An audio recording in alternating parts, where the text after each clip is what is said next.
lost again. Hello, good afternoon, hi. A bully for white lust.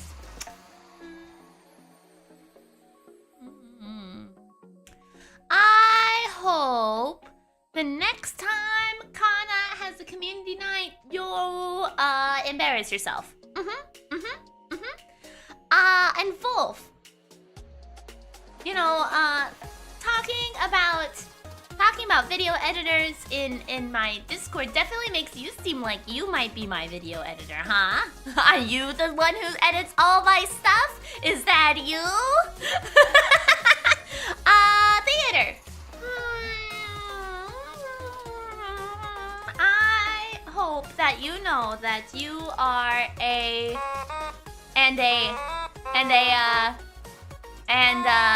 you should go.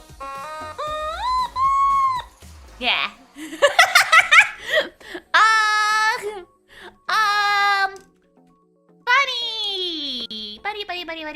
Bunny. I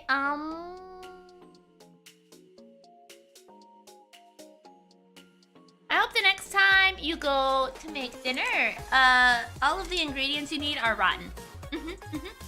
And Razakel, I don't know what the fuck is up with the most recent Starbucks gift card you have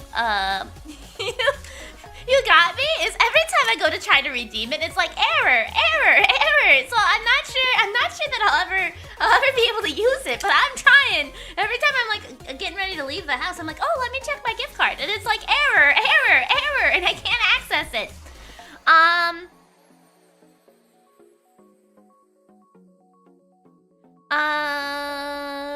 Doy.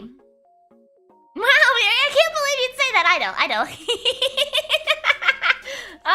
Doy. I hope the next time you wake up, you just have this ever-present feeling of being exhausted right behind your eyes, and you just can't, no matter what you do, no matter how much you sleep, no matter how much caffeine you drink, it just doesn't go away. Between 3 and 25, I hope you can't sleep for a week. And more order.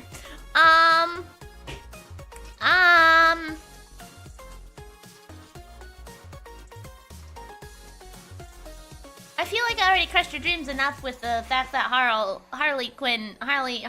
whatever her name is, from fucking Chrono Cross, doesn't have her ass out. 40! A 40 stream streak!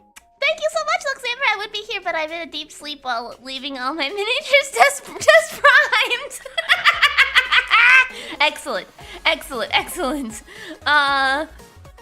I need to be awake early tomorrow. The hag has cursed me again. Excellent. That's pretty much my last 2 weekends. Just slept until I had something to do. Fair, honestly.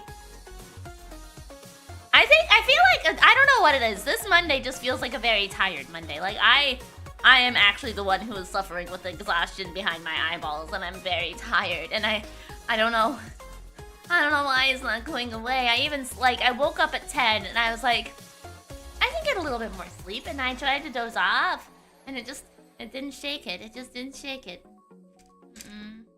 Just didn't shake it. No, I don't need to take the day off. This is life with chronic fatigue, okay? You have pumpkin bread? Well, I made banana bread yesterday, and I had banana bread for breakfast, so, I haven't had pumpkin bread in a long time, actually. The last time I had pumpkin bread, I think, was when I worked at Starbucks.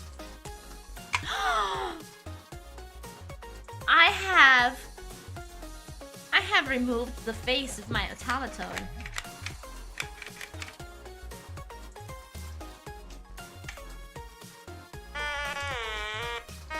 It is now faceless.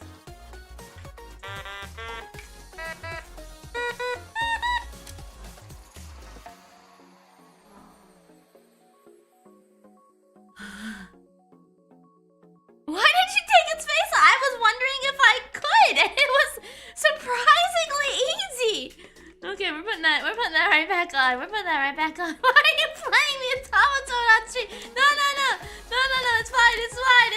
it's fine.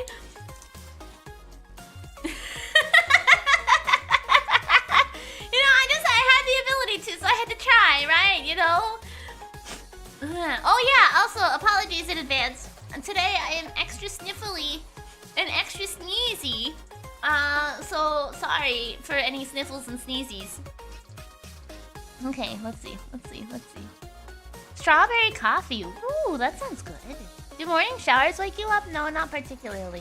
They actually make me want to crawl in bed more, to be honest. Maybe like give me your face. The funny part is it's a face. Oh. Mary, that was evil villain talk. What do you mean? Mary hates the automaton and just kill it. No. No. I put it back on. Everything's fine. See, listen. See, it's got it back on. It's like nothing ever happened.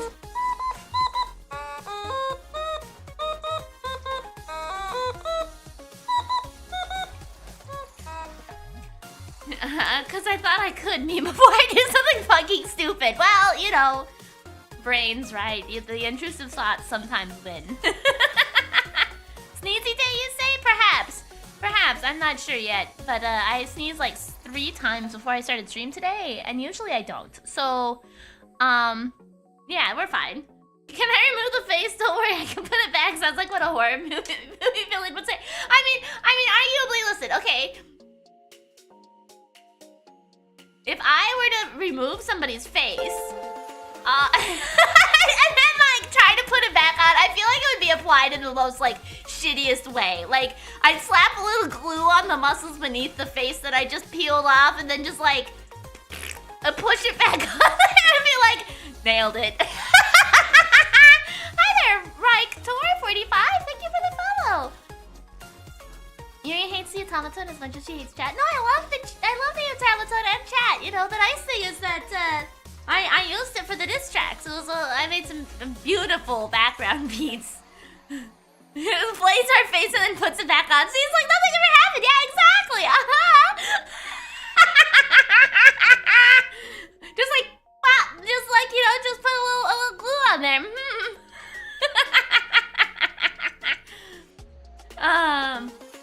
Well, I said chat. I was starting to say chat first, but I was like, well, I need to refute them in order.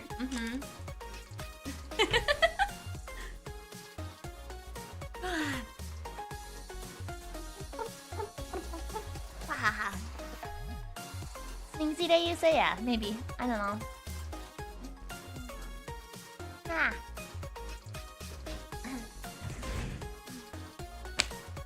But I hope everybody had a good weekend. I had a very busy day yesterday. I did a lot of stuff. I finished all the diss tracks of people. I recorded a chapter of my audiobook.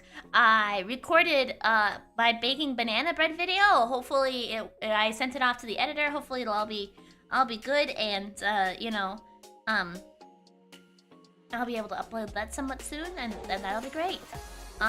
So I am working through the subathon goals slowly but surely. Well, I guess not really. Well, yeah, slowly. Anyway, Miri, you can't just glue a face back on. You have to use a staple gun. I don't trust myself with a staple gun, okay? Whenever the last time I came in contact with a staple gun, I remember my friends grabbing it and stapling themselves, and I'm afraid I might do something like that, so I just would not. I just would not. You know, that sounds like a bad idea. Hey, Ignis! Coming out of the Miri face surgery looking like OG Nemesis. Excellent. Yeah, I don't think anybody should let me have any kind of gun, honestly. I was playing a game with a friend last night, and they were telling me about the durability of an item that we got, and how it would probably be depleted very fast in my hands, and I was like, yeah, I just won't touch it then. I'm not gonna touch any of the stuff that I might break, so you can have that, and I trust you to use it instead of me, okay?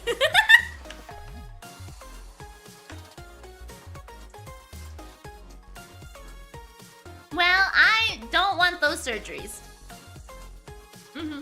I do not want those surgeries.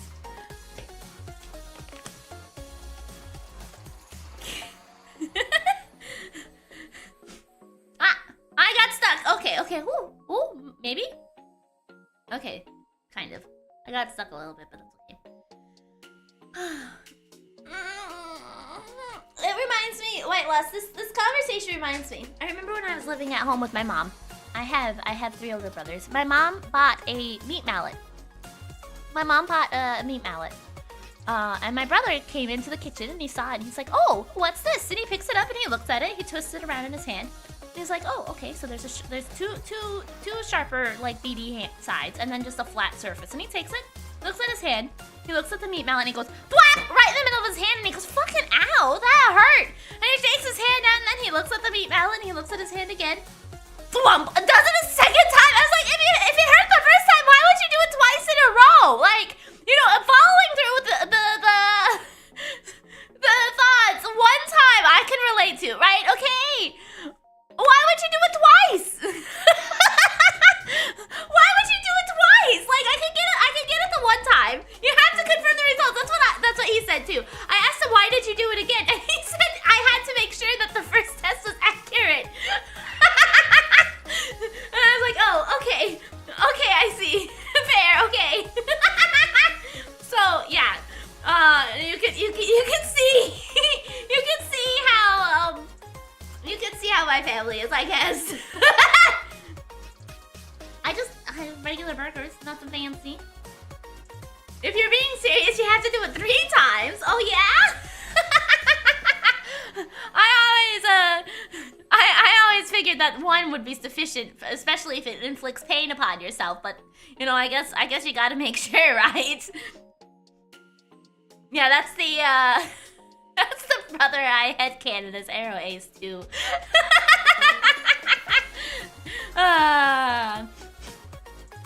Bum bum bum bum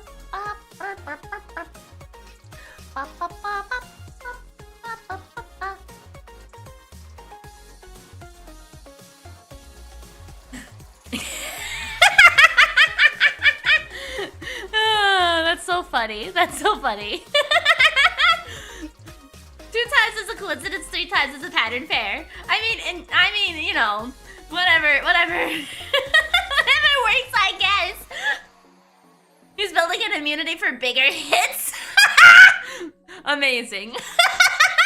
For me, how bright is a 1500 lumen flashlight shines in eyes? Amazing. And that reminds me, when I was working at the bank, there's a power outage, and one of the customers went to the store and they bought me this little light. That's like a light switch you can put on the wall that makes the light switch turn into a light bulb.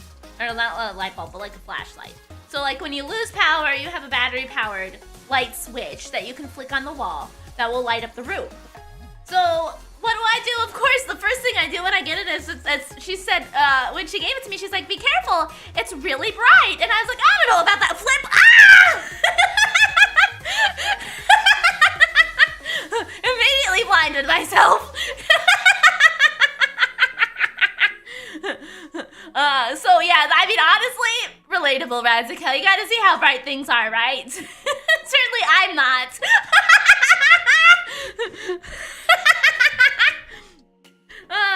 I'm more surprised that Miri worked at a bank. Yeah, actually, I was in management at the bank, surprisingly, because I can't count.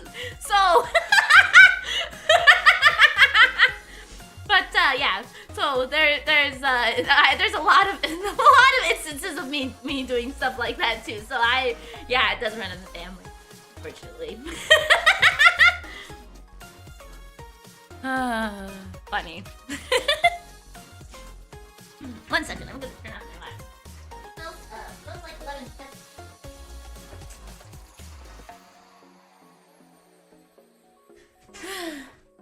Well, I mean, I could type. That's why well, you know what? You want to know what the real thing is, Whitelust? I'm pretty sure the reason why I got promoted to a manager is because they didn't want me handling the money anymore. They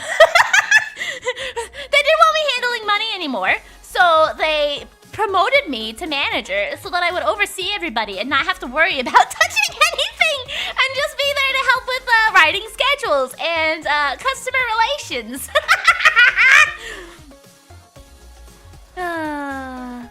Okay. How can you do girl math if you... Wait. How can you do girl math if you can't even do math? You're the worst girl ever. Oh my gosh!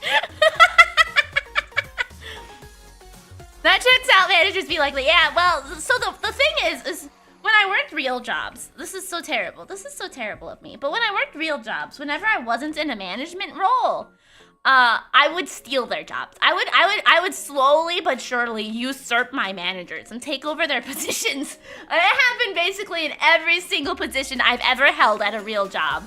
that wasn't in the medical field. So every place I've worked at, I was just like, oh wow, what a cute little giraffe girl we have man in the front. Oh, she seems to have taken my job. How did this happen?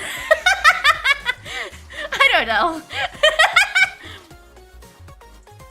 You suck at. What happened in the medical field? You just, you know. Miri flirting be like, are you into bad girls? Because I'm horrible. I just, you know, I don't want to. In the medical field, you need a lot more requirements to become managers. Like, you know, actually go to school, like college level schools. And I don't do that. I didn't do that. I was terrified of college. So, yeah, no promotions in the medical field for me. I did move from front desk receptionist to medical records, which was fascinating. I loved reading through people's problems. I don't know why they ever trusted me in that department, to be honest, but whatever. Okay, let's see. Territory expansion complete and unconditional. I see. Give her 3 years and she gets the CEO position. No, I'm not quite that fast at climbing management, but you know, it does happen. What was the problem of you touching the money though? There was a couple of times where maybe accidentally I had given out a little extra money to a few people. You know, we don't worry about those though, okay? The bank is designed for a little bit of loss. But you know. Okay, I've been yapping for way too long. I'm gonna open my window. I'm gonna apologize in advance about my window. The wind has been awful lately. So hopefully we don't hear any roaring whistling to my house. But, we may. Let's go ahead.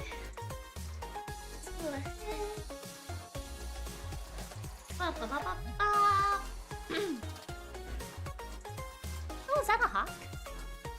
Okay. Miri was stealing money for other people. How much, Miri? Well, one person I gave an extra $100 to. Whoopsie. Okay. Ace Attorney. Investigations 2. Miri, I demand to see the manager. Miri, 10 seconds later, I am the manager. Yeah! Alright.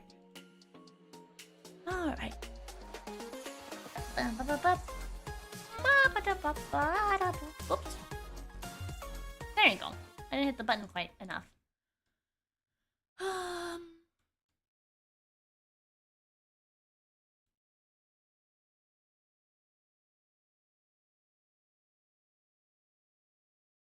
Moss?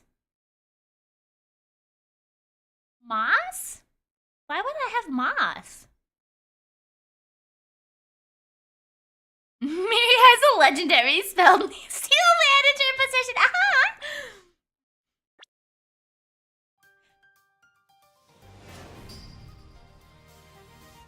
Moss. I once had to tell her to give me 2 times my paychecks when I was cashing a couple. Oh my gosh, that would have been nice. Especially, so... Never mind.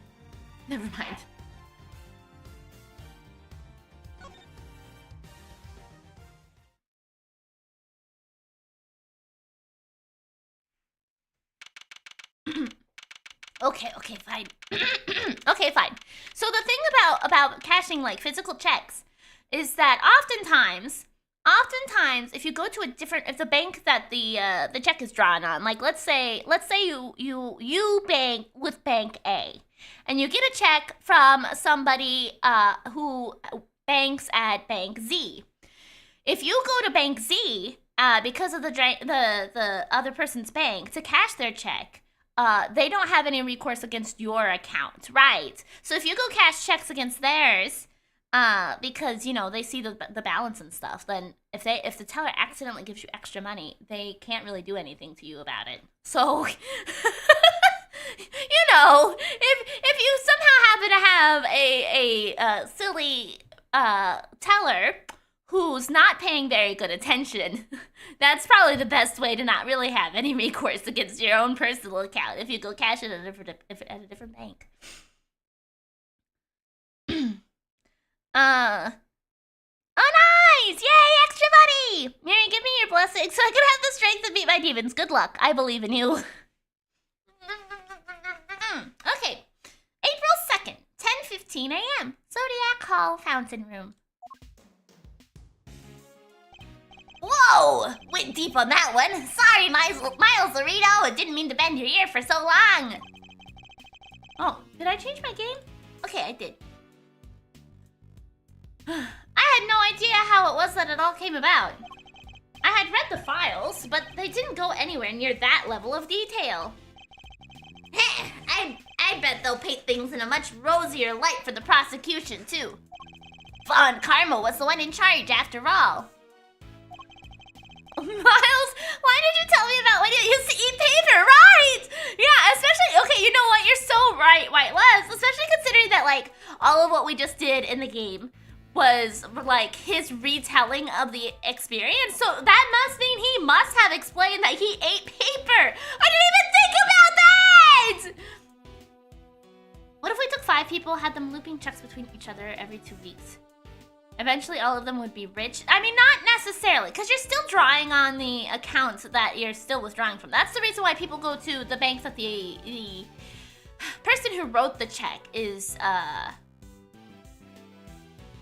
to cash it, right? Because then they see exactly how much money is within that account. But let's say, oh God, this is gonna be awful. Let's say that instead it was the other way around. Okay, you bank at Bank A and you wrote the check.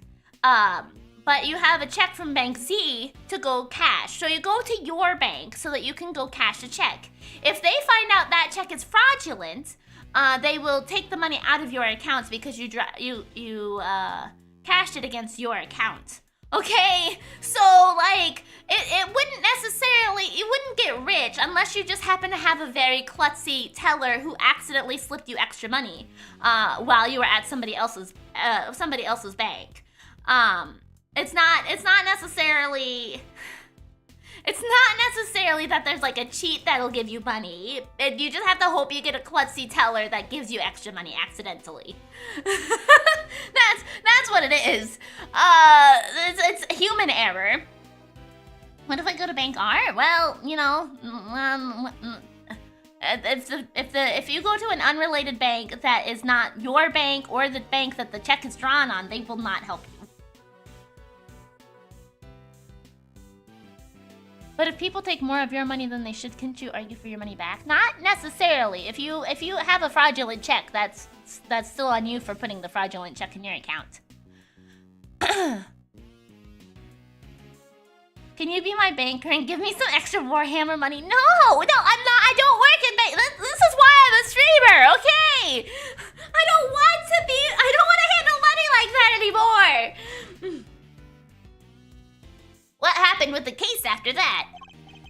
Well, what with the ice sculptures vanishing from the victim's room, things hit a bit of a rough patch. Why'd your text get so slow? So rough, in fact, that it took a full year before they could even reach a verdict in the trial. The meta horror already explaining to Edgeworth how Papa Edgeworth explains how he eats notes on paper to remember his notes, right? A year? Miri, why are you appearing on my YouTube page? I'm already here. Because YouTube wants you to be here twice.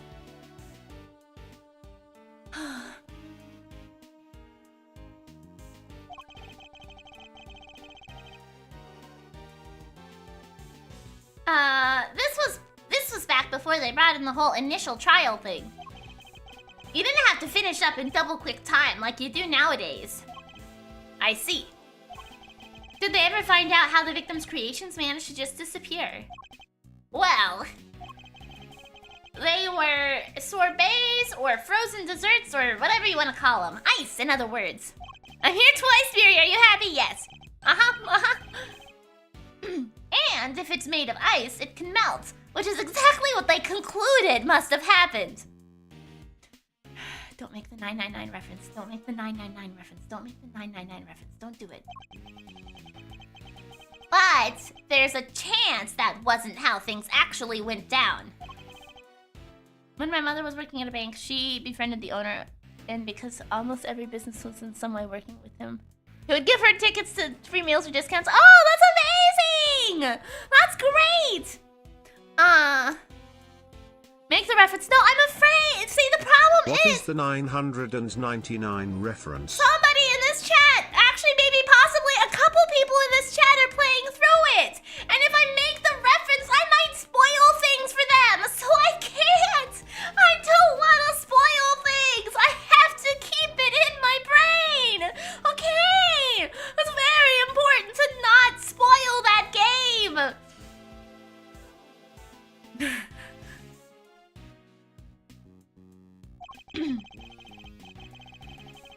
What does that mean? So, this place is a gallery these days, but back then it was Samson Tangaroa's place, yeah. Good morning, party. I hope you had a good nap. Mute yourself, say the spoilers, and unmute. Yeah.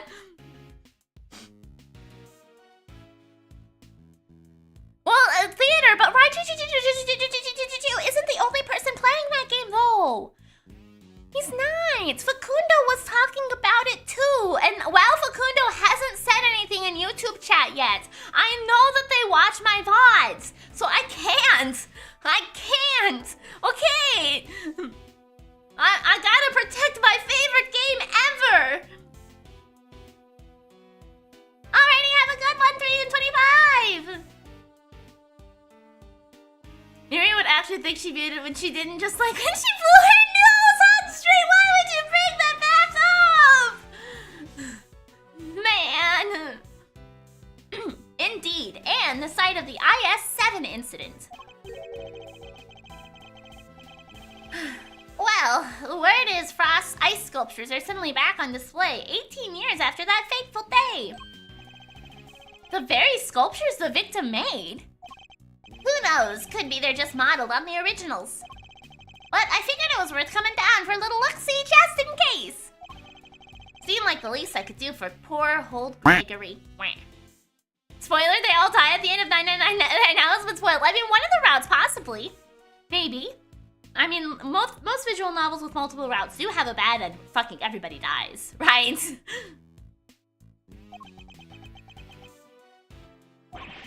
Well, alrighty then. Let's go take a look at these icy marvels, shall we, kiddo?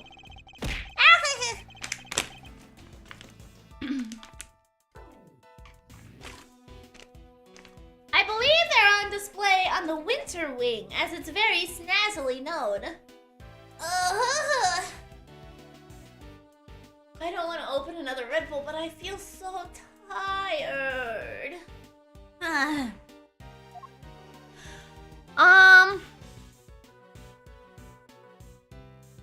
Ignis! Isn't today supposed to be your first day back to stream? Or was that last Monday? No, the sequel of 999 is Virtue's Last Reward. It has such a cool name. It does. It's a great name. Winter Wing. It's today after I'm done with work. Okay, well, I hope it goes poorly.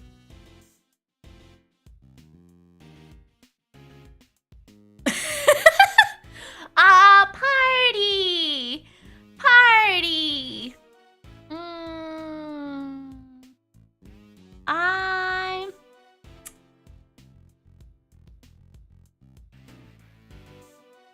I hope the next time you mail something, you spend like $50 to put it in the mail to send it to somebody.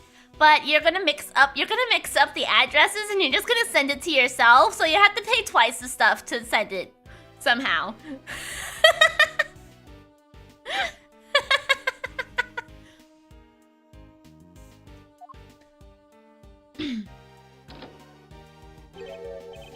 I don't believe it. It's locked. The gallery's open for bids, but the Winter Wing's off limits? What gives? Fender. Perhaps you should look more closely at the pamphlet you were given. The Winter Wing is over there. Zodiac Hall.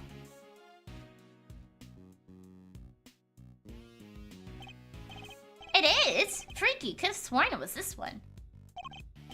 Anywho, well, shall we? Time to dive in and see what we should have seen 18 years ago. Oh my god! It's Ron Delight and his wife! Ah!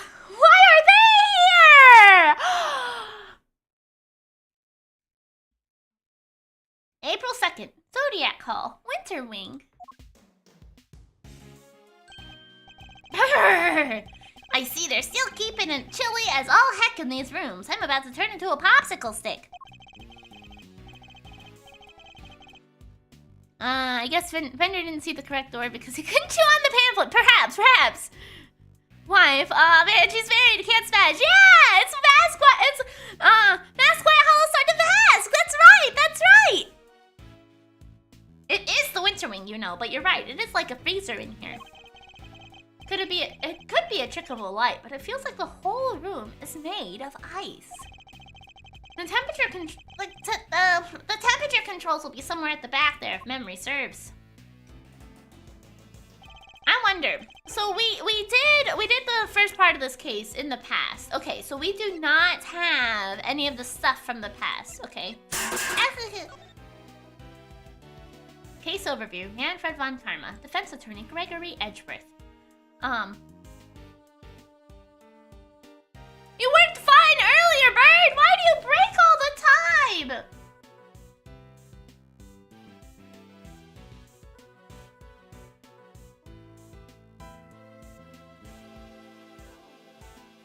Oh, that wasn't a TTS! Why did I think it was a TTS? Okay, where is the ice giraffe? Great question, Zero. I don't know, my brain's not here today.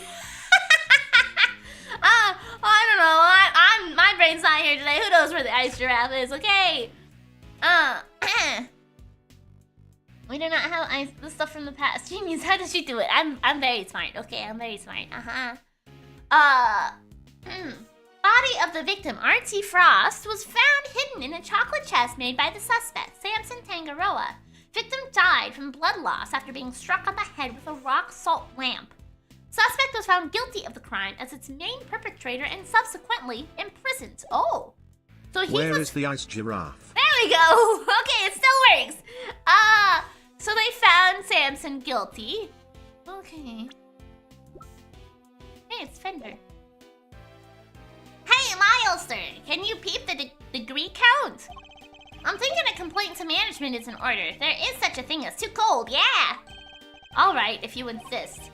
Take your time, mosey around, taking the sights while you're at it. I got a camera I need to prep for the action. Feel like your pop might appreciate a picture of all this. I'll put it on his grave so he can have a gander. Oh, this is the first time they explicitly say that your dad's fucking dead. Wow, it only took the 3rd chapter for us to finally learn that his dad's dead again. I mean, we all knew because of the previous game, but even so. Sounds like RT had a salty ending and the chocolate had a sweet surprise. Yeah! Of course. Okay, we are gonna go right on over here and take a chat with these guys. So, how about this? Ice cream out. Oh no! This must be the work of that villain to mask! Hey, Jose! What? No, I know what you did! Yeah, and I go, that's me! The legendary mask White Hollow Star Demask! What happened with the cake competition case? This is that case, still. What happened was we were trying to do our investigation as Gregory Edgeworth in the past. So we got all the scoop from Eddie currently in the future. Present, I guess, not future. And we are back still at that house mansion place, re-examining the crime scene, even though it's been a long time. Okay. Yeah, and then, no. Say that and you'll be in cuffs before you can blink, Ronnie!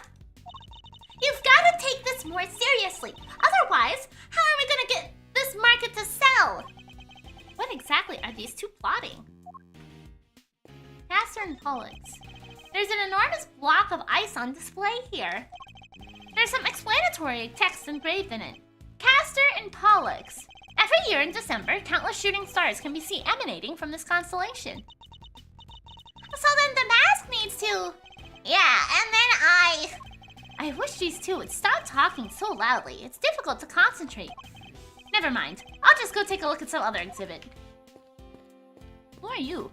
Who are you, child? A boy wearing a backpack. What's he doing at an art gallery on his own? She wanted to run a gallery so badly, she just quit the industry. I don't get it. I just don't get it. Does this boy know the owner of the gallery? Perhaps. There's a huge block of ice on display here. It must be incredibly heavy, though maybe not, what with it being hollow on the inside. There's a constellation engraved into the surface, along with some explanatory text. The Pleiades, known to some as Subaru, they form the larger part of the constellation of Taurus. But why cram so many stars into one tiny part of a single constellation? I guess people in ancient times weren't hugely careful about such things. There are 2 large ice statues on display here. Yes, these are the remakes of Frost's work from 18 years back. Real eye-catching stuff. Ice sculpture's a heck of an art form, huh? It is. These are the works my father never got to see. To think that I get to see them instead. So many years later. Sorry to butt in while you're deep in a thinkhole, Miles, sir. But would you mind looking this way for a sec? He's gonna take a picture of you. People in ancient time, Miles, stars are not put there by people. Right! That is the way that was phrased. It does sound like that. You got 2 cakes. Let them eat bread. You're gonna breed your 2 cakes? Doy. Beautiful, yeah, just like that. I knew it. I knew he was gonna take a picture. Fender, really? Say cheese! Please don't do that again. I don't like having my picture taken. Mary, did you know that cake is just gay bread? What does that mean? What does that mean? Haha, my bad, big guy, my bad. I had to check if this old thing was working, that's all. Now that you mention it, your camera does look rather ancient. That photo will be crucial evidence, right? Let's see, what jumps out in this picture that maybe might be crucial evidence? I don't see anything crazy. It's flamboyant and sometimes fruity bread.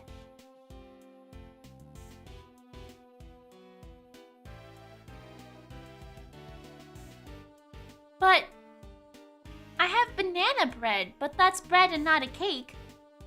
I don't think that tracks. I don't think that tracks. Yep, vintage bottle. You ever heard of an instant camera? I like banana bread. Me too. It's what I had for breakfast today. It develops the picture right after you take the shot. It still twists my noggin trying to think how it works. Banana bread is technically cake? Why is it called banana bread if it's technically cake?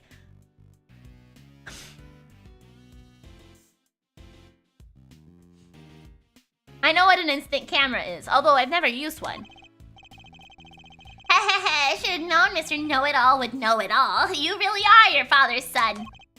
I'm not a short horse, I'm a giraffe! Okay! I am giant!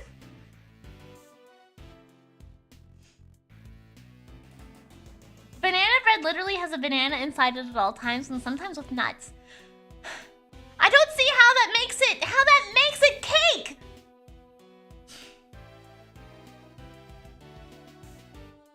I like banana things when they don't taste like banana. Fair.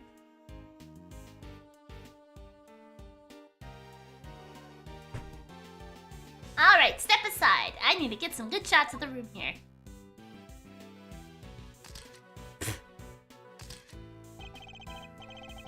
For all his joking, he looks very serious about the pictures he's taken. He must have his own theories about the IS-7 incident. Ooh, should have been a paparazzo! These are gold! And they develop right away, I wanna see! H-O-C-O-B. Olagambi.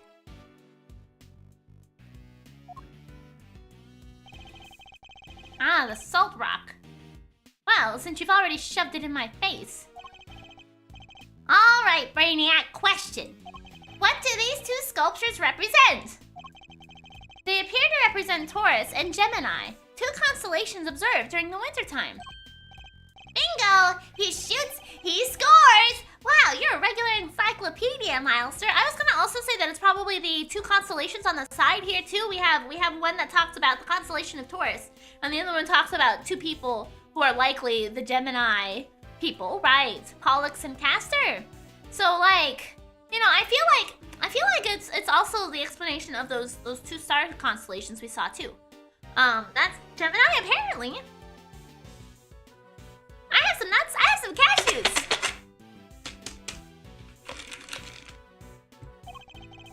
Yes, that's why this is the winter wing, right? Because they have the winter stuff on display here. One of these times, I'm gonna accidentally say winter wang. I don't know why, but every time I see winter wing, my brain thinks I should say winter wang, and I know that's not quite right, but it's gonna happen probably. Okay. I don't like nuts on my banana bread. The banana bread I made did not have nuts. Anyway, seeing as I'm the nicest old rogue on the block, this one's yours for keepsies. Thanks. Winter wing photo data jotted down in my organizer. So the victim made these same zodiac statues out of flavored ice for the contest 18 years ago. Oh, there's the wind whistling away. Pushing open the cat door. Sure did! Lovingly crafted life-size desserts. I only ever saw the old ones in photos, though. But these are the spit of the originals. Okay. So this is what you wanted to show me. Thanks, Ascaria! I hope you have a phoenixy day. What was he gonna serve that as? Chips of sugar ice? I'm not sure. Okay, the displays seem to be more for like,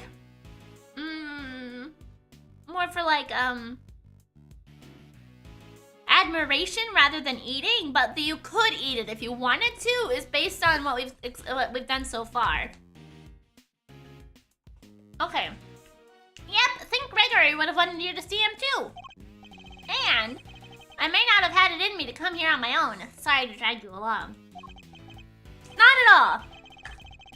I'm happy to be able to see where my father's final case unfolded. Good to hear you say so, Palio. What say we grab another quick snack to commemorate this heartwarming occasion? Wanna step right up and like this flavored ice sculpture? You could eat it. I mean, the first one we found with the body in it everything was made out of chocolate, and one of the people did actually go through and eat it all for some reason. So, you know. Oh. Absolutely not. And there's still more to... It's a statue of a rather ferocious-looking bull, not a gaze one would want to be fixed with.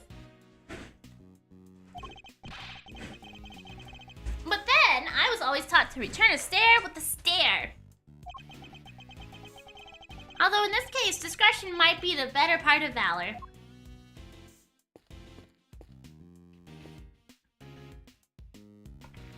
Question, if a cake is 100% chocolate, is it still cake? Like you don't bake it and it's just a chocolate bar? No, that's a chocolate bar. Why would you return a stare with a stare? Because you gotta make sure your step's above the rest. Ah!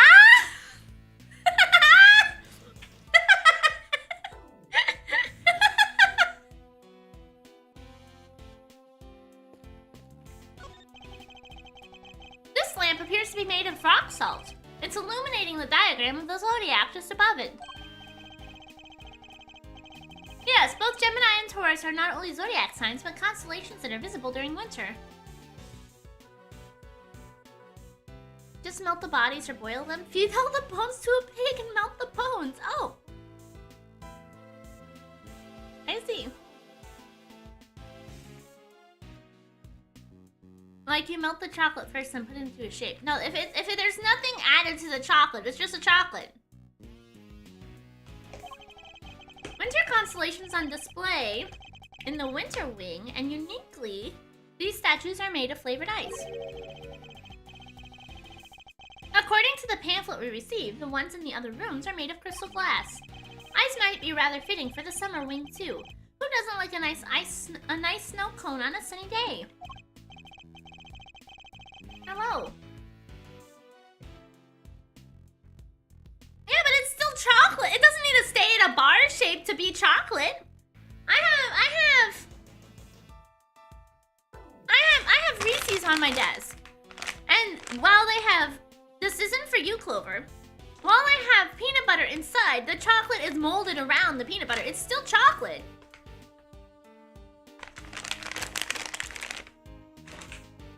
Clover. No. No. Okay, there you go. But then it would probably be too similar to this room, I suppose.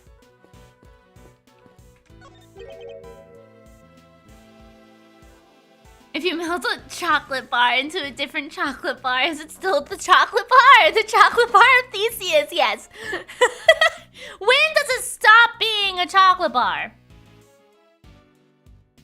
Oh. Why did you bring snacks if you didn't bring enough for chat?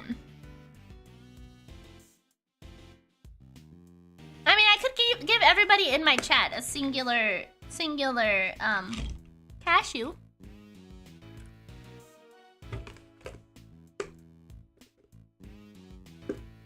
Huh. Fender, I can't seem to find the temperature controls you mentioned. Oh yeah, it's a little tricky if you don't know where it's at. Here, I'll have it open for you in a jiffy. Huh? Dang thing's locked. Oh. Makes sense, I guess. Who wouldn't want the visitors cranking up the thermostat and melting the art?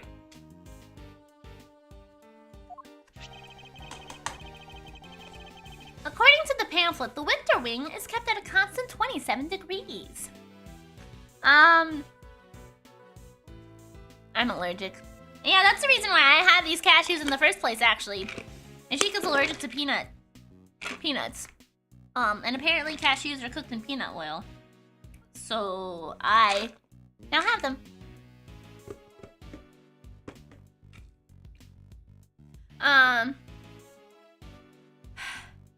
Is a chocolate bar still a chocolate bar if you only heat up enough so that you can reshape its form with a hammer to something like a cane? If you're not adding additional ingredients to the chocolate bar, it's still a chocolate bar! Or it's still chocolate, okay?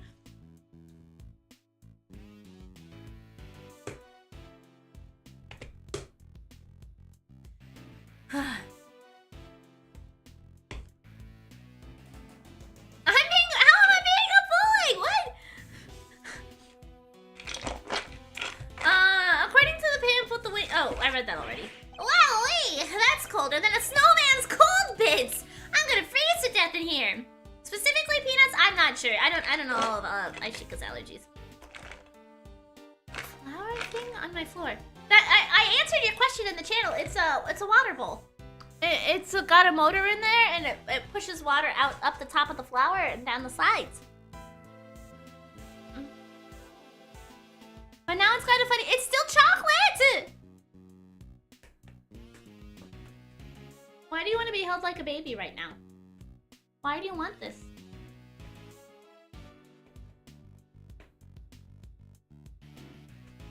One second. Clover needs her daily butt pats, I guess.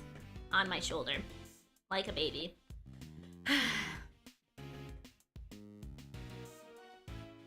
Are you satiated yet? No? No? No,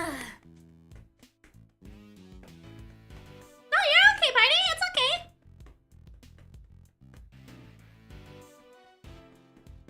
You are kneading and purring so loud. I have to put you down. I need to actually do something, okay? My arm's tired from holding you.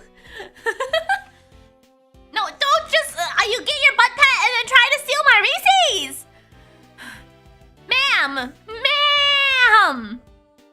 Come on, come on, come on, come on, come on, come on. Over there.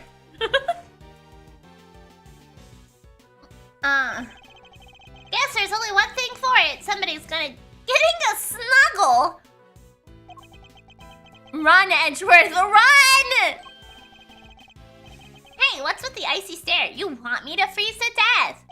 No. Alrighty, I got the shots I wanted. Shall we scoot on over to another wing and see what's cooking? Might as well do the full tour while we're here. I suppose so. Ah! What was that? It came from the fountain room. Come on, let's go see what's up. Why am I... Oh no! I'm taking a break. I'll be right back.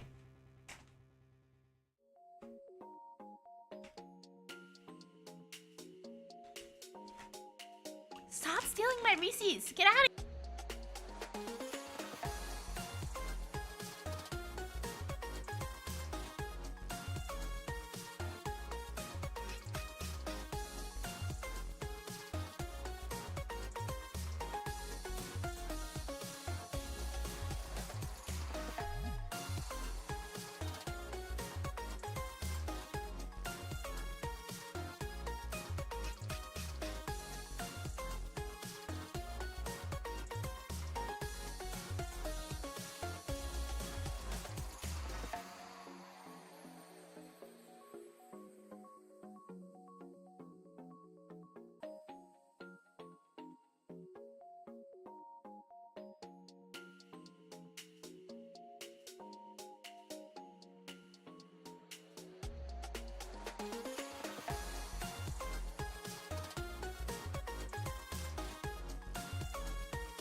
Okay, I have returned. I made myself some tea, since I'll probably need it.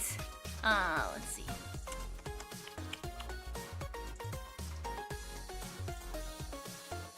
Okay. I feel like Edgeworth looks right now. Like, you can't be fucking serious. You can't be serious! What was that scream before? Like, which scream? The scream in the game, or the dialogue, or the scream that I realized that fucking Larry is back? God, I hate Larry. April 2nd, Zodiac Hall, Fountain Room.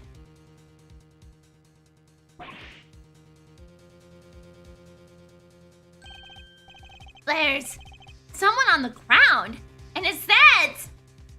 I know, I know. It just shows up all the damn time. Larry, what are you doing here? Actually, never mind that. What on earth is going on? Hey, gee. You should have seen it. It was awful. Just calm down and tell me when there's an unconscious man on the floor. I didn't do anything. It just fell down in front of me. Wait, I know this guy. Oh, she's got long... Oh my god, they're all here! I mean, I kind of figured they probably would be because of the fact that, you know, we got to introduce all of them in the past. Now it makes sense that they'd be here in the present. Mm-hmm. Is everything all right? Don't you know it's rude to make a racket in an art gallery, you naughty boys?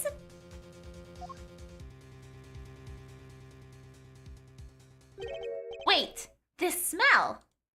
It's Larry! He stinks! He's still breathing, but I know these symptoms. That's not safe, Miles. We need to get everybody out of here. Everyone, with me! There isn't a moment to lose! Her sonic hair got worse. Yeah, it got longer. There's poison gas coming out of that room. Oh, fuck!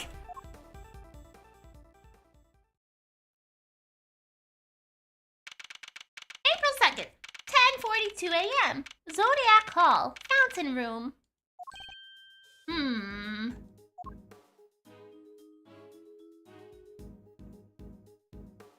Seeing Larry walk around is strange. How's the victim doing, Fender?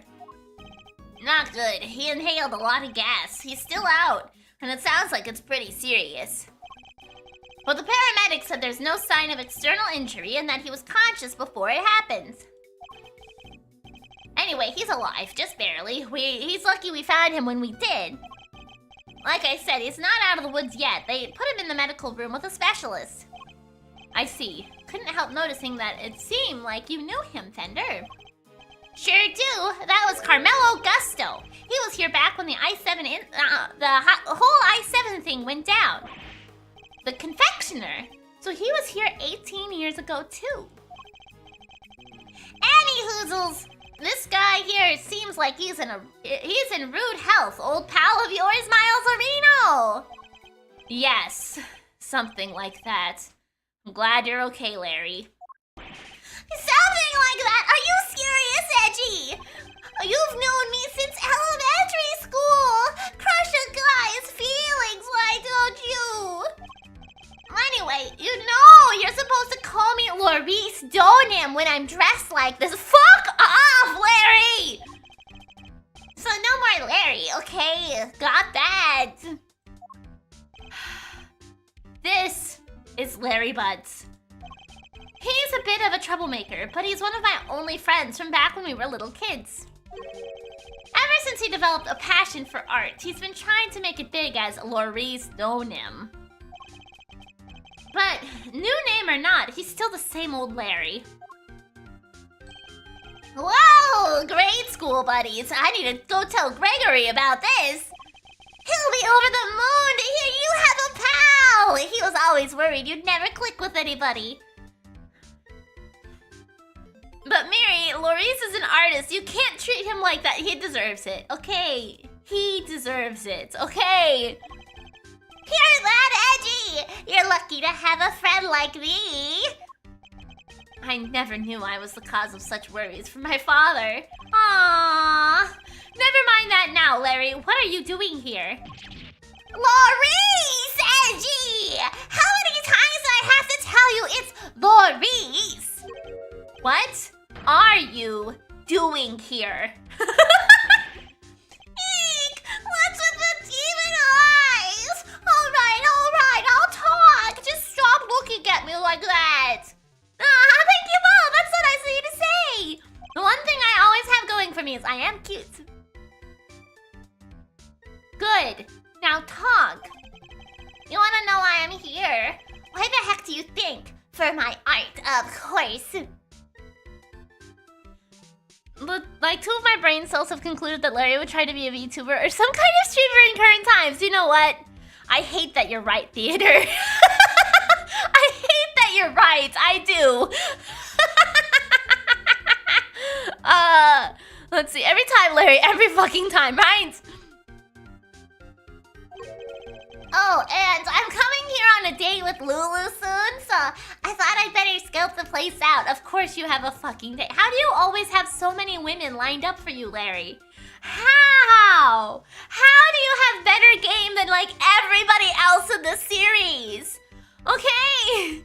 How? You may not have much, but she has cuteness. What would Larry's community be called? I mean, I would say it would depend, Theater. It would depend. Does he make his VTuber, like, his VTuber name Larry? Like, does he just use his regular name, or would he come up with an alternative name? I guess he would be Larry Donim, wouldn't he? So if he were Donim, he'd probably have them be like the thing that's coming to mind is donors, but I mean, maybe the Lards. The Lards would be good too, yeah. The Butts Buddies.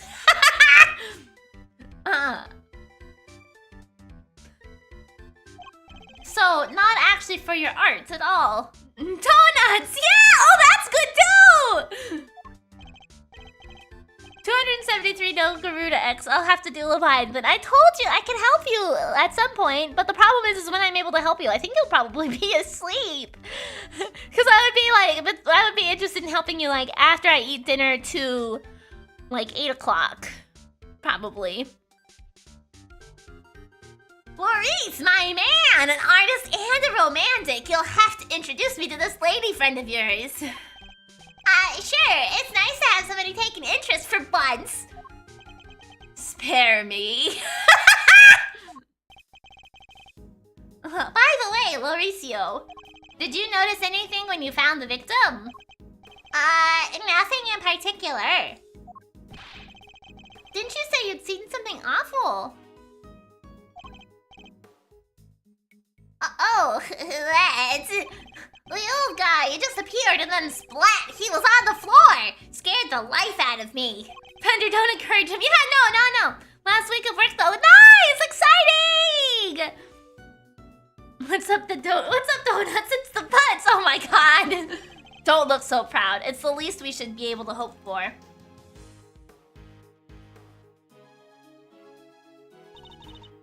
Honored guest, I can only apologize for the trouble you've experienced. I'm Judy Bound, the gallery manager. Another person from the IS-7 incident. Good to see you, Judes. Mr. Fender, it's always a pleasure. She was at the reception desk when we arrived. She's the one in charge here. I can't believe you had to go through something so awful, and on our first day of business. Hey, quit that! It's not your fault! Oh wait, I guess I better introduce you guys. Judy, meet Miles Edgeworth, son of the late, great Gregory! Really? You're Mr. Edgeworth's son? Well...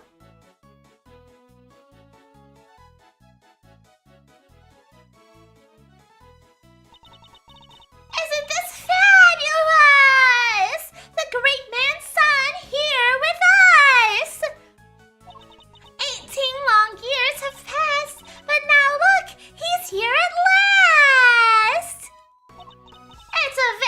It's very lovely to meet you, Mr. Fine Attorney number 2! Judy, that was the bomb! I see you're in good places ever! Hey, Alpha Ocelot! Oh damn, she's gorgeous, it's over for Larry, right?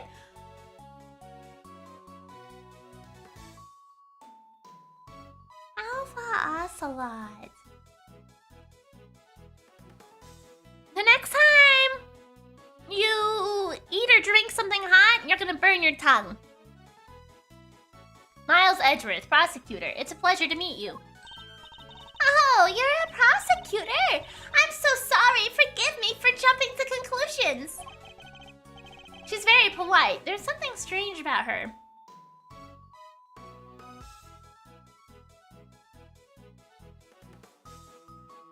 40 giraffes! Yay, Alpha Ocelot! Thank you for being here for 40 streams!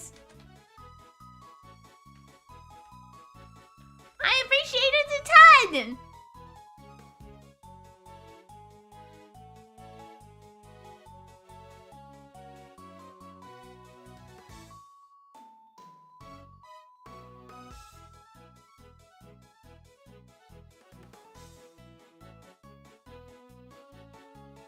Ma'am, have not seen the dead body on the ground when I shouted poison gas? 40 giraffes in the air. Put giraffes in the air. Put giraffes up in the air. Put giraffes in the air. Wave around like you don't care. She's very polite, but there's something strange about her. Hey, Judy, can I, get an autograph? You can write it in here. Well, if you're sure you'd even want such a thing. Why do you want it, Larry? What between 3 and 25?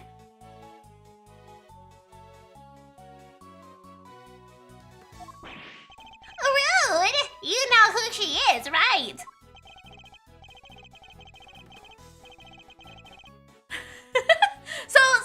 Okay, listen. There is a song that's called Ass in the Air that says put your ass in the air.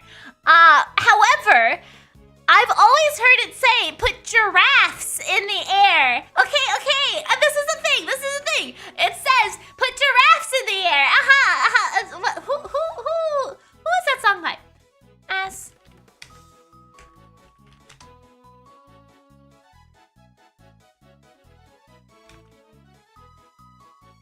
Barracuda! There's a song Ass Up by Barracuda that says put your ass in the air. It's 1000, that's what the actual lyrics are. But I have always heard it as saying giraffes in the air. Okay. Put giraffes in the air. Yeah. Come on, Milester. Fender, don't you keep up with showbiz news or nothing? Guess that's no big surprise. What's going on? Why are they looking at me like that? Judy here's a living legend. Not just TV, movies, musical chart-topping hits, you name it. Oh, don't be silly. I'm just a humble art gallery owner now. I finally quit the biz for good. Oh. So she owns this place now. I finished shooting my last movie just the other day, in fact. Does that mean your mind always has giraffes in it? No. Some of my co-stars were even kind enough to say that they would come visit once we opened. Anyway, here you are, and good luck with your artistic endeavors. Thanks so much, Cutie! I'll treasure it till my dying day. Ah, you and me are peas in a pod, Laurice. Peas in a gosh dang pod. How lovely for you both. Larry, could you go practice your drawing somewhere or something? My Edgeworth is just like, please get the fuck out of my hair. I do not have the patience to deal with your shit today. Please go away. Please. You did come all the way to an art gallery after all. It would be a shame to waste the opportunity. A real artist drawing an art exhibit? What an honor! Larry, the adults need to talk. Go play on your iPad, right? Guess even you can have a bright idea once in a while, Edgy. Alright, Judy. Seeing as you were so nice about it, I guess I will. Be right back. It's a real live wire, that one. That's one way of putting it. I apologize. How good is Larry at drawing? Not very. From what we've seen in, the final case of, the third game. Not very. Well, selectively good, I guess. Because he did do a really good portrait of, Iris. And he can be good. He can be good, but most of the time he's not great. I think is what I'd say, actually. Now that I think about it.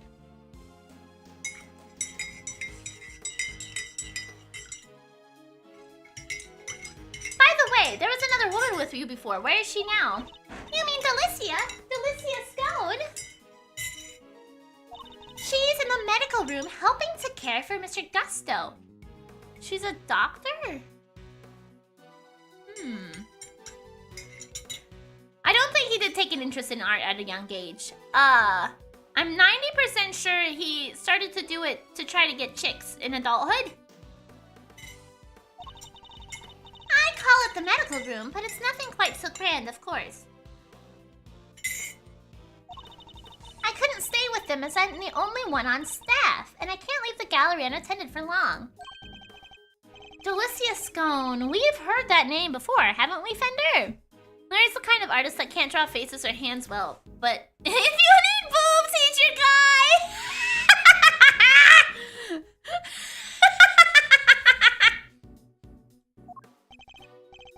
Sure have. Sounds like our IS-7 bingo card is complete.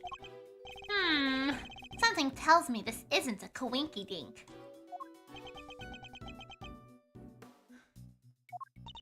Perhaps I could offer you gentlemen a cup of tea? A drop of the old duty-bound special blend? Why not? For old time's sake! That would be lovely, thank you. Clink, clatter, clatter, clatter. Clink. There's 2 clinks there. Now, if you'll both excuse me, I'd better go and explain things to the other visitors. You do your thing, Judes. Thanks again.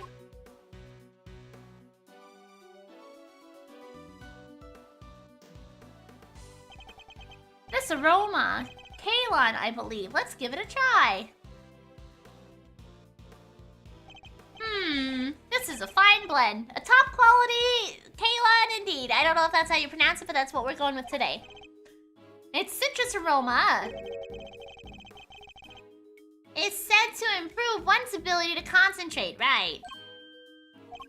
Hey, your old man said those exact words 18 years ago. Really takes me back. There's just one difference. Jude's cooled the saucers back then. Not today, it seems. Anyway. Don't you think this is all a little odd? Every single person from an 18-year-old case, all assembled in the same place at the same time. Yes. It almost feels like as if an investigation is in order. Oh my god! Gumshoe and Kay. I was wondering when they were gonna show up. Mr. Edgeworth, sir, you're all right! Mr. Edgeworth, Mr. Fender! We already got caught up in a poison gas attack, so we came as fast as we could! Oh, nice! That's exciting! Hopefully it works well for you, buddy! The thing about medications is sometimes it can take a while for it to like... I don't know how Adderall works. I haven't taken it, but I know some medications can take time to you know, build up in the body so that it actually starts like being a benefit. So hopefully it works for you. Well, she's not great, just okay. Well, if it isn't the cavalry, come on, team, bring it in. No way! Besides, we're both doing fine. Gummy and I just got ourselves worked up over nothing. Detective Gumshoe, what were you thinking bringing Kay with you? Hey, Auroras! Sorry, sir. I knew it was dangerous, what with the poison gas and all, but she wouldn't take no for an answer. I ran, and I ran, and I ran, and I ran, and I ran, and I ran, but I just couldn't shake her off. When it comes to running away, the great thief right here is the world champ! Then run away. Don't chase the poor detective. Or more like a cup of coffee. They start working immediately. Oh, that's exciting then. Hopefully it goes well then.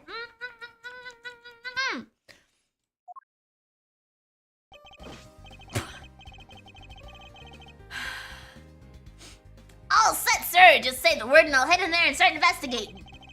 You guys stay here. That gas could still be dangerous. All right, we're counting on you, detective. Good luck in there. Oh my god, Fender, don't call him that! Fender! Fender! Why? Good luck in there, Dicky boy! Please never ever call Gumshoe Dicky boy again. Please! Oh no! That's so bad. That's so bad. No way! Gummy almost looked like a real detective. I'm so proud of him. But he is a real detective.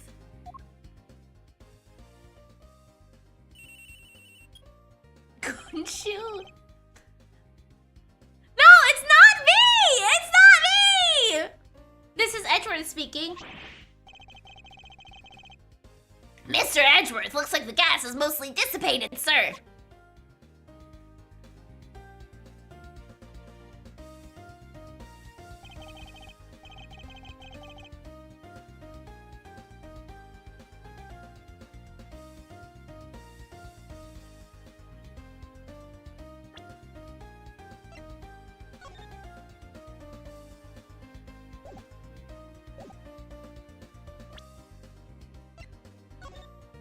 I see.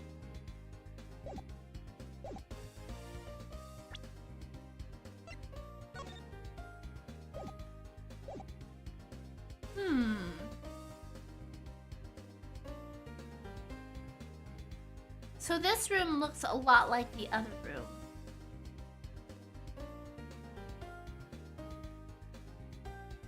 Okay. Very good, detective. Now calm down and tell me what you see. Yes, sir. First up the exhibits, there's a statue of two people on the left side. And on the right, some kind of two-horned animal. Wait, a statue of two people and a two-horned animal? That sounds familiar. In fact, it sounds identical to the display in the winter wing. Other than that, the place is looking pretty damp. The sprinklers sprayed the place good. Must be what stopped the gas from spreading. The gumshoe is not an astrology girly, apparently. Yeah, apparently not. The sprinklers. Are there any signs of a fire? I mean, there's this right back here that has a fire icon on it. No. No, sir. The fire alarm hasn't been triggered either. Sprinklers look like the type to detect heat and smoke. When they detect something, they send an alarm, either fire or smoke, to the security room. Guess they read the gas as smoke and triggered the smoke alarm that way. And was anyone in the security room when that alarm went off? This place only has one employee, and that's Judy Bound, the manager. And she was at the reception desk across from the security room the whole time since the gallery opened. So she heard the alarm from across the way and turned on the sprinklers. Yep, seems they can only be switched on manually, and only from there. Okay. Wouldn't want the art getting soaked for no good reason, I guess. Especially considering that everything needs to be kept at a specific temperature, so I feel like that would make sense, yeah. Thanks for the lurk! I'm being drowned with a trident riding a nautilus. Are you riding the nautilus? Or is a trident riding a nautilus? Because I feel like that would just be armed, wouldn't it? Kinda useless security room if the only worker has to be in reception too, yeah. And if it's manual, you could maybe check how bad the fire was and try to get some stuff out first. So the security setup is geared around protecting the exhibits. That makes sense in an art gallery, I guess. Brr. And there's one more thing. It's freezing in here. Oh! I missed a word. I missed a couple of words, I guess. Right, that makes so much more sense. Okay, I understand now. This isn't the autumn wing. It's the deep midwinter wing. So the autumn wing is cold too. I checked the temperature. It's 26.5 degrees in here, sir. Why is the autumn wing being kept at the same temperature as the winter wing? Because they're out of order. This is supposed to be the winter wing, but they made it the autumn wing for some reason. That's about all I've got for now. There's also a knocked over ladder in here. I'll let you know if I find anything else, sir. Understood. Thank you, Detective Gumshoe. April 2nd, 11:15 a.m. Zodiac call. Fountain room.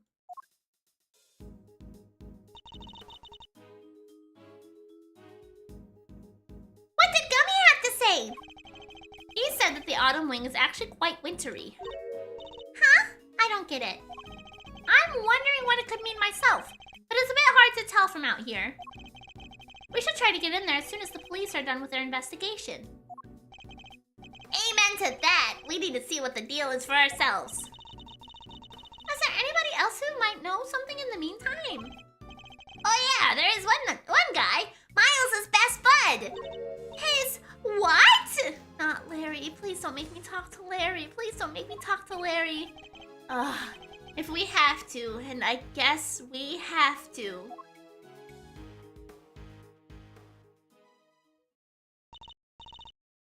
Wait, that's... Kay! Didn't expect to see you here. You're looking as fresh-faced as ever. Heh, yeah, long time no see. Larry, right. So, here's the deal, Kay. I'm Laurice right now. You see, I'm also a bit of an artist. Ah, so it's your alias. I like it. It's good to see you, Laurice. I always knew you were a nice, thoughtful kid. Unlike some people. I have some questions for you, Larry. What the? How am I a suspect? We didn't say you were a suspect, Larry!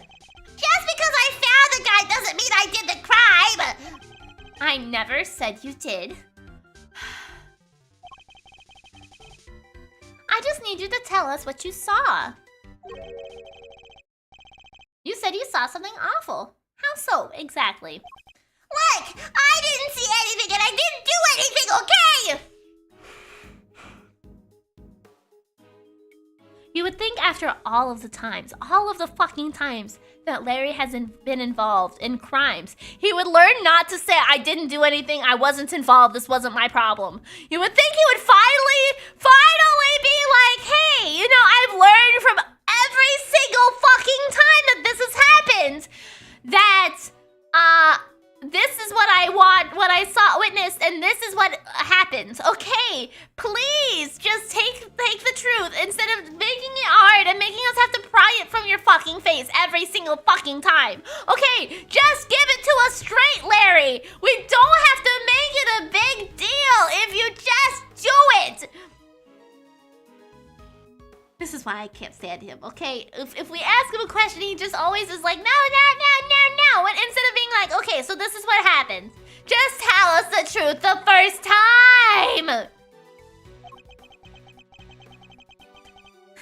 I don't think I did anyway. Look at that face, he can't give anything straight. But the thing is funny is I think Larry is literally 1000% truthfully, I think he's the straightest guy in this series, okay? He is the straightest man in this entire series. Okay. You're way too lucky your two friends are a prosecutor and a defense attorney, but for fuck's sake, man, right! But Miri, try to see it from his perspective. He is pathetic. No! Whoa, Chief, you don't sound too sure of yourself at the end there. Friends is a strong word. They never say it out loud. That's true, yeah. I think everybody just dances around the idea that he's their friend. They're just like, I guess this guy I've known since I was a child is here. There's something you should know about him, Fender. When something smells, it's usually the butts. We've been saying that about Larry for 26 years now. Can I help you?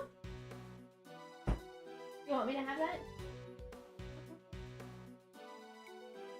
I feel like Larry would try to riz Miri just to end up upset at a bridge? What? A bridge? Somebody says hello to you. Ah! Who? Oh, I see. Hello. I think my phone was tracking his face for a minute. No, get out of here! Go away! No, stop it! Stop! Leave me to my business! I don't know how to. That is on your face. Ow. Ow. God damn it. You're right. Thank you. Can we get him to say the horse boys comment again? What do you mean? No, he's gone. He left, thankfully. Okay. We don't need him to track anymore. I doubt that they even remember that comment anyhow.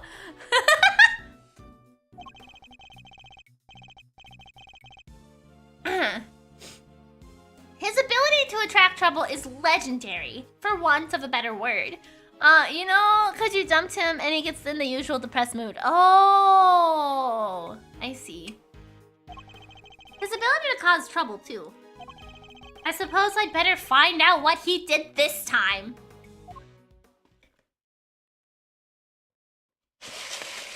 This is excellent. I have Are additional... all horse boys unicorns because they have a horn?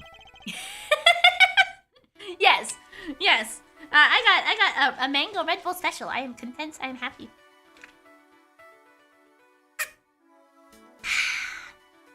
Okay. Our aim is to uncover anything that Larry might be hiding. However, I didn't see nothing. I didn't do anything, and you can't prove otherwise. Mango and Red Bull? Yeah. But I go to so. A common thing in Alaska are called coffee wagons. They're little wagons that usually have pretty women in them in slim clothing that is just at ass and boob height, the windows are. And you'll drive up to it in your car and you order coffee from them.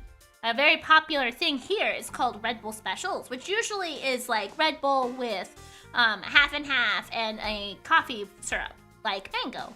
I usually get it without the milk, and I usually just get the vanilla, the mango flavoring added to my Red Bull, and they're very good. But But most people go there because they want to stare at women's asses or boobs, but I go there for the Red Bull specials with just syrup in them.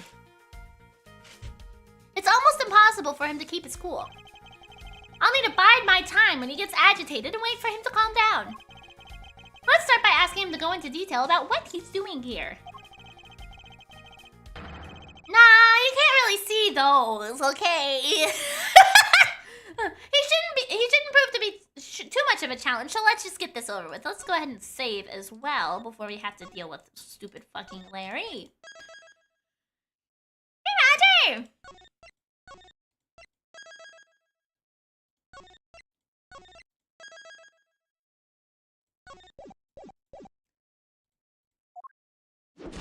Mind chess! Commence! Why are you here?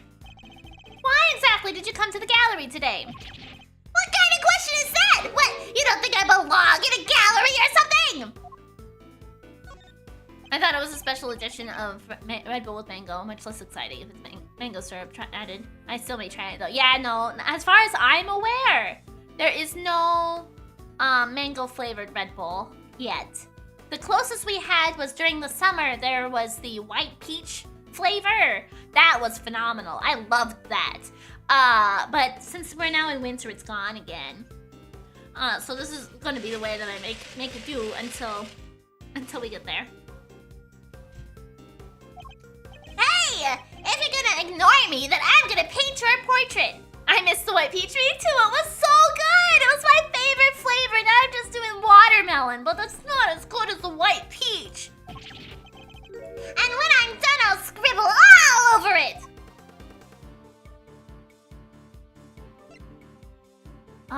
They're just scribbles to begin with, I guess. Just admit it. Admit that your testimony... Oh, no, that's the wrong choice. That's the wrong choice. I needed to continue to buy my time.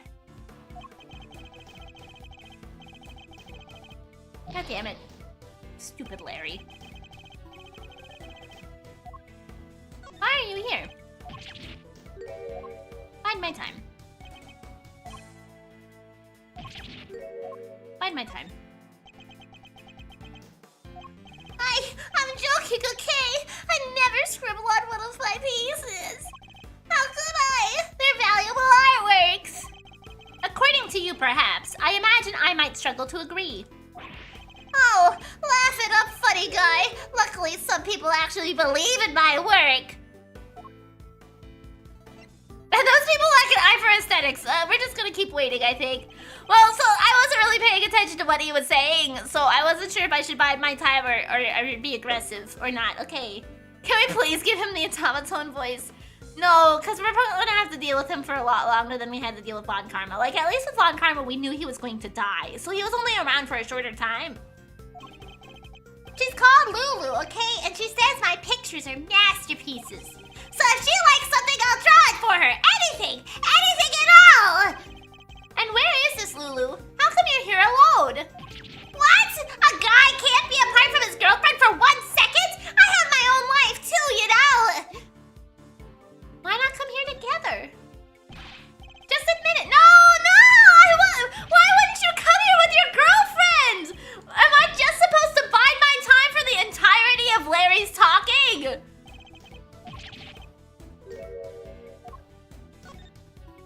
I thought it was a good idea to bring your girlfriend here.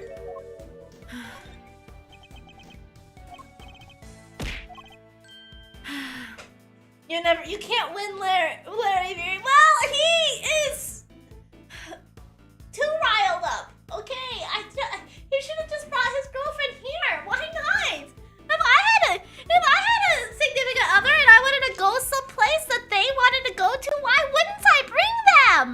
Why wouldn't I bring them? I feel like if I wanted to go somewhere, like if I was really excited for like, I don't know, an art museum or something, like it was my favorite artist, and I was excited about it, why would I want my significant other to go there without me? I would want to go with. A real man would never take their girlfriend on a date, yeah?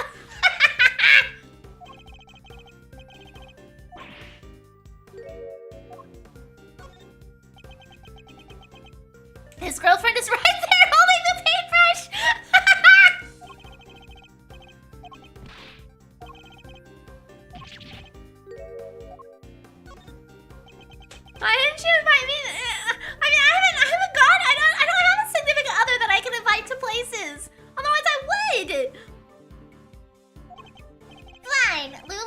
she's a Gemini, okay? So I thought I could do a sketch of the statue to show her on our date. And I expect you're pretty proud of the sketch. Not so much this time, actually. But you know, it being her side and all, I just thought maybe she might like it, kinda. So you're here for the Gemini sculpture. Heh, how very like you to try to tell me nothing. It gives so much away in the process. So to summarize, you came here today to draw a sketch of the Gemini statue for your girlfriend, Lulu. Wait! How did you figure all that out? That's good, cornflakes! I actually made banana bread this weekend. I didn't need yeast for it though. So, you know, I made the right kind of bread. From your incessant prattling, you just can't help yourself, can you? Fine, I won't say another word. Larry may want to keep it shut now, but I'll have my answers one way or another. Let's ask him what he did after he arrived here at the gallery.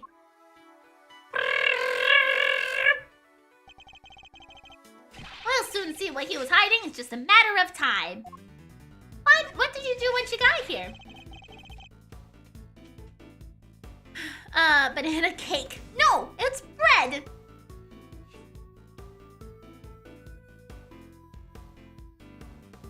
Alright, tell me what you did once you arrived here. Oh, what's the big deal? Why are you staring at me like that? I don't remember! I didn't have a pamphlet, so I want you to know, I didn't know what was where. I just kinda hung around by the fountain. Luxamber, you know, your name starts with L. Are you sure you aren't Larry Butts? You know, there have been quite a few things that have happened specifically because you're involved, right? Like you falling asleep while we're climbing the peak, or you slipping on a banana peel, or you know, all these bad things that happen specifically because you're there. Are you Larry?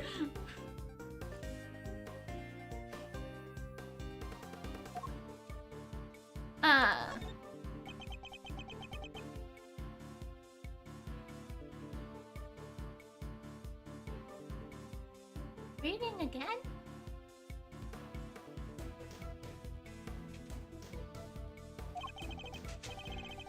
Oh god, he's talking to me all normally. Oh no. Wait, I guess I ignored him in his blathering for too long. Bread. Oh no, I was talking about banana bread. That's what I get for thinking about trying to bully somebody instead of like actually thinking about the chat. You didn't get a pamphlet? You didn't receive a pamphlet when you paid your entrance fee at the reception desk. Aw, thank you so much for the 10 bits. Why doesn't the Grinch like knock-knock jokes? Because there's always who's there! Oh, that's a good one too! Nice. Huh? You mean entry isn't... It's not free to get in here. You didn't pay upon entry. You mean to tell me that you entered without paying? I'm sorry, okay? It wasn't deliberate. Worried about cats go, they die purgatory. Your name starts with M. Are you sure you're not Maya? You are always the first to get the blame of things. Oh. There just isn't anybody at the reception desk at all. So I just thought that entry must be free. Miss Bound wasn't at the reception desk. You're saying Miss Bound wasn't at the reception desk at the time. Yeah, but it looked like there was maybe somebody in the little room opposite. Oh, he showed up when she turned on the sprinklers. Interesting. According to Detective Gumshoe. Oh my god, I needed a bilingual pun for a class. Thank you. Wow, that's really actually amazing that it worked out that way.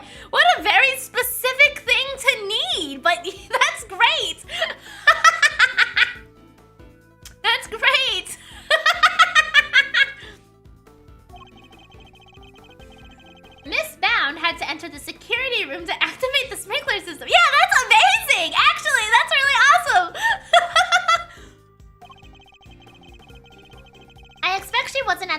detention desk because she was busy responding to the incident. I'm a French teacher and we've been talking about... Oh! Okay, I see! That's great! And right after, she finally got the place open for business too. Poor Judy. The Winter Wing! The gallery's greatest attraction is gonna be ruined now! You know a lot about the Winter Wing. You say you don't have a pamphlet, and yet you seem to know all about the Winter Wing.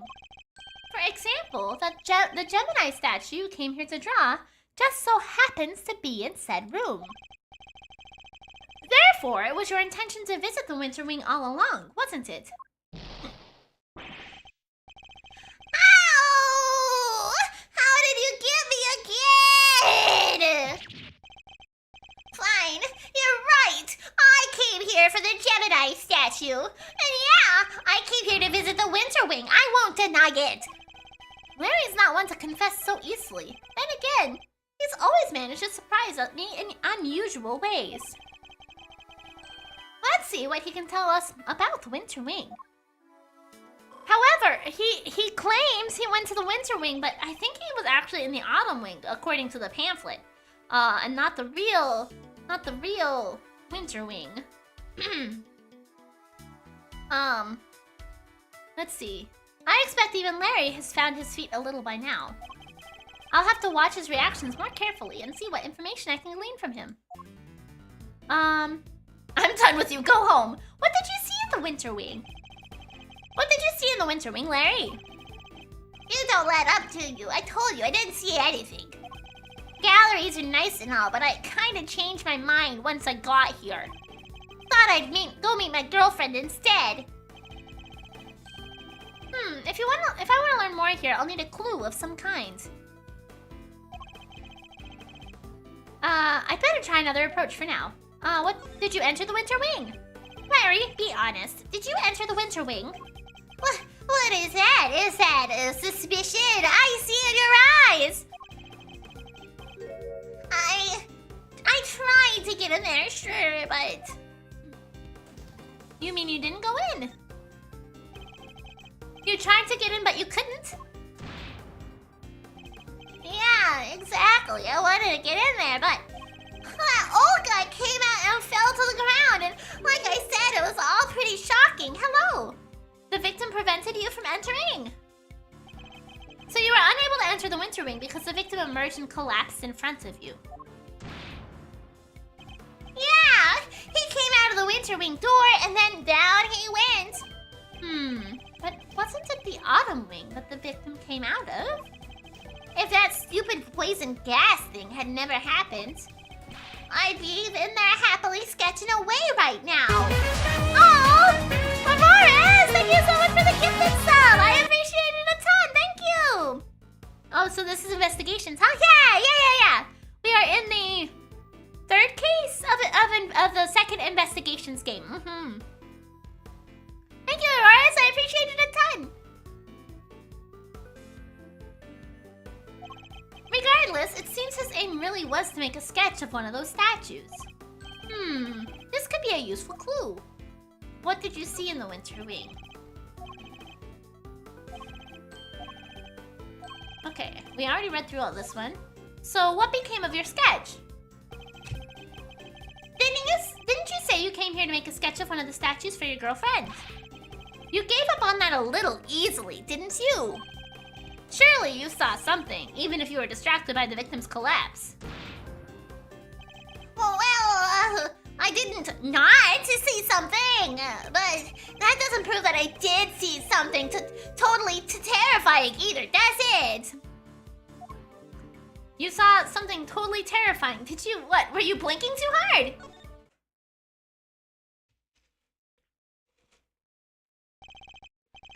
Really, Larry? You could at least try to make this one a little harder for me. I put it to you, Larry Butts, that you did, in fact, see something totally terrifying. Oh, Horace, thank you for a second gifted sub. I appreciate that too.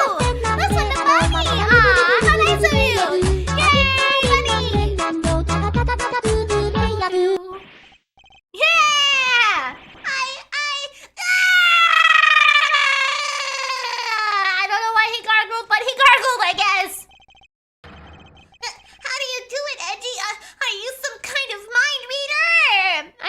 every Ace Attorney game on my ADXL. Oh, nice! That's awesome! Puke green? This was just the best green, the more vibrant green that I picked. Fine, I guess there's no point in trying to keep it a secret any longer. I'm not sure there's much point in you trying to keep any secrets, given your track record. Damn! It wasn't exactly the most edifying use of my time, but that's checkmate. Mine's chess. Checkmate. I couldn't help staring at the Gemini statue. My eyes were drawn to it. You keep talking about a Gemini statue, but there's no way you saw what you think you saw. It's simply not possible. What do you mean? You think I saw a ghost statue or something? Larry's still laboring under the misconception that he was looking at the winter wing. This piece of evidence shows us what Larry was really looking at.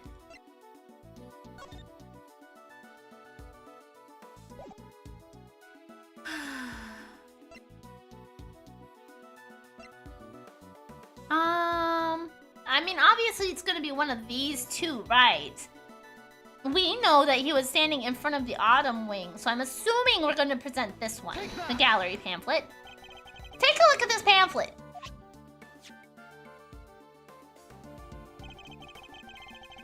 The autumn wing features sculptures depicting Capricorn, Aquarius, Pisces, and Aries. Not only that, but I've seen the statue depicting the Gemini in the winter wing for myself. Which means that whatever you saw, it can't have been a statue of Gemini. Guess that makes sense. Why is he not more surprised by that? It did seem pretty weird now that I think about it. One of the two people did look like a goddess. So the other stuff, I guess that wasn't my imagination either. Other stuff? You're interested in it too, aren't you, Edgy? Great, let me show you! Show me what exactly? I drew a picture of it all, got the whole scene down as I saw it. But I'm still not that confident in my work, so, well, I want to see. Really? All right, here. I don't know why.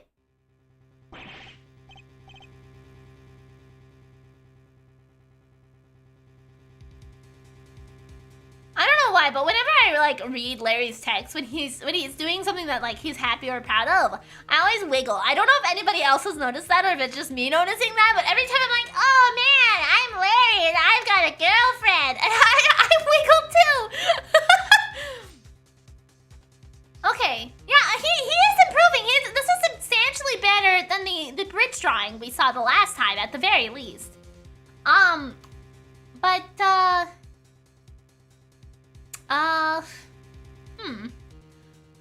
that's exciting. Too funny, man. You've got all sorts of good things looking up for you. Good. After all the bad news you've had lately, that's great. What on earth? It's grotesque. You're trying to tell me that the statue was crying tears of blood. I have to say, Loris, it's pretty scary. Right, because it was scary. It was supposed to be a statue of Gemini, but it up and turned into a goddess right before my eyes. It freaked me out so bad I screamed out loud. So he wasn't reacting to the victim collapsing in front of him after all. Wait, when you say it turned into a goddess, what do you mean exactly? What do you mean? What do I mean? The bottom half was suddenly a fish. That's what I mean.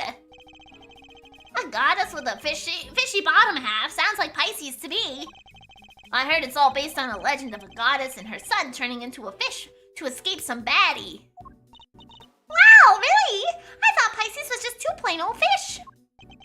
Edgy, do you think the statue's cursed? I mean, tears of blood, turning into a fish. That's some pretty cursed stuff right there. Don't be a fool. I imagine you simply mistook one statue for another. Pisces statue sketch. A sketch by Larry depicting the Pisces statue exactly as he saw it. Pisces statue sketch data jotted down a mat organizer. We're gonna go ahead and take this time to take a little 5-minute break. Stand up, stretch, move around a little bit. I'll be right back.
Alrighty, I have returned. Oh yeah, I forgot. I got some new sodas too yesterday when I went to the store. I've been seeing this one at the store a lot before I actually finally decided to get it. It's a Shirley Temple 7-Up. So it's cherry and pomegranate flavored. And I don't usually drink 7-Up. I'm more of a Sprite gal. But Oh, it's pretty good. I liked it. It was tasty. I like cherry and pomegranate, so I recommend this one.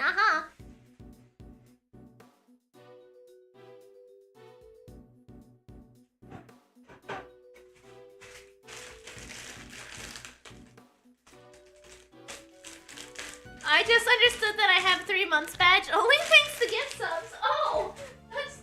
I mean, I guess that's one way to get it. I guess. Okay. Look at you tucking it carefully into your organizer. I got 0 sugar cranberry bliss starry. Ooh, that sounds good too. I like cranberry also. Oh, next weekend I should make I got a box of cranberry orange muffins. Maybe I'll make those next weekend. I simply thought I might have a use for it later. Maybe in the bathroom. You're the worst, Edgy! The worst! Ooh, cranberry meat sounds good too. When did Kay get here? She and Gumshoe both came in at the same time. Kinda freaky deaky though, huh? A statue with a bottom half that changes shapes. I'm pretty keen to find out what went down in the autumn wing, aren't you? In the bathroom? Yeah, apparently. I suppose I am, yes. Could there be some kind of trick to the Pisces statue, perhaps?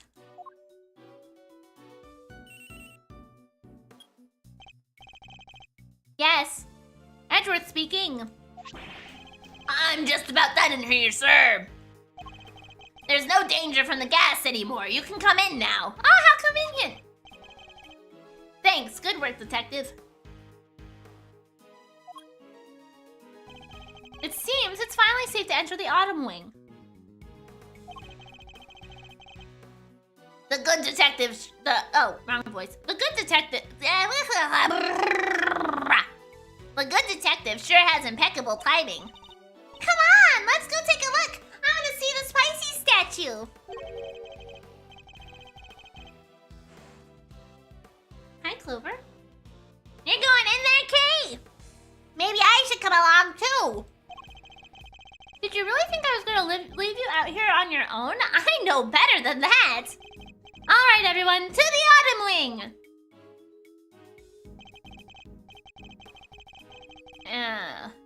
Here we are at last. It really does look a lot like the winter wing. Glad you could make it. Hey there.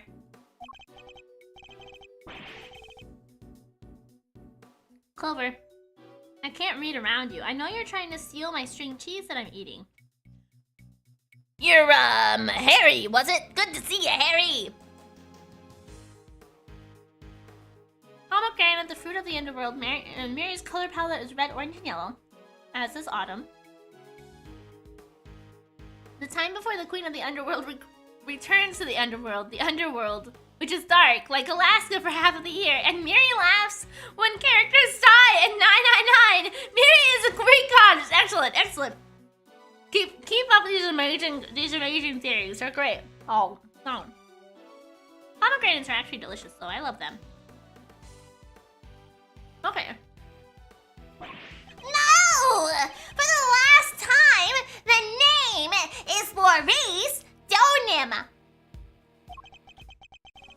Detective, your report if you don't mind.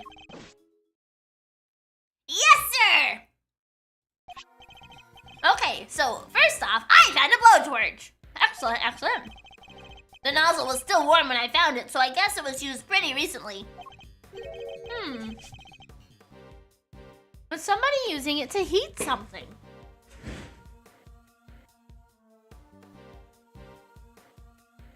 Okay. Used blowtorch. There are signs of its use just before the police arrived, possibly to heat something. Was the stepladder already like that when you entered? Yeah, guess it was used by whoever let out the gas. The gas was inside the case until someone popped the lid. Okay, so whatever caused Larry to see the eyes bleeding was due to the gas inside of the container. Okay.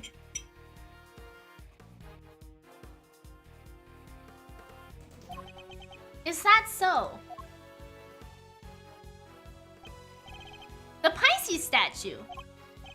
Huh? You're sure up on your constellations, sir. You know what the one in the other case is too? I'd guess Aries. This is the autumn wing, so I imagine it should be Capricorn. Oh, Capricorn. Yeah, guess there's no fooling you, sir. I thought it was supposed to be Taurus. That weird cloth draped around that's draped around it kind of tripped me up. Oh. Isn't that a piece of luminous cloth from way back when? What's that doing here? Now we have evidence from the IS-7 incident too. I mean, we have little things here. Little lighting machines. Luminous cloth. Cloth that glows when connected to a full spectrum light emitting device. Taking a look. Fuck, I'm messing up all my voices today. Taking a look around.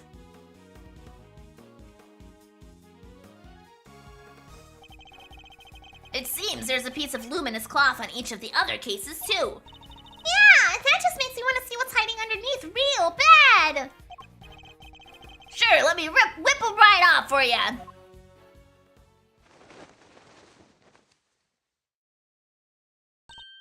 Wow, they're beautiful.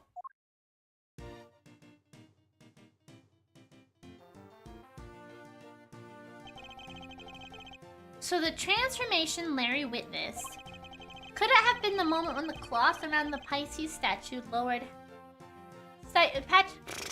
Pisces statue's lower half fell away. See, Edgy, see! I wasn't imagining things and I wasn't mistaken! Listen, Miles, sir, I think we could all agree this room is fishier than a bucket of fish. My hunch is that somebody deliberately tried to make this room look just like the winter wing. Yes, I was thinking exactly the same thing. They even covered the statues up in such a way as to make them look similar. With a cloth over the bottom half, the Pisces and Gemini statues look almost the same. Ditto for Capricorn, cover his bottom half in the top, and he looks pretty much like Taurus.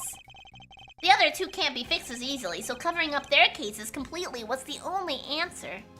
Interesting. So somebody went to some lengths to disguise the autumn wing as the winter wing. I'd say we need to take a closer look at things in here, wouldn't you, Fender? No! Eustace and Larry in the same chapter!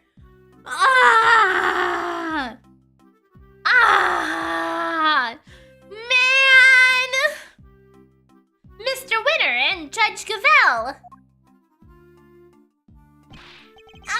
What the heck are you guys doing here? You're the last thing I need. This is my scene, you hear? Mr. Edgeworth, it seems I have failed in my duty yet again. I pray that one day to make you see that your presence is not required at every crime scene. Please do not speak that name into existence, Luxamber. Please do not. I do not need all three of them in one case, please. It was bad enough with Larry and Old Bag, okay? I don't want all three of them. And that co-opting the good detective for your own ends is neither right nor good. What about Lang? I am very grateful we have not yet seen Lang for a while. You just jinxed yourself. No. No, if anybody jinxed me, it wasn't me. It was Luxamber, okay? It's his fault. I will have to give serious consideration as to how the goddess of justice would have me judge you. You got it all wrong. It was me who asked Mr. Edgeworth to help, not the other way around. It was? Well, then you know what that means, Detective Flatfoot. Oh, you mean... Exactly. Your, salary check is taking a hit. I bet you're looking forward to payday now. I always wanted to say that. Man, getting a wage cut from you of all people. Not so fast, Mr. Winner. I was simply assisting with the police's investigation as a witness and bystander. Detective Gumshoe is entirely in the right. I'd assume a goddess of justice would follow written laws. Yeah, not according to Gavel, apparently. I would stop playing this place. I mean, fair, honestly. Oh, he is, huh? So you're saying I should give him a bonus instead? Yeah, give Gumshoe a bonus. Oh, that's not what I'm saying at all. Well, I think he deserves it. Okay, Gumshoe tries his best. Okay, he helps out in the best ways he can. Hey, I wouldn't mind a little salary bump. Your compassion and generosity are truly heartwarming, Eustace. But we must take into account past transgressions when making judgments that concern the future. And I hereby judge Mr. Edgeworth and his associates unfit to tread the hallowed ground of this scene. Why are you involved? You're supposed to be a judge, Gavel. You're supposed to, preside over court. Why are you fucking here? Gumshoe deserves not having to eat salty noodles 6 times a week. Right! Yeah, he deserves real food and real money. What? But we only just got here. The goddess of justice has conferred her blessings on Eustace, and Eustace alone. Buddy!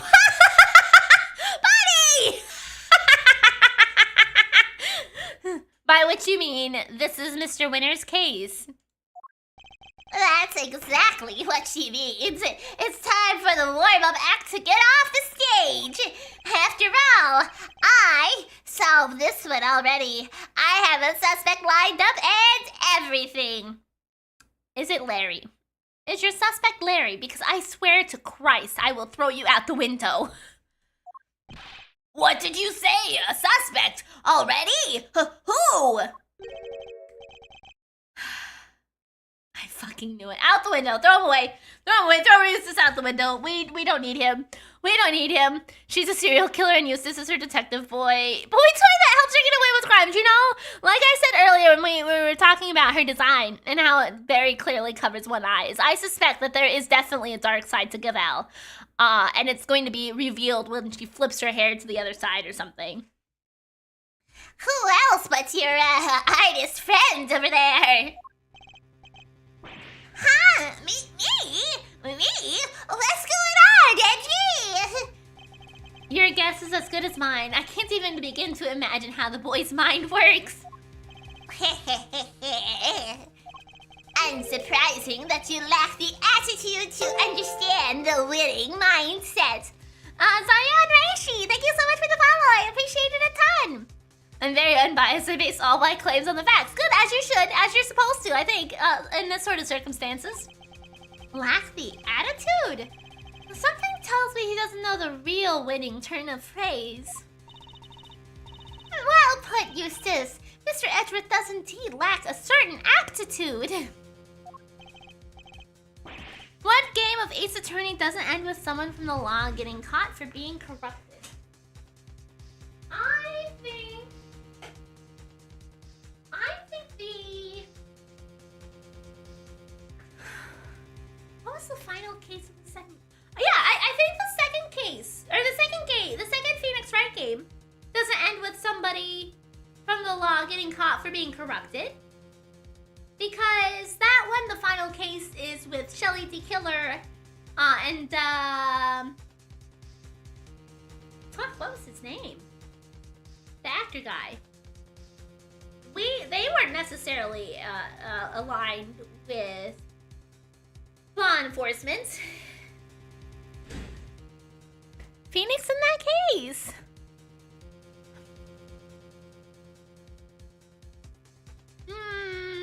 I don't know. With all the false accusations they put on Larry, he should sue them for distress. I mean, arguably, the double jeopardy should get him out of most of these cases, right? He's always put on trial for being a murderer when he's not, ever. Yeah, exactly. Where's your aptitude, smart guy? Wow, he's totally shameless. Underestimate thy information gathering skills at your own peril. Before we came here, we dropped by the medical room to ask the doctor there a few questions. And he told me where the poison gas came from. Larry should change his name to Terry. Then they can all die of dysentery! Nice, nice. And where might that have been? It was, it's this, chemical you find everywhere. Can't think of the name just now, though. Oh, wait here a second. Let me just call him real quick. Perhaps I can answer your question while Eustace is on the telephone. Why does he need to make a phone call when he can literally run across the hallway? Right, because the medical room is here, isn't it? That's what they made it sound like earlier when we saw Delicia. Delicia!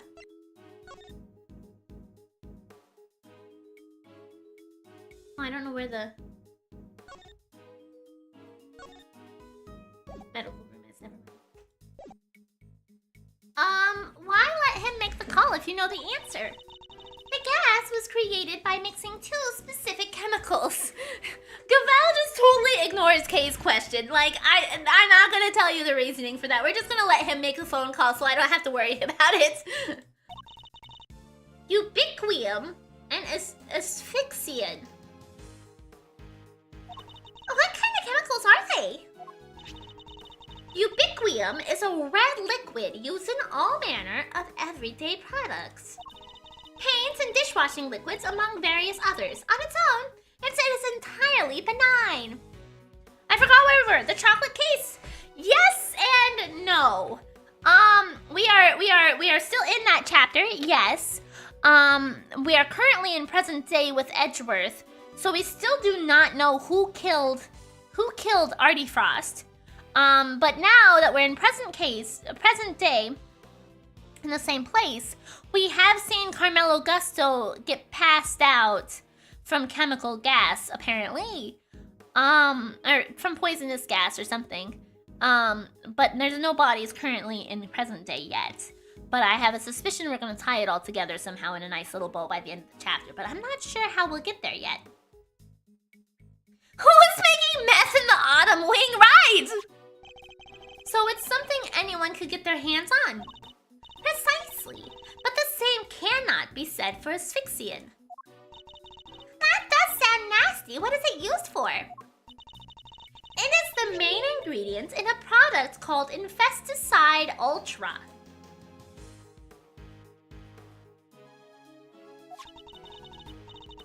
It is pure white in color and is unavailable to the average consumer. In fact, it's nigh impossible for members of the public to obtain it here in this country.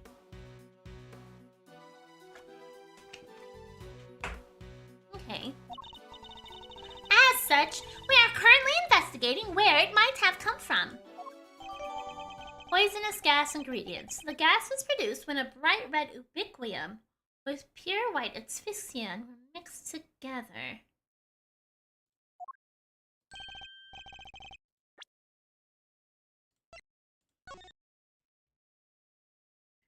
Okay. So, that probably is how the crying effect is on these statues, is that liquid. The white puddle, I assume, or the pink puddle, I assume, must have been white originally. And then combined with the red tears somehow.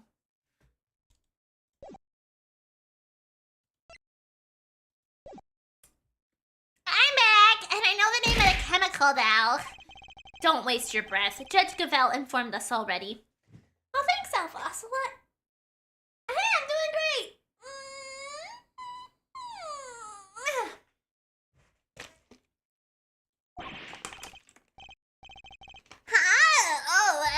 Great.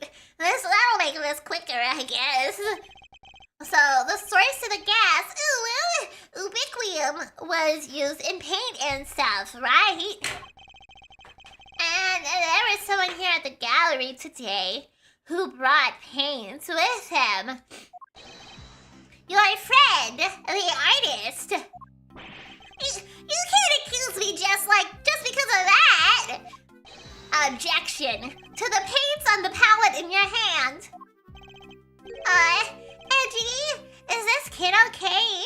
He seems a little... Indeed. I haven't known him long, but he's a little prone to jumping to the wrong conclusions. Having to do Larry and Eustace back to back and make them slightly distinguishable from one another is a little bit difficult. It's a little bit difficult. Someone's gonna add caustic soda instead of muriatic acid and fuck up the whole run. What do those mean? I don't know what that is. Hey! Quit talking about me like I'm not even here! Ignore them, Eustace. They are simply intimidated by you and nothing more. It's the butts! It's the butts! Why not give them another reason to fear you with one of your winning deductions? Winning? Yeah! Good idea! Get a load of this, losers! God, I hate this guy. Winners winning deduction. Our friend, the artist here, won the race to find the victim and was the first on the scene, correct? And the gas the victim was poisoned with is made from ubiquium, which, as we know, is found in paint. He was carrying paint on his person, and he was one winning stride away from the victim. Which surely makes him the winner on our list of suspects.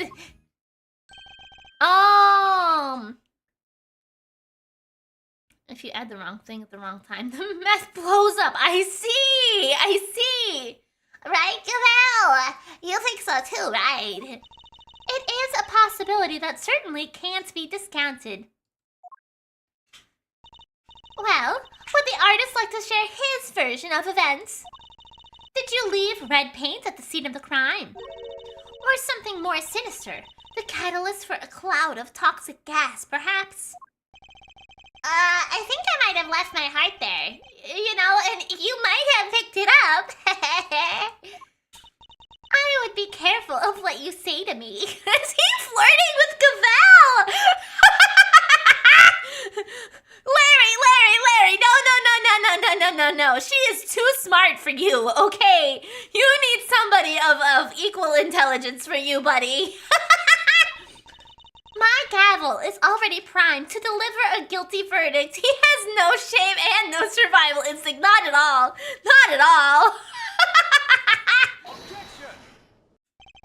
Ignore him, please, Your Honor. It's for the best. Larry, what the fuck? But I get it, but she's accusing you of murder. I mean, not quite murder, just poison. Just poisoning. We haven't killed anybody. Nobody's dead in current times, okay?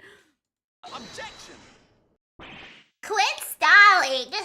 You can't run away from the fact that my reasoning is flawless. He's going for someone of equal intelligence but got kicked out of the coma ward in the hospital.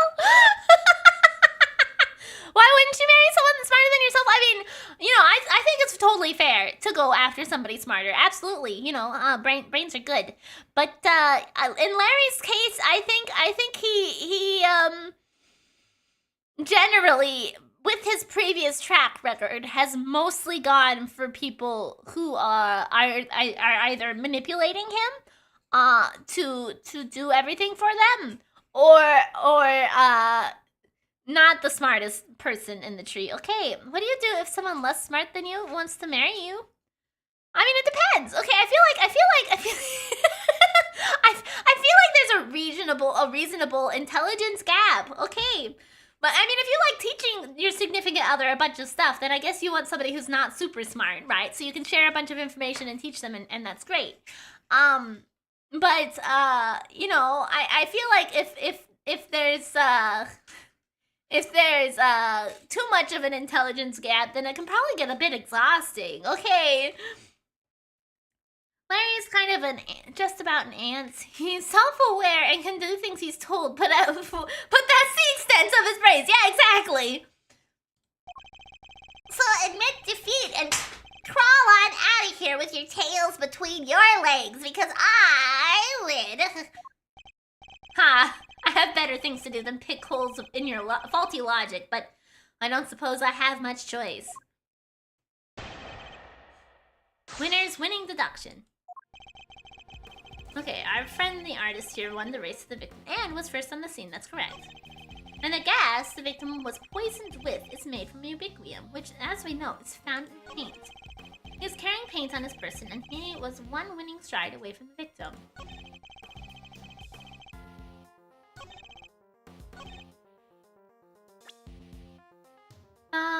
Okay. Bright red ubiquium with pure white asphyxiant were mixed together. Okay, we're gonna go ahead and save since it's been a little bit.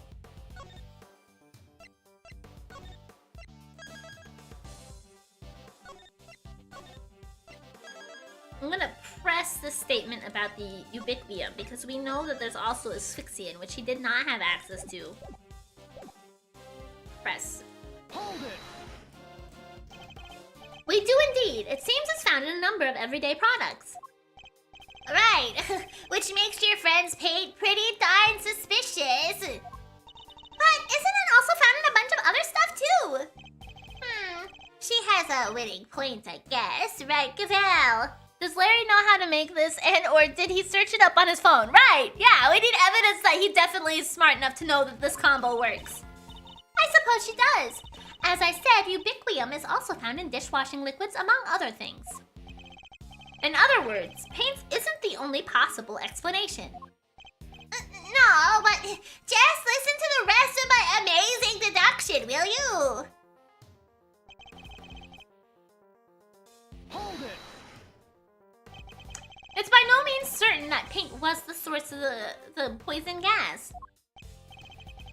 Well, if it's by no means certain that it wasn't it either. Was that supposed to sound clever?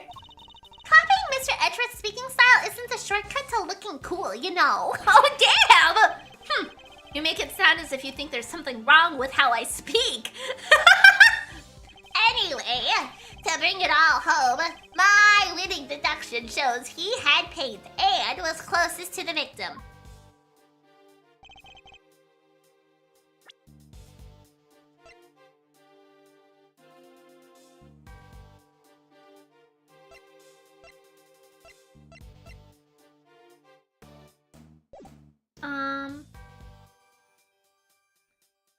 Let's go back. Okay, we pressed that, Let's press this one too. Hold it. I'll be the first to admit that he's something of a suspicious character. First to admit? Are you trying to beat me to it? But you can't, because I'm the winner. I'm the first rate always. Huh? I'm a first-rate artist, you say? Oh my god, Larry! Larry, I don't need you to make this any more convoluted than it already is. Please, Mr. Winner, just continue.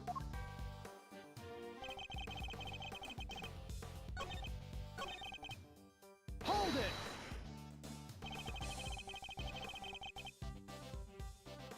That's really all you're basing your suspicion of Mr. Butts on. What? You have a problem with that? How? Then show me some proof, loser! Put up or shut up! Eustace! Eustace! He's literally asking for it, Mr. Edgeworth! He is, so let's find the right piece of evidence and really give it to him. We know that Mr. Winner isn't much of a listener. And we also know that his reasoning is likely to be based on a flawed assumption. Yeah, he even phoned the other guy and he still got it wrong somehow. Let's go over this, get this over with as quickly as we can. It's a waste of all of our time. Okay. You should put up your fist and shut him up, right? Yeah, absolutely. We should do both. Ow. Okay.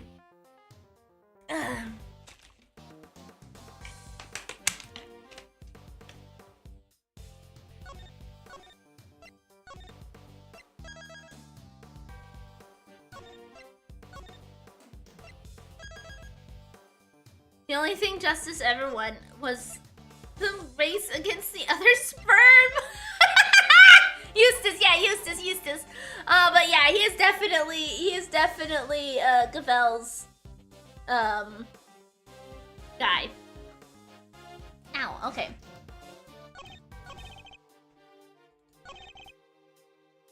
It's made from ubiquium, which as we know is found as paint.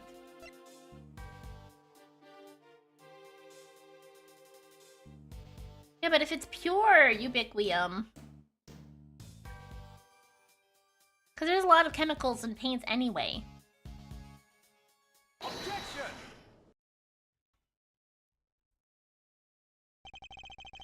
Your deductions are anything but winning, I'm afraid, unless you're looking to win a prize for incoherence. Damn! Hey, so you agree that I deserve a prize? What you deserve is to be set right. The gas came from within a case containing the sculpture of Pisces. I just remembered that your dinner time is like my 6 a.m., so it's entirely possible that you help me on your Friday night if I'm crazy enough to wake up early on a Saturday. Yeah, that could work. If you still need help by that time. It did, and it was created by the artist guy. With the red paint that we know is full of ubiquium. Allow me to offer you a bit of advice. One prosecutor to another. It always helps to listen carefully to others. The gas is created when ubiquium is mixed with another substance. Asphyxiant. Paint containing ubiquium alone wouldn't create any kind of gas at all. It wouldn't. I thought they said that the guy was asphyxiated with ubiquium.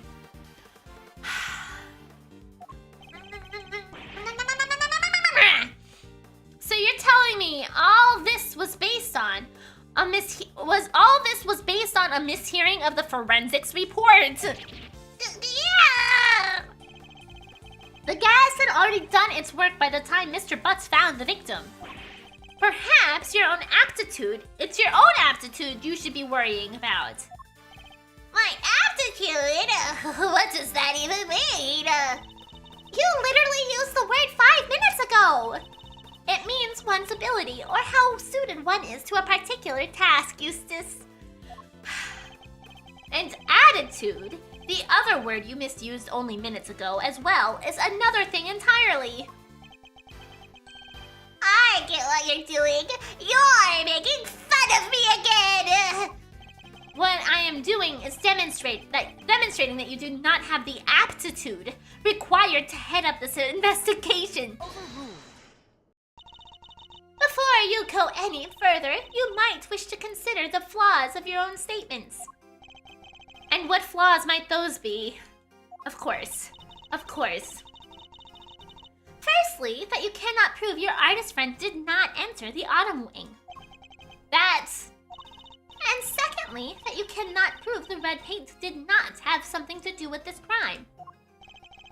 But the paint isn't important on its own, surely. What's important is the combination of the red ubiquium with white asphyxiant.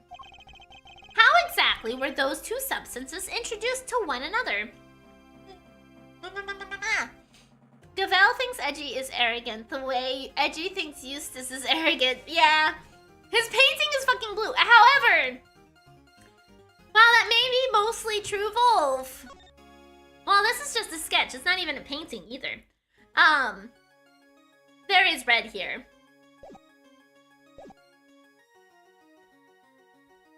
Surely we need to figure that out before anything else.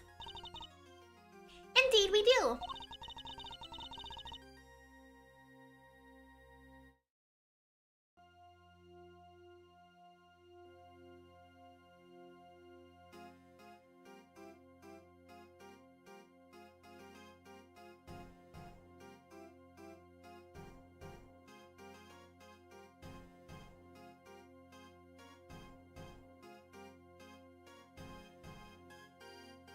Okay. And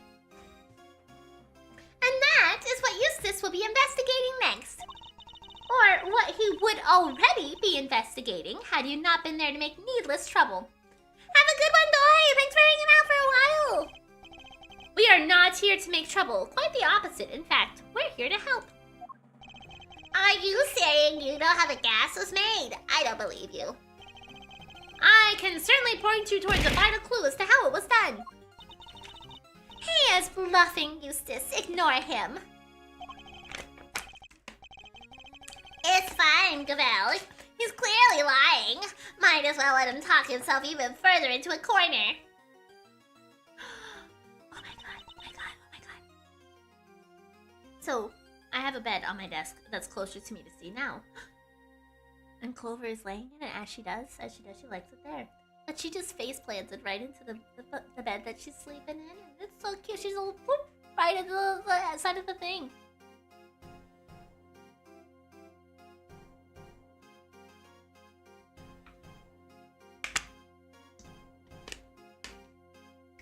No, I think it's supposed to be like useless. Because his last name is Winner. So Eustace Useless. I think that's how it's supposed to be. But it wouldn't matter anyway. I'm gonna keep my pronunciation no matter what. If you are sure. Come on then, show me what you've got. What shows how the gas was created, Take that! You're saying this somehow shows how the chemicals were mixed to make the poison gas. Heh, that's exactly what I'm saying, yes. Thank you for noticing. Well, if they do say I have a good eye. The red tears Mr. Butts saw, that was the ubiquium. Wait a second. You're saying the statue cried the stuff out. What, so our culprit is some kind of evil spirit? How much time am I gonna have to waste talking him through this step by step? The red tears alone would not have been enough to create the gas. They must have mixed with something else inside that case. What? And what evidence do you have that that's what happened? The evidence is right here in the sketch I just showed you. I need to point out the part that shows that the two liquids had mixed together. This pink stuff down here. Take that! Observe the pool of pink liquid beneath the Pisces statue glass case. This clearly shows that the two chemicals mixed. What? Wait! I don't get it. How does that prove that some ubiquium mixed with asphyxian? We have an artist with us. Why don't we ask him? Larry, you claim to be something of a painter. I imagine you have some experience with mixing colors. Oh my god. What happens when you mix red with white? Don't treat me like a dum-dum, Edgy. I did graduate from junior high, you know. Any idiot knows that red and white make pink. I mean, there's variations. You got your rose pinks and your baby pinks. Hold it! That will be more than enough, thank you. Do you see what I'm getting at now, Mr. Winner? Oh, I think I do. Ubiquium is red, asphyxian is white. Mix the two together, and you get pink. That's what pink liquid is. Yes, very good. We got there in the end. Yes, interesting. I think you finally convinced him. Overruled. Oh, Gavel. Mr. Edgeworth, you have raised a possibility. Nothing more. We cannot know for sure that this shows the result of the two chemicals having mixed. And besides, the sketch you are attempting to enter as evidence was drawn by a suspect. How can we possibly hope to rely on its veracity? Hey! I drew everything exactly as I saw it. A true artist never lies or embellishes the truth. If you fuck... Larry, all you do is hide the truth! Larry, what the fuck, man? All you do is hide the goddamn truth! You're so frustrating. You're so frustrating. Forgive me, but I did not ask for your opinion. Ugh, she's a cold one, but I like it! Oh my god! You may rest assured, Your Honor, that I mean to prove my theory to all of our satisfaction. Overruled. It may not be wise to jeopardize your position any further, Mr. Edgeworth. What, are you gonna threaten to take away my badge again? Oh no! Every chapter, Gavel threatens to take away my badge like 5 times! Wow! That's definitely is gonna actually happen one of these times, right? Especially as there is another question to which you have yet to provide a satisfactory answer. How can you prove that this man did not enter the Atom Wing? Until you are able to, there is little more to discuss. Wait! Maybe the victim could help us out with that! Mr. Gusto, he is still unconscious and in critical condition. He is? Oh. Larry, why are you standing over there? Why are you standing over there, Larry?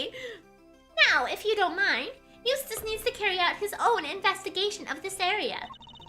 If you would be so kind as to leave him in peace.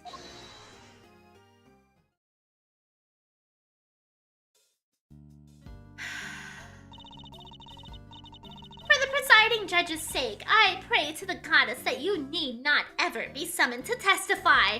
I agree, Gavel. I agree. Please do not ever let Larry back in the courtroom. Now then, is there something you wish to say, Mr. Artist? If, you could just hold that pose for a moment there, Miss Ice Queen. I am Justice Verity Gavel, and I would be grateful if you would dispense with the childish epithets. Epithets? Oh, finally she tells me her name. Nice to meet you, Verity. My name's, Laurice Donham. You could call me Laurice. If you could stop wasting the court's time, Mr. Donham. Oh yeah, sorry. It's just, there's something I forgot to mention. Oh hey, Carouse! How are you doing? The door was locked. I tried to open it and then the old guy came tumbling out. Pain, oh. Is it your head still? Have you had a headache for over a week? Well, over a week, because it was like a week last time, I think. Is it still a headache? 2 weeks? You might want to go see someone about that. That's a long time to have a headache. Might have something, have something in there.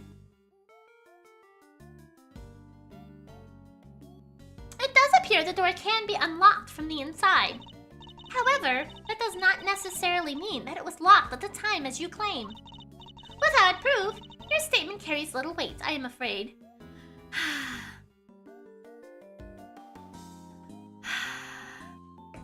Rose, I'm worried about you. I think you should go to the doctor to get it checked out. Okay? Even though fair, doing so at the end of the year, it's kind of risky anyway, because like, you're just gonna have your insurance roll over at the beginning of the year anyhow, so you have to pay all the money again anyway. So like, on one hand fair, but if you still have a headache when we go into 2026, Kuros, okay, if it lasts from now until the end of the year, literally, go take care of yourself, okay? Go see a doctor, please, if it's still headachy by January, okay? Is that fair? Without proof, your statement carries little weight, I am afraid. Objection.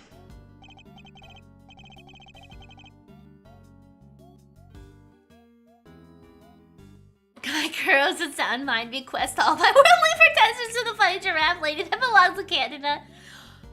What? Did you go to the doctor for that one?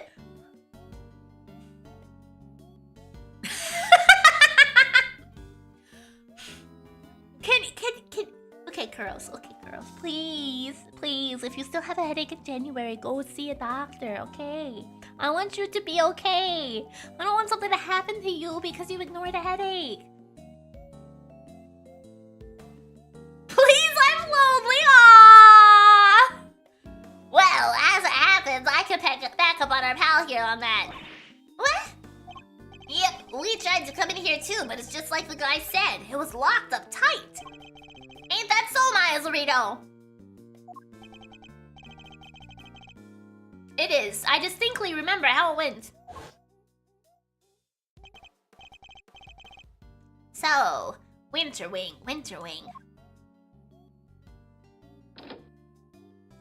Huh? I don't believe it. It's locked. The gallery's open for biz, but the Winter Wonderwing's off limits. What gives? Prior to the incident with the gas, it was not possible to enter this room from the outside. And what is to say that your suspicious friend was not here with the victim the entire time? Objection! The fact he didn't suffer the ill effects of the gas. Oh, fair. Search him for a gas mask if you like. I doubt you'll find one. I see. Then I suppose we will have to take you at your collective word. That was a little too easy. While my head hurts, I was called pretty in Final Fantasy XIV while doing my roulettes. That's a core memory now. Ah, that's great! From what I have seen of your character, though, you do have a pretty character, though, so that's fair. That's true. And that, once again, Mr. Winter's seductions have fallen short of the mark. What are you talking about? I just need some more information, that's all. You can't blame a guy for being a little hasty with his seductions. Oops, I threw my cashew lid. You know, it's not cool for a prosecutor to be saying stuff like that, right?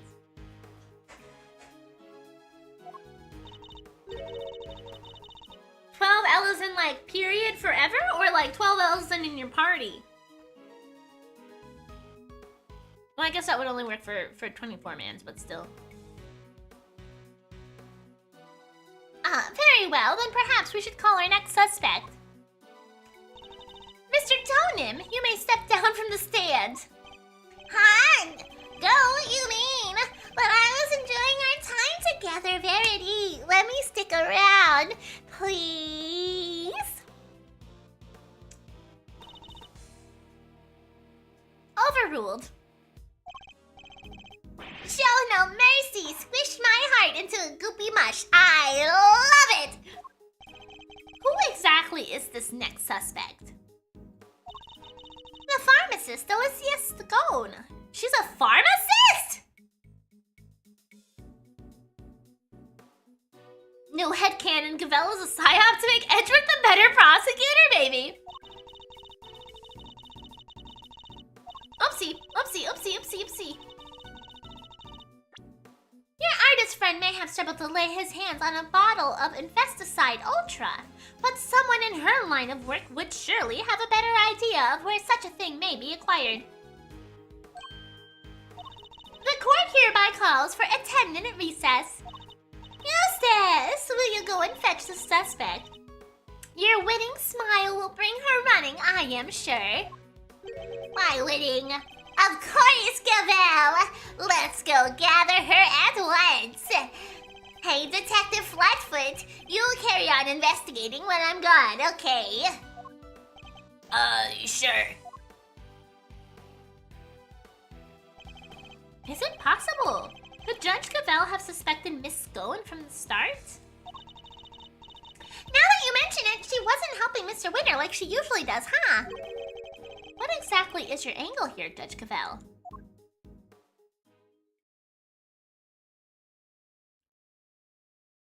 To be continued.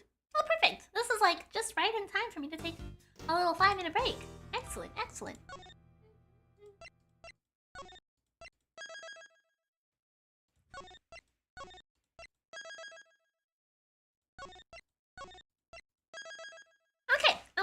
take my 5-minute break a few minutes early because this is a perfect opportunity for it. So I will be right back. Gonna stand up, stretch my legs, run some Twitch ads, the usual, yada yada. Be right back.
Alrighty, I returned. I didn't really go anywhere because as soon as I was getting ready to get up, Clover was like, "Oh, is that a lap for me?"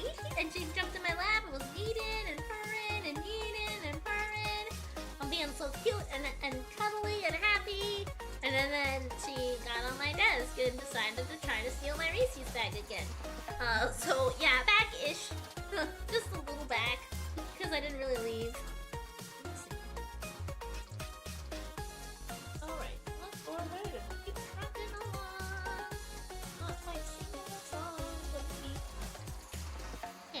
Also grab the soda. My fridge sits right behind me.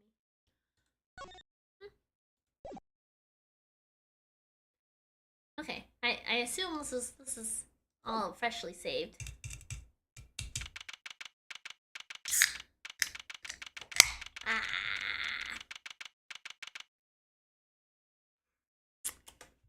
April 2nd, 12:05 p.m. Zodiac call. Autumn wing. Make sure are taking their time. I thought this was supposed to be a 10-minute recess. Mary, cracking that beer. Cheers to that, I guess. Oh, that's a new 7-Up flavor I got. It's a cherry pomegranate one.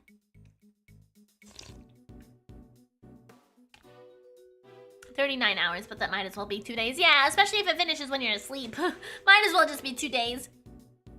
Heh, sorry to keep you losers waiting. But wait no longer. I won the race to find Delicia Scone, and here she is. When we did Uwu, we had a Sprite cranberry joke since we started after Christmas. Oh, really? Hello, dear. This lovely young man said you wanted to speak to me. Delicia Scone, purveyor of the most wondrous wares a pharmacist can offer, at your service. Okay, so she's really a pharmacist instead of a baker. Delicia to my pounds, and even my pounds. Delicia to my pals, and even Miss Delicious to some. You can call me the winner. I'll call you whatever I want. Since you need to use Sprint, we called it Sprint Cranberry, then Spron's Cranberry, and then just Spron's. Excellent. Excellent. You can't spell pharmacist without harm. Obviously, she's the murderer. Possibly. We'll find out. All right, Winnie Pooh. Whatever you say. It's lovely to meet you, dearie. So much for call me the winner. Oh, have we met before, young man? Hey, get a load of this, Delicia. That's Miles Edgeworth, Gregory's son. We'll be 14 minutes deep in a poll in April, and just hear Sprons and see 7+ sprints activated. That's amazing. Well, I never. It's a pleasure to meet you, Milesy Smiles. If you mess, address me by my given name. Just Miles will do. Oh, Greggy Piglegs boy, and all grown up too. Make me feel my age, why don't you? I wonder just how old she is. That was the same exact one. Wonder your father had two, Edgeworth. Do we still have question mark for age? Yeah. Yeah. That's amazing, though. That's great to have them have such a, quick, reflex to do as you suggest. Eustace, I believe we have some questions for our pharmacist. Oh yeah! What brings you to the gallery today, Miss Scone?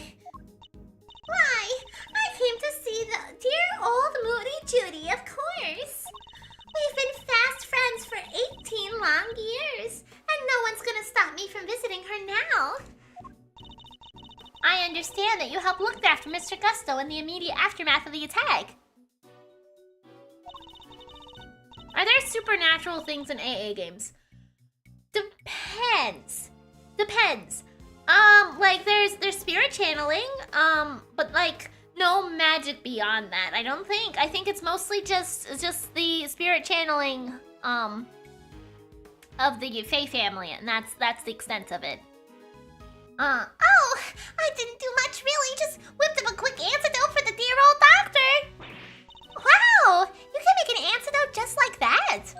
Oh, yes, dear. As long as I have the right ingredients, I can just throw together about any medicine you'd like. It certainly helped that the medical room was well equipped, though. Is there? I mostly just think of the, spirit channeling and stuff. I don't know really beyond that. We were much better off treating him here than losing vital minutes taking him to the hospital. Anyway, we did what we could. The rest, well, that's up to him. And you know the victim, Miss Delicious. I feel like all that stuff kind of falls into like the spirit channeling stuff, though. More stuff in Apollo Justice, though, huh? Oh yes, well, sort of. It's been 18 years since I last saw him. Apparently, he's famous these days. One of the best confectioners in the world, or so they say. Interesting. So he's a well-known public figure. Oh, yes, dear. He was on the news and everything. Confectionery crafting king of the world, they said. Wow, so the old dog really went to Zhang-Fa and upped his game just like he said he would.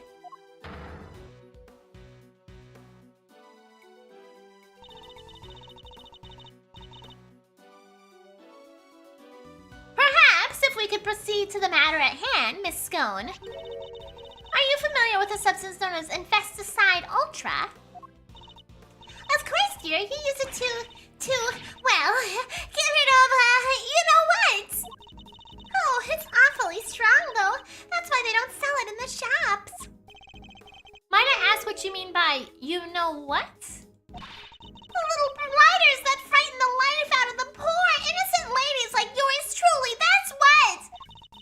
Yes, little creatures, running around people's nice, clean kitchens and terrorizing them. Oh, I get it, those. Thank you, Miss Scone. One more question, if you don't mind. Are you aware of what happens when the chemicals asphyxiant and ubiquium are combined? Oh, yes. It's right here in the Infesticide Ultra instructions. Do not mix with products containing ubiquium. Ever! How'd you know I meant Miri? It was a very good guess, okay? It was a good guess. I'm surprised I got it on the head. Excellent. Excellent.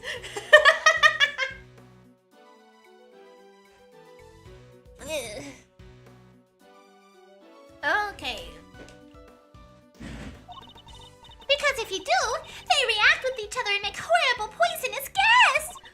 What was it again? Effects of inhalation include respiratory complications and, well, death. The poor old Gutsy very nearly didn't make it. To make that much gas, you'd need, probably 500 milliliters of each chemical, I'd say. She certainly talks like a skilled pharmacist. Ubiquium's awfully thick and sticky, and it heats up very quickly indeed. It's also bright red and smells minty fresh. Oh, and cheap as chips. That's why they use it in everything. Asphyxian's more watery. It's white in color. That will do, thank you. You are clearly well informed, Miss Scone. As I well should be, dearie! After all, Investicide Ultra is made by the company I work for.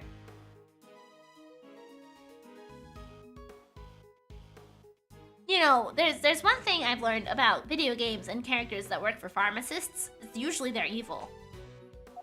Usually bad things happen when people are aligned with pharmacists.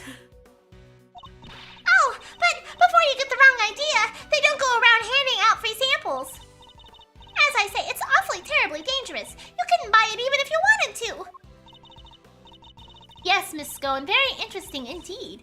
I think that tells us all we need to know. Is it right? Is it Cradle Pharmaceuticals? We have some concerns if it's Cradle Pharmaceuticals. Okay. I was trying not to go there. But you went there anyway. Strange. I thought she suspected Miss Scone. But something in that smile makes me wonder if she has some other angle in mind. What is it, Detective Flatfoot? Any developments to report? Yes, sir. It turns out the sculpture's glass display case is open from the top. I mean, that looks kind of obvious, Gumshoe. It does. Huh, that's rather unusual. And the temperature inside can be adjusted too. Oh, all the way down to 0 degrees. The Pisces case was kept at 26 degrees. Damn near got my hand stuck to it. We're lucky you escaped alive. Anything more relevant to the case? Yeah, they found something on the underside of the top part of the Pisces case. Traces of ubiquium. Oh, now we're talking. That's odd. If there's ubiquium stuck to it, it should have stayed stuck. After all, at 26 degrees, it would have been frozen solid. It would, huh? So, how did things wind up as they are now? I think Kay might be able to help us figure that out just that. Or at least Mr. Thief might. Hey, you guys are desperate to get on my good side, huh? Fine. I don't know what the heck you're talking about, but take it away. Can't believe I'm taking orders from the sky, but whatever. Anything for the truth. Before you get too carried away. The Goddess of Justice has no need for your help. We will find the truth ourselves. Ouch! Why so frosty, Judge G? Your baby prosecutor just gave us the big thumbs up. What's the issue here? Oh, wait. Don't tell me the committee has some dirty little secret it doesn't let us find it out. I am not required to explain myself to you. But if you feel that you absolutely must participate in the investigation, perhaps you can prove to me that it will be worth our while to keep you around. What exactly does she have in mind here? Who triggered the release of the poison gas? If you can answer this question, I will consent to your participation in the investigation. Who triggered the release of the poison gas?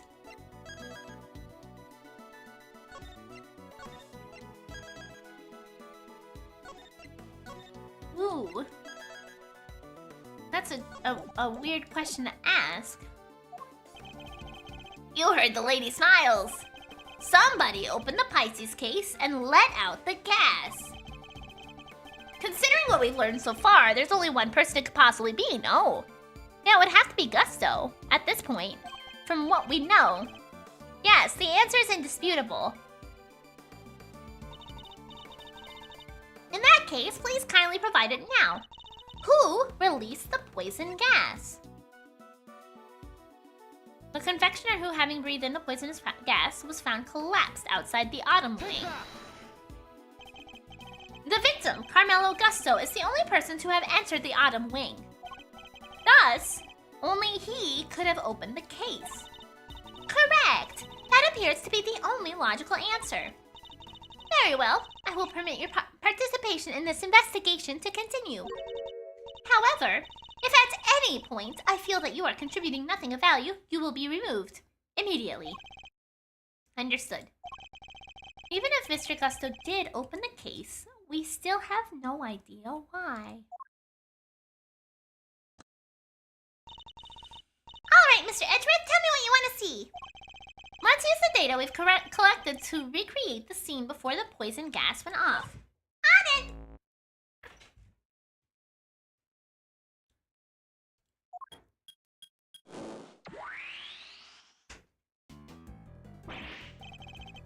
Eek! Don't scare me like that!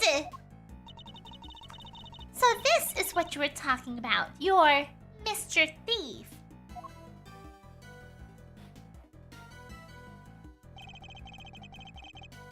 Let's begin by examining the Pisces sculpture.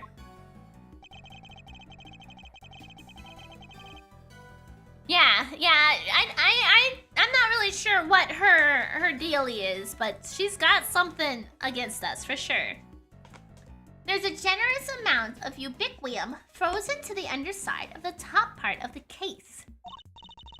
Yeah, which is what's keeping that lid on real tight. Okay, the actual glass lid is all cracked though, right? Somebody really went to town on your little house there, huh, Pisces? And do we have any idea of how the glass lid might have come to be so cracked? Well, it doesn't look like the outer-facing side of the glass suffered any damage. So someone was trapped inside of the cage.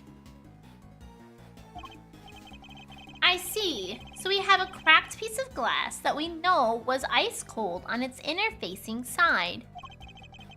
And we also know that it wasn't damaged in any direct way on its outer-facing surface. But, so somebody was inside there, trying to get out. Nicely! Ice cold. Makes me think of the way you glare at people, sir. Cracks. Make me think about those deeply etched lines on your forehead.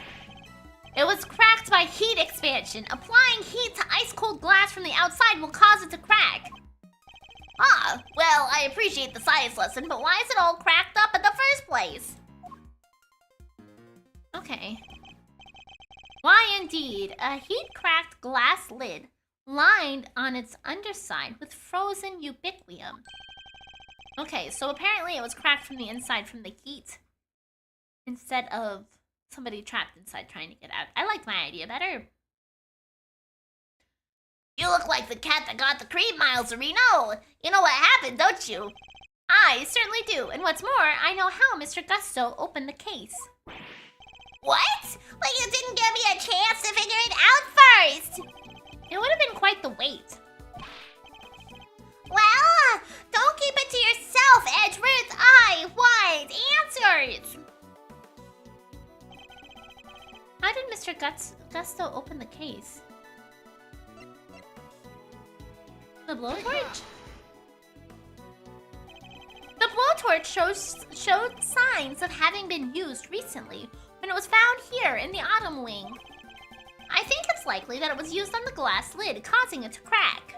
A blowtorch? Who uses a blowtorch to open a glass case?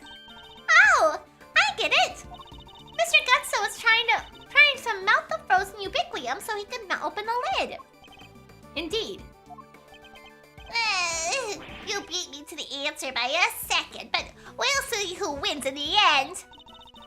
Don't try and tell us you nearly had it. You didn't have a clue.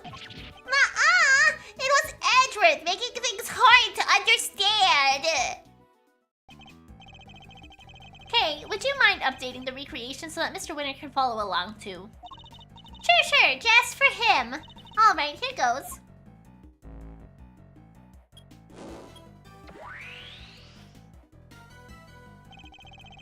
Okay, Mr. Gutso. I realize now that I keep calling him Mr. Gutso instead of Gusto. Sorry, buddy. Gusto. Not Gutso. Not Gutso. Gusto. Okay. And well, while he was in here, he used this blowtorch to melt the frozen ubiquium on the underside of the lid. Uh-huh. And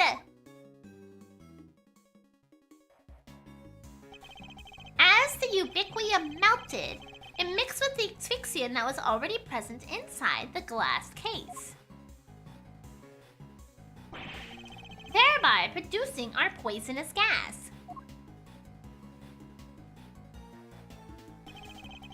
When Mr. Gusto had finally managed to open the lid, he would have released the gas and poisoned himself. Parsley! Parsley! Here! Hi, Parsley! Hello, buddy! Hi!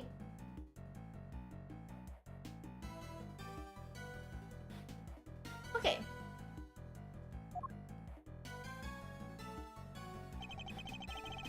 He made it as far as the fountain room where he collapsed.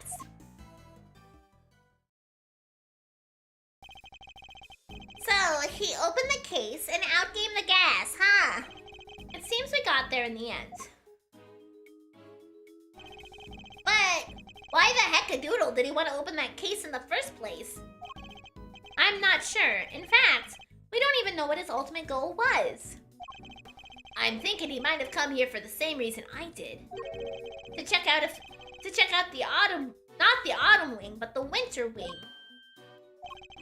You remember, right? I thought this was where the winter wing was when we first got here. Cut you out too, did it, my little Eddie Lumpkin? I was ever so confused. What with it being where Chillywink's room was all those years ago? There's even the same little tree in front of the blessed door. Who wouldn't be at sixes and sevens, eh? Did everyone involved with the IS-7 incident make the same mistake? I think we need to go and take another look at the winter wing. Time to see how quickly I can convince Mr. Winter, I suppose. Eureka! Ladies and gentlemen, I have the answer! Parsley, you want all the pets, huh? I'll just rub it up against my hand, getting all the pets. The answer to what? Exactly? That the man was going to end it all! A dramatic exit stage left, sort of artsy-fartsy farewell. Have you been listening at all this whole time? Good question, Kay. Good question, Kay. At my level, I barely need to listen to a word, and I still understand exactly half of what's going on. You are so dumb, Eustace! Oh my god!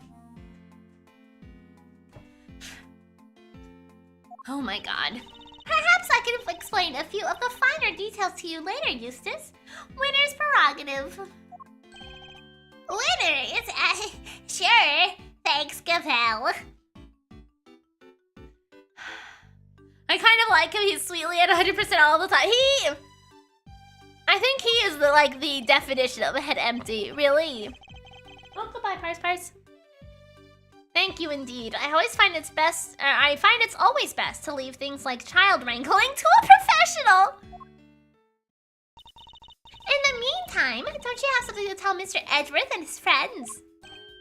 Oh yeah, I totally forgot.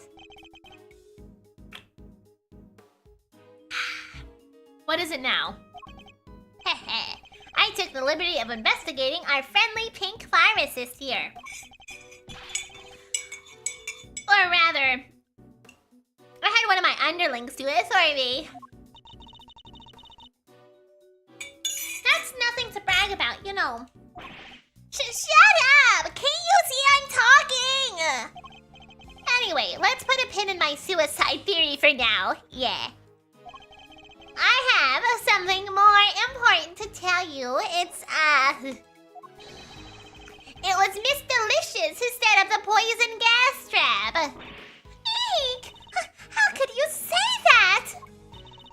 I was greatly saddened to learn of this, Miss Scone. Your profession is one dedicated to saving lives, and yet you used your expertise to try to take one.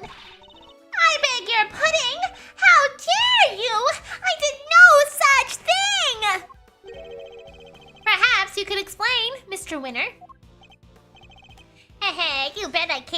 what of this? Restricted toxins handlers license. Holder delicious scone. Date of birth blurred out. Underlings, isn't that a little lazy for Eustace to rely on underlings? Unless they mean a detective like Gumshoe. I imagine it's probably like a detective like Gumshoe. This is Miss Delicious's pharmacist license. And it says right here that she's authorized to handle Infesticide Ultra. A product that we have established contains asphyxiant, one of the ingredients of our poison gas. Exactly! It's almost impossible for ordinary people to get a hold of that stuff. But Miss Delicious is no ordinary person. She's a card-carrying pharmacist. I didn't do it! This is all just a terrible misunderstanding! Objection! And that's not all. There is a bottle of Infesticide Ultra in the victim's pockets. And what do you know? It's covered in your fingerprints. We know that you and Miss Bound took the victim to the medical room. What better moment to slip the bottle into his pocket? No.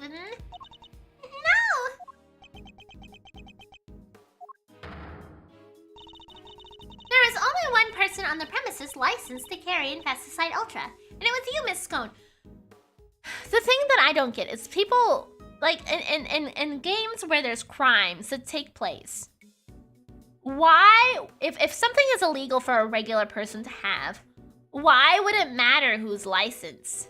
Like, even if she's licensed, that doesn't mean she's going to be the one who does it. If a person's going to commit a murder or break a law or do crime, they don't give a shit about licenses or rules. They'll find a way to accomplish what they want to do. What does it matter if she had the license if nobody else does? It doesn't. Sure, it makes sense for her to have the easiest access to it, but it doesn't change the fact that if a criminal wants to do a criminal act, they're going to do what they want to do to get that thing done. Like, it doesn't matter. Furthermore, you are acquainted with Miss Bound, the owner of the gallery. Meaning, you would have had access to the building and ample opportunity to prepare your trap. No, dear! Listen, you don't understand! That Infesticide Ultra was stolen from me! Oh no, it's illegal for the bad person to have a gun, but they do. Right, exactly! Miri, I don't want the other criminals to think I'm a small-time crook. Kinda get certified? Yeah, forklift certified, absolutely, yeah. You gotta make sure you get all, you know, certified to commit your crime, definitely. 1 second. I didn't mute, now.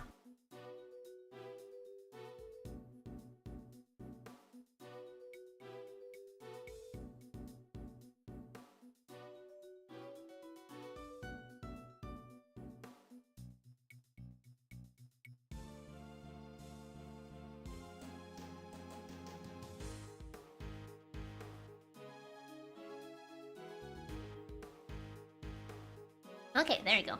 Why do you need to get a certification to lift a fork? Right, I have a spoon! That's not illegal! Lying will only lengthen your sentence, Miss Scone. I'm not lying! Oh, it's in my bag somewhere, I'm sure of it. What is she looking for? That's not it! And that's not it!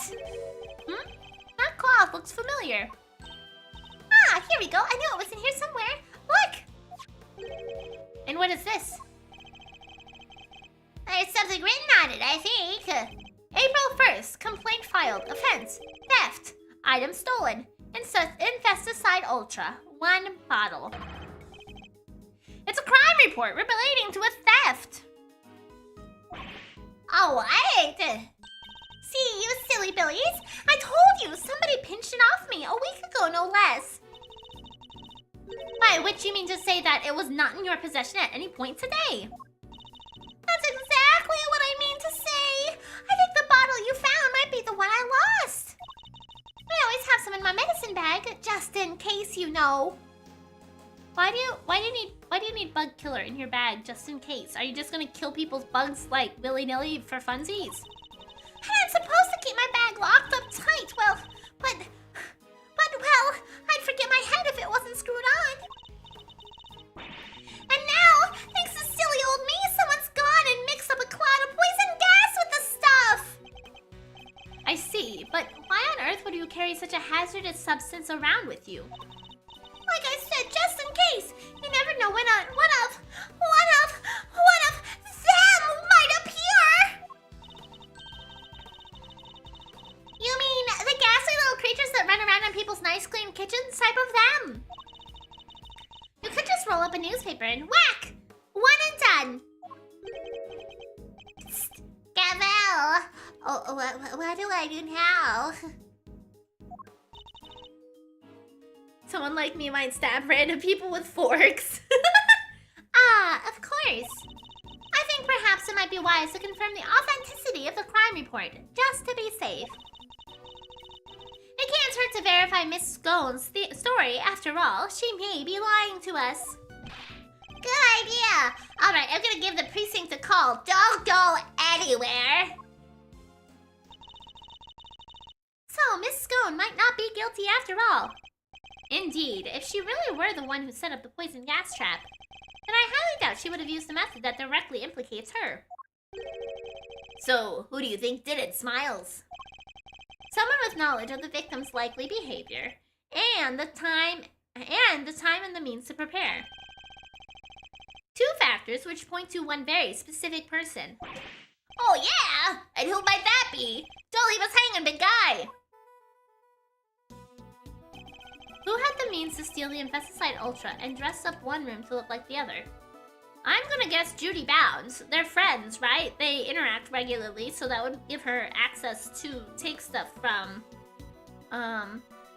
Scone. For the record, Miri, that this track was well worth the money. Good, good, I'm glad. I was worried that people might not like them because they are not very good. But I did the best that I could and got them all done, so I'm glad. Take that! Surely only Miss Bound, the proprietor of these premises, could have prepared in such a way. We'll need some solid evidence to support such a theory, nonetheless. So it was her, huh? Well, I mean, okay, listen, when you sign up for a diss track, what do you think I'm gonna do? What do you think I'm gonna do? I'm gonna tell you, I'm gonna do the thing. I'm gonna do the thing, okay? You gave me ammunition, I'm gonna use it! That's the whole point! Strange. It's like he already knew. Woo! Nice shooting, Miles Cerrito. I might have to make that associate position a permanent deal. Look, Sam, we're typing in chat while we're in a raid! Girls typing in chat while we're in a raid! Amazing. That is not what I was hoping for. I'd love to go against Miri, but she does have a point. Never give your opponent a loaded gun. Yeah, exactly. Yeah, you know, they're diss tracks for a reason. I'm not.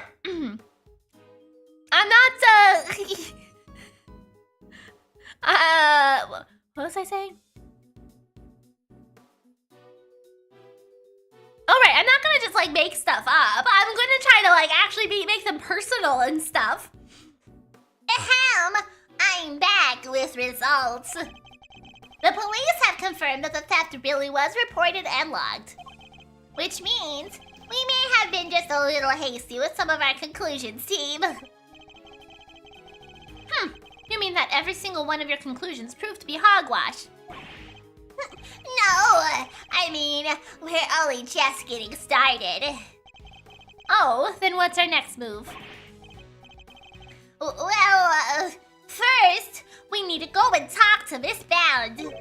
And then? And then, I'll think of what to do after that. Eustace. Mr. Gusto's real destination appears to have been the Winter Wing. Perhaps it would be worth having someone investigate that room more thoroughly.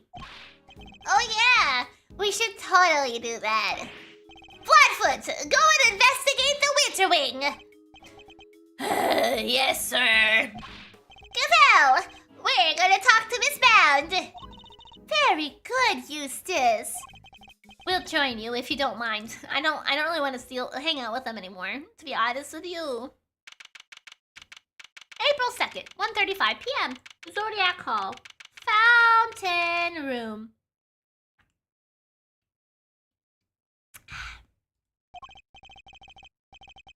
He looks so proud of himself on the phone. Look at how happy he looks. All right, you have your orders. Go talk to Bound for me. Hey, Mr. Winter, weren't we going to talk to Miss Bound ourselves? Sure, but I thought, why not let the grunts handle the grunt work, you know? It means I can sit back and wait for their report. A winning strategy. He is so fucking lazy. Why are you such a lazy piece of shit, Eustace? What the hell? You spoiled little. He's so exhausting. I need a break. Huh? There is something in the fountain. Eek! Oh, fuck! It's a body! What? On Earth? Is it Artie Frost? Order! Order in the court! Somebody call forensics! Bad news, sir! Real bad news! Order! I will have order, detective! The ice sculptures in the Winter Wing! They've all melted! Oh, shit. 2 out of 10, no ass! Hey, no taking the coins out of the fountain! Right, I was just thinking that water really doesn't look deep enough for somebody to drown in there. They'd have to be killed and then tossed in, right? That's not deep enough. What? Say!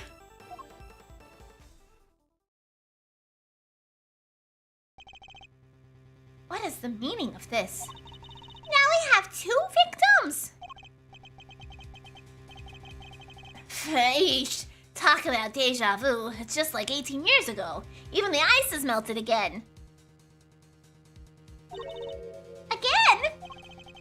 This is like some weird rerun. Same people, same everything. I said it before and I'll say it again. This is no coinky dink. You're with me, right, Miles Areno? Throw Edgeworth in jail. People keep dying around and right. I am. And I think the answers lie in the IS-7 incident itself. In fact, I'm convinced of it. What happened here? We have some broken coffee?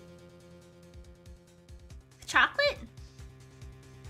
Hey, great minds think alike. Alrighty then. Time for another trip down memory lane. Oh, we're going to another flashback. To be continued. We got to another to be continued screen within like 20 minutes of each other.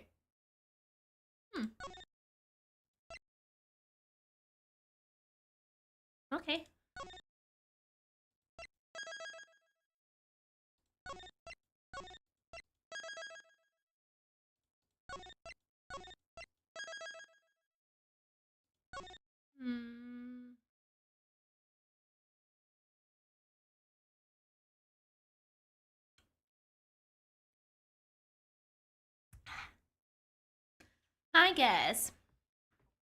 I guess I might as well go ahead and take my break now. Because we're at a to be continued screen. And it's a good spot for breaks, but I feel like they're so close together. Meh. I'll be right back.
Alrighty, sorry about the extra long break. I forgot to run ads for this console.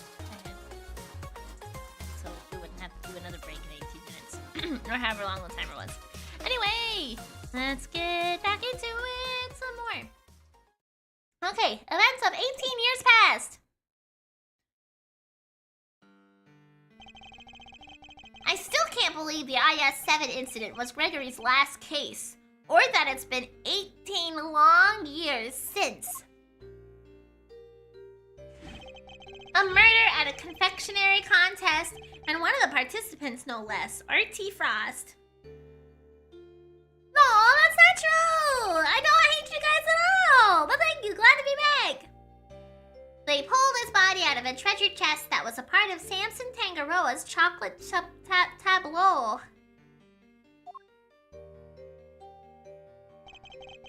He'd been hit in the head with a large rock salt lamp, and subsequently bled to death. We found the lamp hidden inside the candy castle Delicia Stone had made for the contest. But then, before anyone had the chance to investigate Mr. Frost's own room, all of his icy creations had melted away. 18 years ago. Welcome back, buddy! December 24th, 9:05 p.m. Contest venue, fountain room. All of Frost's work destroyed. Mr. Von Karma wasn't very happy. He told us to get out, and in no uncertain terms. So, what do we do now, Mr. E? I can't believe he just up and kicked us out. Von Karma's a total jerk. Now, Eddie, it's always the job of the police. It was always the job of the police and the prosecutor's office to investigate the scene. Yeah, but he didn't have to talk to us like that. Who cares if we're cops or attorneys? We should all be working together to find the truth. You can't assume that everybody's aims are the same as your own. You may wish to expose the truth, but others might prefer to accept things at face value. Which way of thinking is right will depend on the person. But what if somebody innocent ends up behind bars because no one managed to uncover the truth? It can happen. We're all human, police and prosecutors included. Which is why defense attorneys exist. Our job is to help people in such situations to be friends to the friendless. Aww. Friends to the friendless. Now, we may not be able to investigate Mr. Frost's room as hoped, but that doesn't mean we give up. You're right, Mr. E. I'm sorry. I should have thought more before I opened my big mouth. Heh, you're young, Eddie. You'll learn soon enough. I will, I promise. Mr. Edgeworth, Mr. Fender, you look like you could use a little pick-me-up. I'm afraid this is all I have, but please, by all means. Hey, that's the same candy that, Scone had in her backpack in present day. Her backpack? Her purse. Wow! You're the best, Miss Bound. Chocolates, Tangaroa's favorite, made by Bound. Rather misshaped and incredibly sweet. What do we have in our stuff here? Okay, I see. Thank you. A little sugar boost might actually help. Although, these are a little too sweet for my liking. And a little uniquely shaped. I'm sorry if they're not to your taste. No way, they're great. They're so sweet. Hee, you're very kind.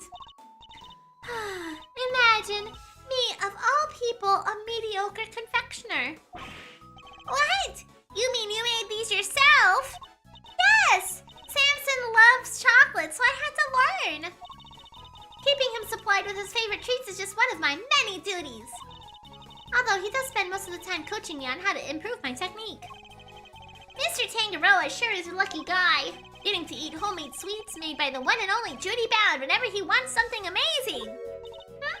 I'm sorry, did you say something? Oh. Nope, nothing at all.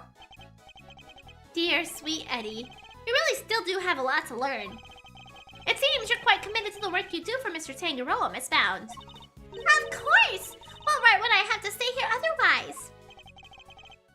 What do you mean by that? I was abandoned as a baby, and Mr. Tangaroa took me in.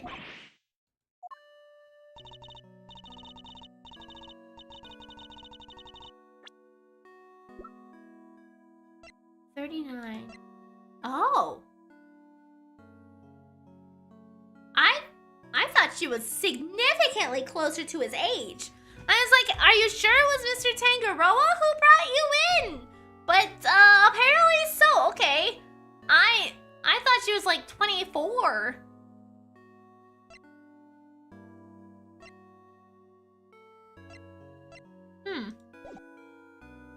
That's right. On one snowy Christmas Eve, many years ago, he found me on the steps of this very mansion. He saved my life and became the father I never had. I can never repay him. Child labor, my favorite. Right, of course. So, my work for him is the least I can do, and I'll be here for him as long as he needs me. That's the most beautiful thing I've ever heard. I must be getting old. I'm welling up a little myself. Aww.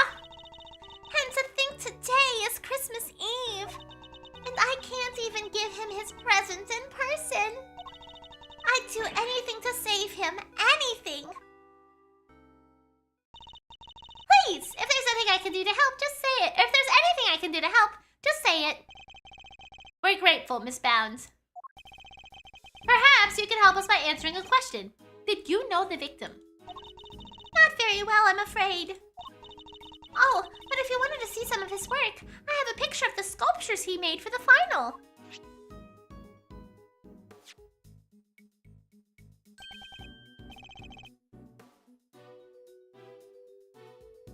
So Artie Frost also utilized the same light fixtures that Felicia Stone does? Was there only one person in this contest that actually authentically made all the stuff they were supposed to? Was it just the host? We need to get into Gusto's room too. My, they're stunning. Aren't they? I think they're masterpieces. Who would have thought you could make such intricate design or statues? Fuck! Such intricate statues out of flavored ice. Samson adored them too. Oh hey, that's Taurus and Gemini, right? I didn't know you were keen on constellations and zodiacs, Eddie. Oh, I love it. The stories those stars can tell. Take Gemini, for example. See, the lyre. That's what the harp is called. And the arrow is, and the... Hold up. The lyre doesn't have any strings. Huh, did Mr. Frost forget to add that, maybe? That doesn't sound like something he'd forget to do. Wait, really? But I thought you just said you didn't know him very well. Oh, well, I just... He didn't seem the type. Suspicious?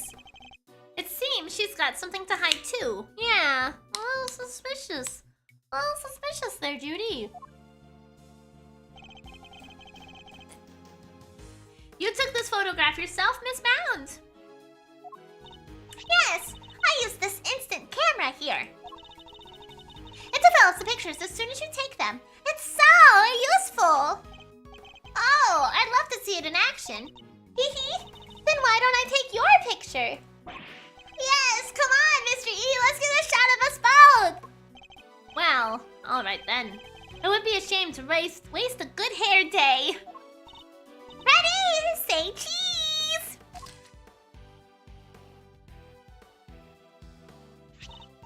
There, all done. And the picture's yours to keep, Mr. Fender.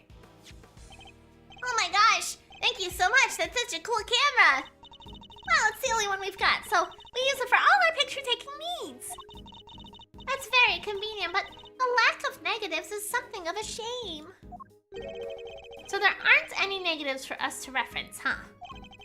I assume Mr. Tangaroa used the same camera during the contest. Yes, you assume correctly. He used it for some work-in-progress pictures of a seascape. And later to take some photos of the other contestants' work. But didn't you take a picture of the body when you discovered it? And didn't you discover the body while the judging was still underway? Ah, yes. Samson wanted pictures of all the entrance completed rooms. But the film ran out just as he finished photographing Mr. Gusto's work. So he asked me to put in a new cartridge. He seemed to think there should have been more shots left than there were. In other words, the film ran out sooner than expected. Yes, the number of shots he took didn't line up with the number of shots remaining. But he thought maybe he just lost track somewhere along the way. Somebody else got their hands on the camera and took pictures of something. But had he really, though? Yeah, because they wouldn't be mentioning this unless there's a plot point relevant to the amount of pictures taken. So that means maybe Judy took pictures of something ahead of time before it ran out. I went to our living area to change the film and was passing back through the fountain room on my way back when I heard the sound of something breaking and collapsing in Samson's room. Okay. Samson, are you in there? Ah! Mr. Frost's body was just lying there. I was in total shock. It was all too much. But I remember, I called the police and I went to tell everyone else. And the camera, it's been with me ever since. I see. I'd be grateful if you could lend us the camera and this picture, Miss Bound. Of course, here you go. Thank you.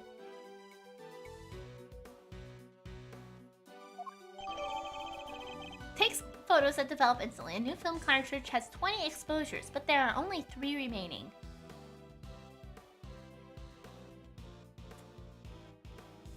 Okay, so the guy was taking pictures of the stuff. She was told to go put in a new thing.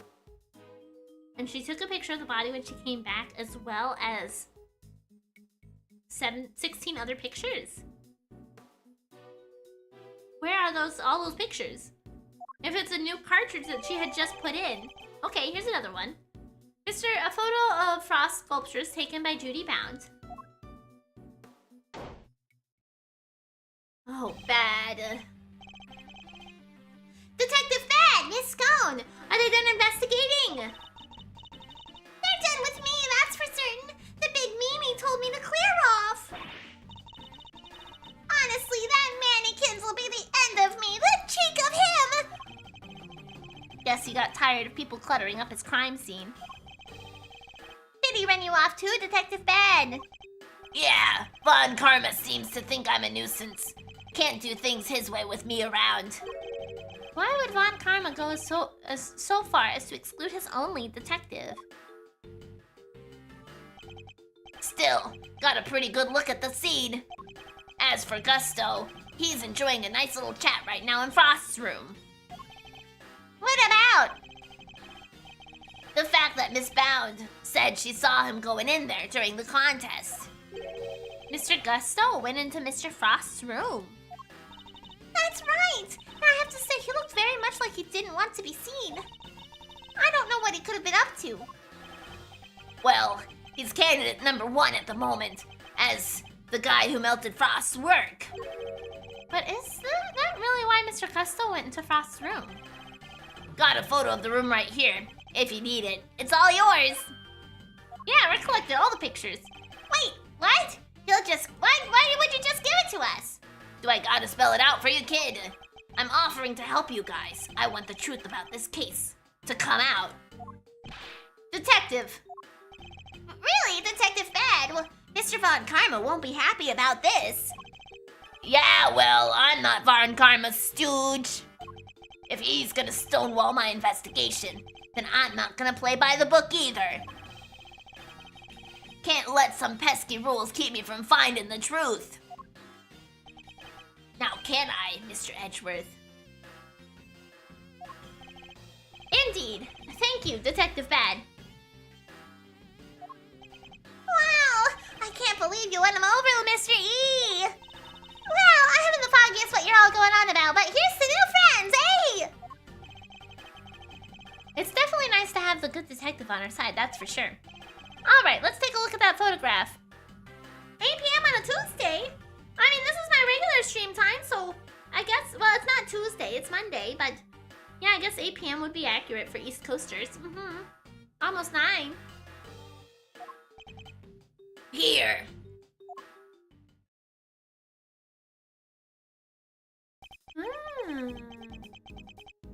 This is what Frost's room looks like right now. Yikes, there's nothing left of his flavored ice sculptures but puddles. The floor appears to be completely covered in a pale blue liquid. The, ice? I should compare this with the photo I just borrowed from Miss Bound. I assume the unplugged power cords has something to do with all of this. Yeah, once that was out of the socket, the display cases lost power, and the temperature went. It looks like they were all connected to the same power strip. Do you have any idea of when it was unplugged? Nope, still working on that.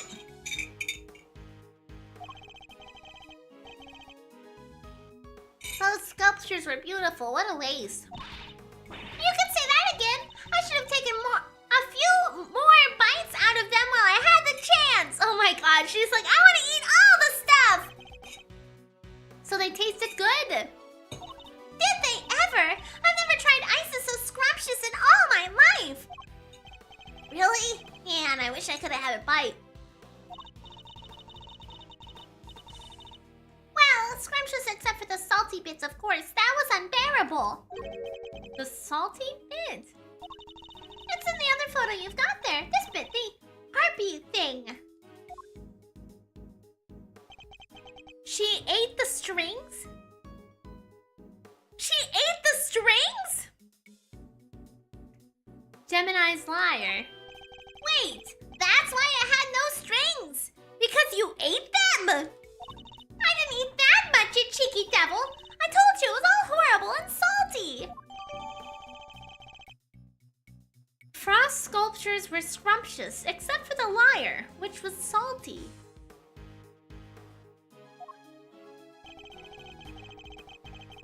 It's interesting that only one particular part of this particular sculpture tasted different from the rest. You eat strings too, you fucking ferret? I eat string cheese, okay? I'll have you know, string cheese is different than just the strings of a harp. And could somebody other than Mrs. Scone be really responsible for eating the rest of the strings? Did you notice anything else, Miss Scone? Come to think of it, I did. There's a funny little mark on Chillywink's works. It was 2 little letters. Let me see if I can draw it for you. There, it looks something like this. I'm pretty sure last time I theory crafted that Artie Frost was actually the PH person, right? PH. What does that stand for again?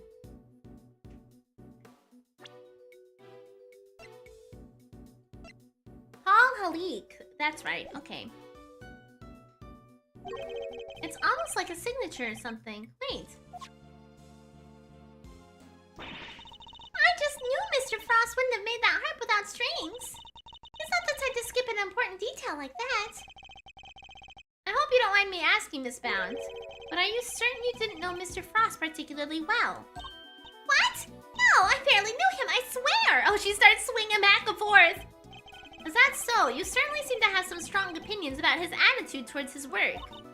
No, the sculptures were so carefully made. I didn't think he'd miss something so important. I'm sorry, but I don't believe you. You have more of a personal connection to his work than that. What makes you say that? I have an item of evidence that appears to have been one of Mr. Frost's possessions. And it shares a key feature with another piece of evidence. Well, I won't know what you're talking about if you don't share. So what are these 2 pieces of evidence of yours? Which 2 items point to Mr. Frost? This is the first.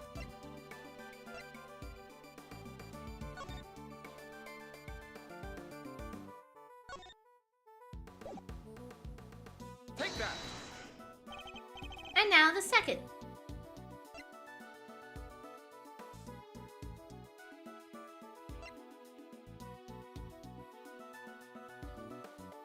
I think the photo should be enough, right? Take that. No. Okay, we'll try the stamp thing first, and then. Oh my gosh, his injury sprite is ridiculous. Miss Bound is especially fond of one of the pieces we've gathered. Okay.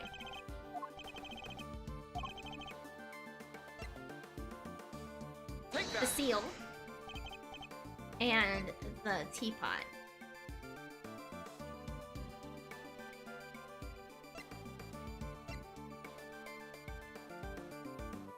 Take that.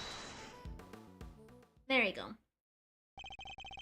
Miss Scone found 2 letters carved into Mr. Frost's ice sculptures.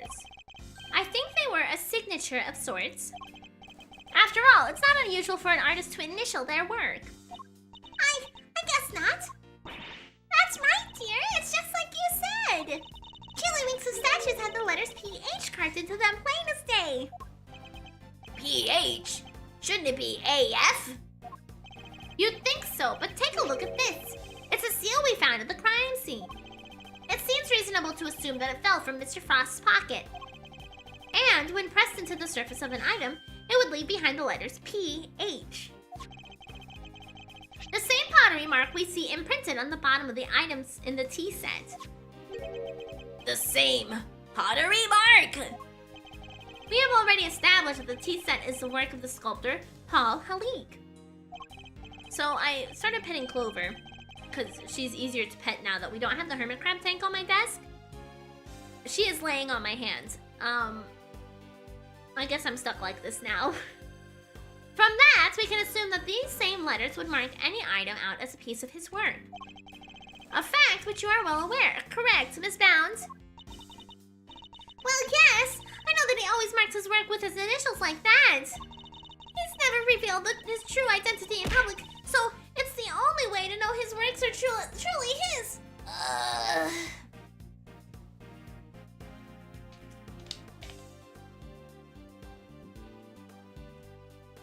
It's a little challenging to open a water bottle one-handed.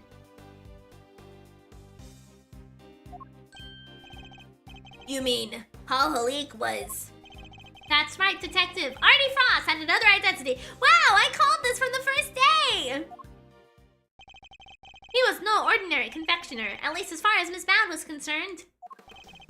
For you see, Mr. Frost was in fact an extraordinary confectioner, a famed sculptor, a fan of sculptures, a famed sculptor.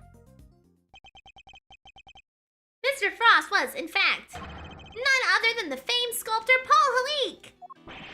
What? Mr. Frost and Paul Halik were the same person. But it's not like the mark's hard to copy, though. Anyone who's seen it could fake being him with it. Not exactly conclusive proof that Frost was who you say he was. It was proof enough for Miss Bound. What matters is that she believed it.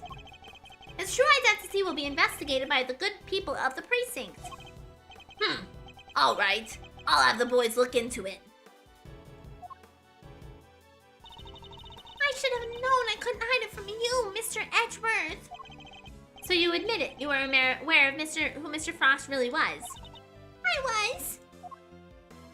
When I discovered his body, I saw the seal you found.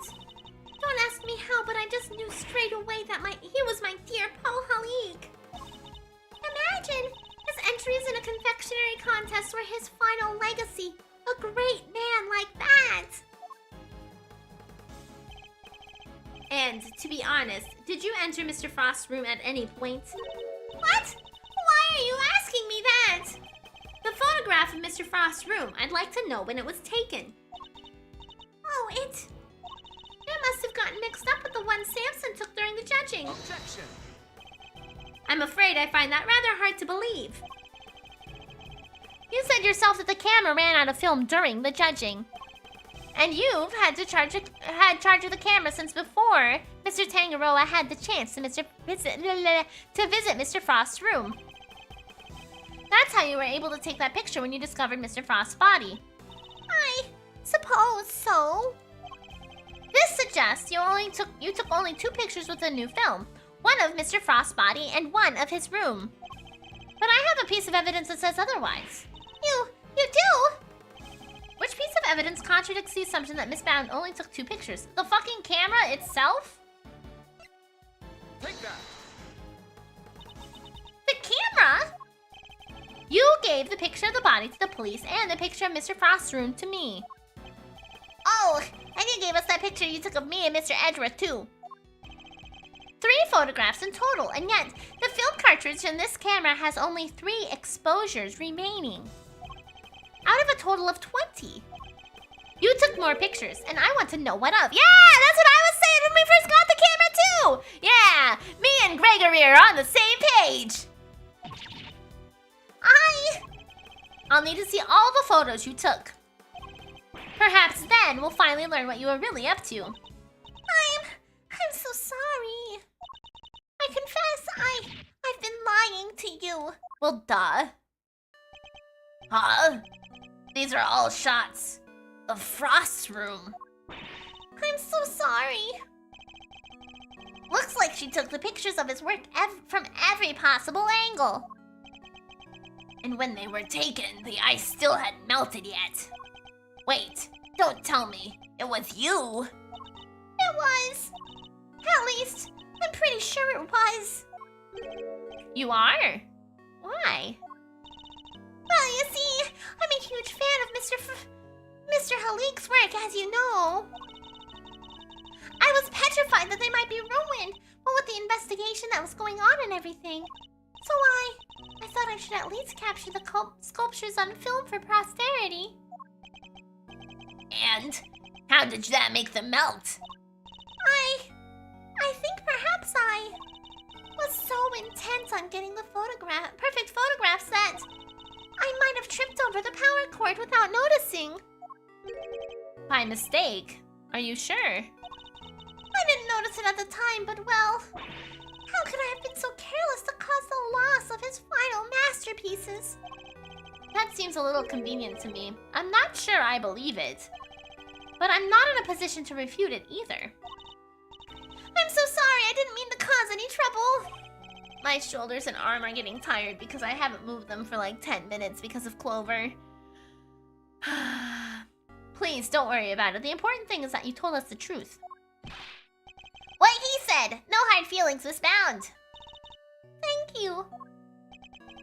Mr. Edgeworth. Picture's yours. Hope it helps. Frost's room, 2 photographs, one from Bound and one from Detective Bad. Frost's room updated court record.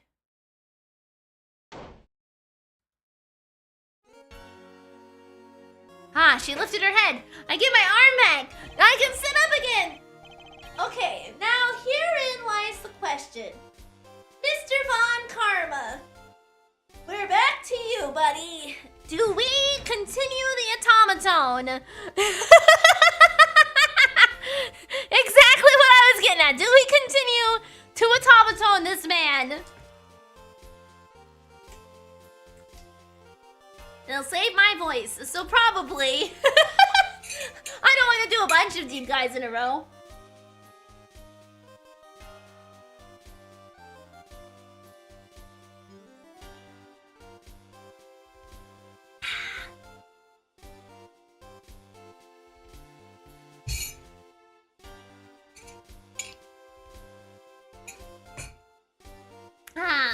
Von Karmatone, right? You should also do Larry in the present. Maybe. Okay.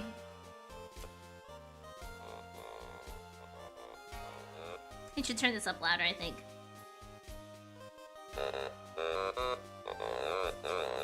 Okay.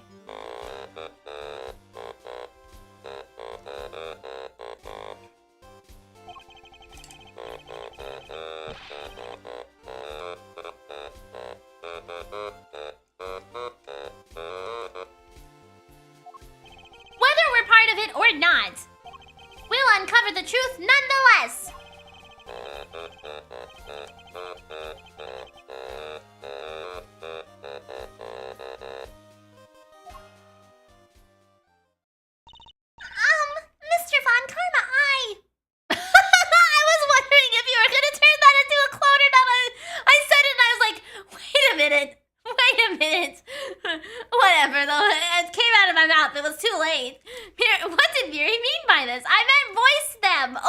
I don't do a good job with deep voices, and that's what I meant. I'm afraid I'm the one responsible for Mr. Frost's work melting. I'm so sorry, and to you, Mr. Gutso. Fuck, Gusto! Mr. Gusto! No concern of mine. I didn't do anything, and Mr. Von Karma agrees. Nothing at all, Mr. Gusto. You went into Mr. Frost's room, didn't you? Perhaps you could tell us why. Sure, I was.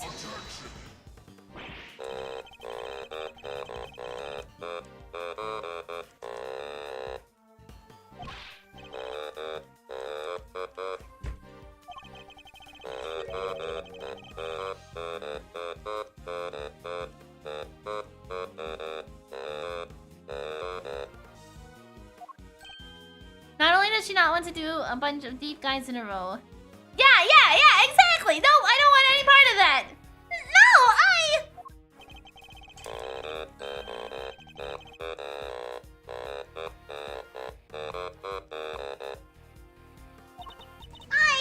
I understand.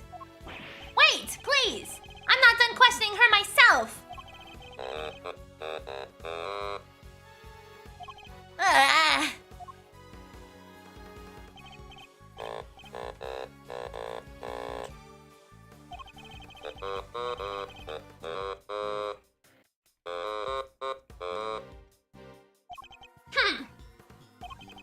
Fine by me. Oh, you could at least ask nicely, mannequins.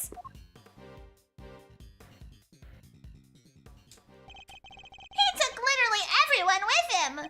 Indeed. Well, I suppose that means there's little point in us hanging around either. Perhaps it's time we got going anyway. It is rather late. I hope the snow has let up. You're right, home time. He's like an adult in the Charlie Brown cartoon? Maybe a little bit, you're right! But I guess my stomach's in agreement too. Well, I mean, you did eat a lot of paper fenders, so I feel like it would make sense that your stomach disagrees with you. Haha, alright, let's go grab a burger before my own stomach starts grumbling too. Sounds good to me. Let's eat up and rest up. We'll need to be fighting fit for tomorrow. We will indeed. And our first port of call will be with Mr. Tangaroa. To be continued. Wow, that was fast. Again. Are we going back to present day? Okay. Yeah, we are. I've eaten a lot of paper and my stomach never complained. The only time I can remember that I ate paper was lollipop sticks. I used to eat the fuck out of the lollipop sticks that were like a coil of paper. I don't know why, but I did. I ate a lot of that paper. I did. December 25th, 10 a.m. Detention Center. Visitors room. Hey, it's Miss Bound. Oh, Mr. Fender, Mr. Edgeworth. I'm so sorry about what happened yesterday. She looks rather tired. Has Mr. Von Karma finished interrogating you? Yes, though he really only seemed interested in how I melted those sculptures. And you're here to see Mr. Tangaroa too. Yes, I'm terribly worried about him. Hey, it's Bad. Detective Bad? What are you doing back there? Oh, just happened to be here. I'll be heading back to the scene soon.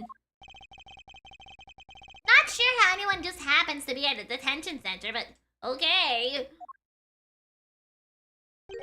Oh! His hair changed color. Bro, I work here. I'm the police, right? Like, it shouldn't be a surprise. What happened to his hair? Good morning. Mr. Tangaroa, what happened to you? Oh no! Samson! What did they do to you? They didn't seem to want to let me sleep. I had no idea interrogations could be so involved. Sorry if I seem distracted. I think I'm a little... tired. They're not letting you sleep! That's not police work, that's torture! What's going on here, Detective Bad? I'm not the one doing the interviewing. It's the guy they put on the case before me. I like Von Karma's methods just about as much as you do, which is why I'm doing what I can to help. It was Detective Bad who got me out of there. I'd still be in that interrogation room right now if it weren't for him. Aww. Detective Bad really is trying to look out for Mr. Tangaroa in his own way, it seems. Alright, Eddie, let's share yesterday's finding with Mr. Tangaroa. You got it, Mr. E. My notepad is at the ready. Mr. Tangaroa, we found out quite a bit if you'd like to hear it. Of course, thank you. Are you alright, Mr. Tangaroa? You seem kinda spaced out. I'm fine, I think my blood sugar might be running a little low. Samson! Do we have anything that might give him a little energy boost?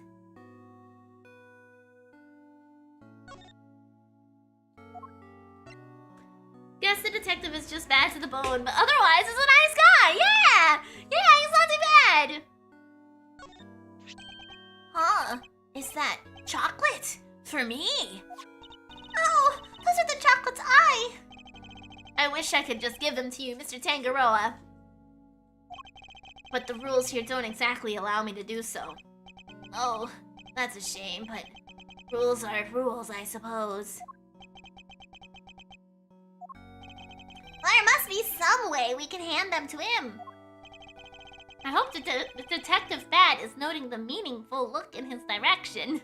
Hey, Facundo! Where you are? I've been wondering where you were all day. Let me take a look at them. If they seem legit, I might consider passing them on to the suspect.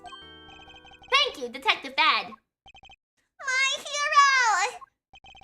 I'm touched. Thank you, Detective. Yeah, whatever. Just sit tight.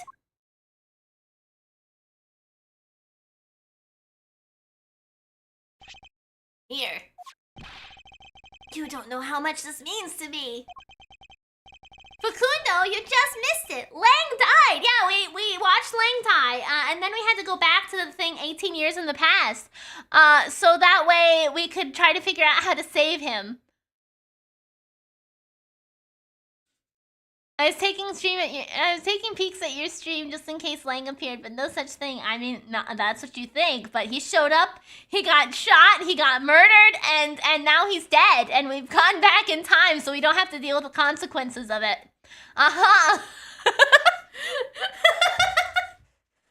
Yeah, keep it down, will ya? For both our sakes. Of course, Detective. I wouldn't wish to put your livelihood at risk. Now, to sample these treats. Detective, I apologize for putting you in a tight spot. I didn't do it for you. It was my call. Heh, guess you're not such a bad guy after all. Oh, the sweetness. I feel like a man reborn. I swear to Christ, if the next sprite is his hair turning back to the black color, like he does some like weird Super Saiyan charge up and it goes and it changes colors. Were they your handiwork, Judy? Yes, how were they?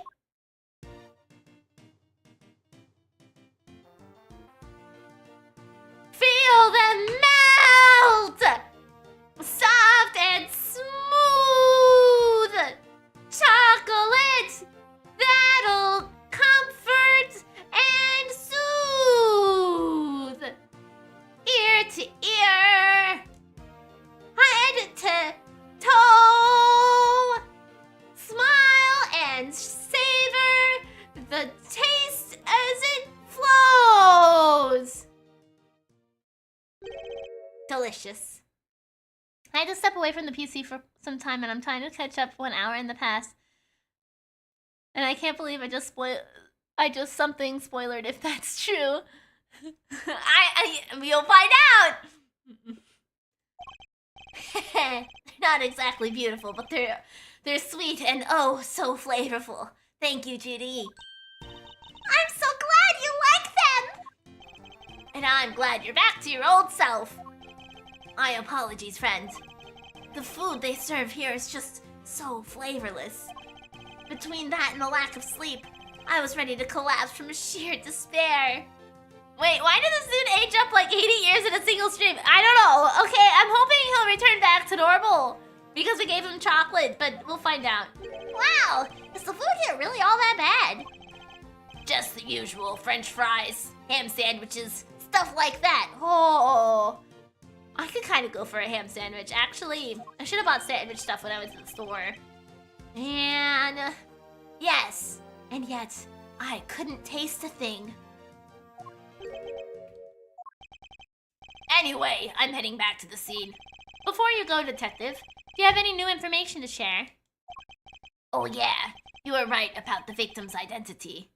Miri, how giant are your sandwiches? My sandwiches aren't too big, okay? Usually if I make a sandwich, it's gonna be a grilled ham and Swiss cheese. Grilled ham and cheddar. Ham, cheddar, Swiss... Whatever. It's gonna be bread. It's going to be Dijon mustard. It's going to have Swiss cheese. It's going to have 4 slices of ham. Okay, 4 slices of ham. You fold them in half, and you fill up the entire slice of bread with them in half. And then you put your Swiss cheese on top of that. And then you put your other slice of bread. And then you put butter on both sides of your bread, and you grill it in the stove. And it's delicious. Yeah!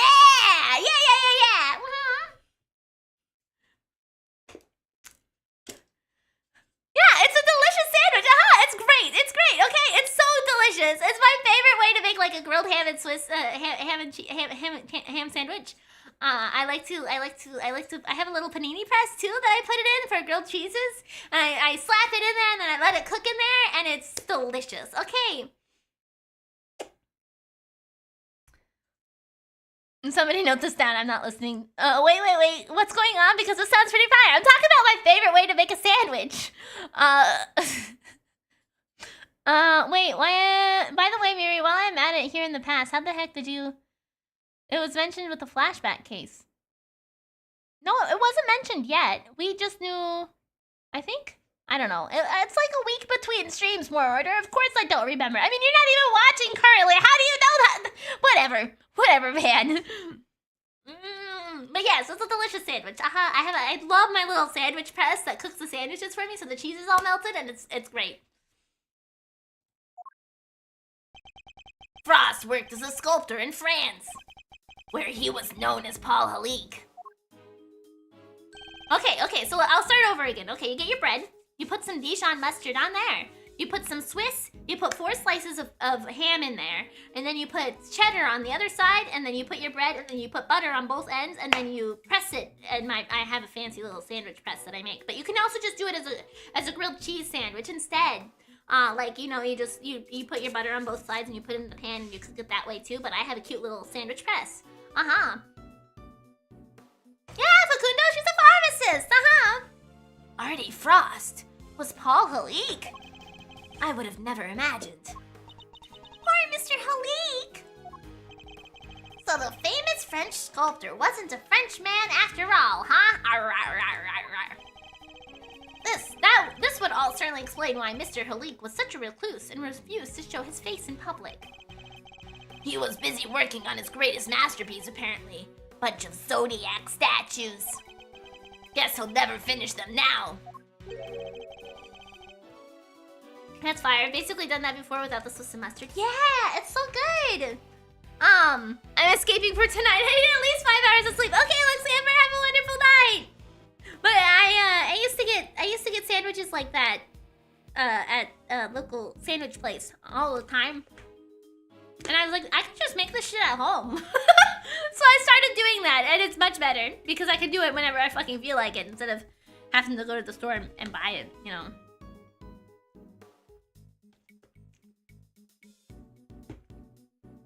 He never finished his greatest masterpiece.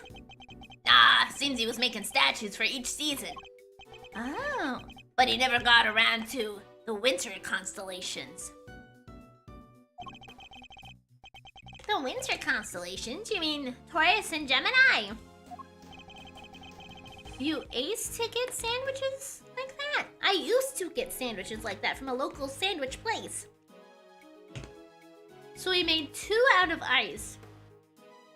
So the 2 he made out of ice would have completed the set. Oh! Astra! Thank you so much for the raid! Hello, hello, hello! Welcome on in, everybody! For those of you who may not know me, my name is Miridae the Giraffe. I'm a giraffe YouTuber with a bit of a foul mouth, so I do curse quite often, and if that's not really a thing, I totally understand, but I hope you enjoy your time here, however long or brief it may be. I know the streaming can be exhausting too, so if you gotta raid and run, absolutely take care of yourself first and foremost, and thank you for so much for dropping by. Let's see, I think, did I miss what you were doing? I did. Oh, you were playing Resident Evil 4! I hope you had a great time. I am so bad at Resident Evil games. They terrify the fuck out of me. I always like end up inching through the games because I'm so scared of what's going to happen. But hopefully your game went a little bit faster than mine did.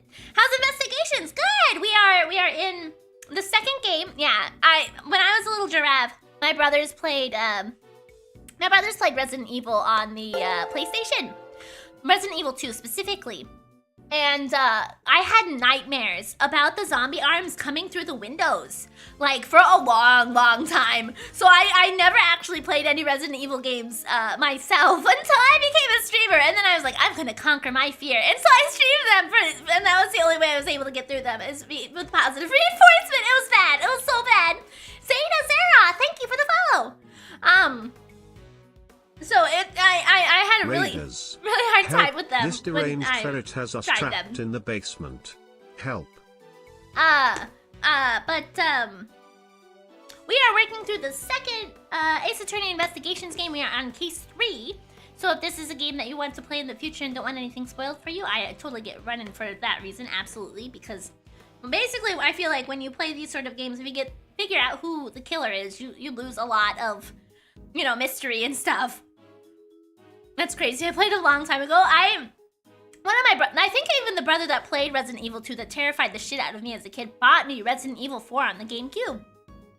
And I couldn't play it for the same reason. I got so worked up. Every time I was so paranoid there was going to be a zombie, I was like, I can't play this. I can't play this. And I'd close out the game. It took me like two weeks to get to the village right out the bat. Because I was doing it like 5 minutes at a time. It was terrible. But then I got a boyfriend. In high school, I think it was. And he's like, oh yeah, I can play this game for you. And he played it for me. And then I broke up with him after he beat it for me. But yes, it was so bad. I was so bad with Resident Evil games. It's so bad. Yeah, I never actually played them myself for a very long time. They were terrifying for me. I plan to play Village at some point, since there's a third-person mod for it now, I think. Because I can't play first-person games. I get really bad motion sickness, but I do want to play them because they have good stories. But it just takes me a while. It takes me a while. A lot of courage. Okay, Miri uses her boyfriends to pass games for her and then dumps them so evil. Well, it wasn't just for the games, okay? It just worked out that way, okay?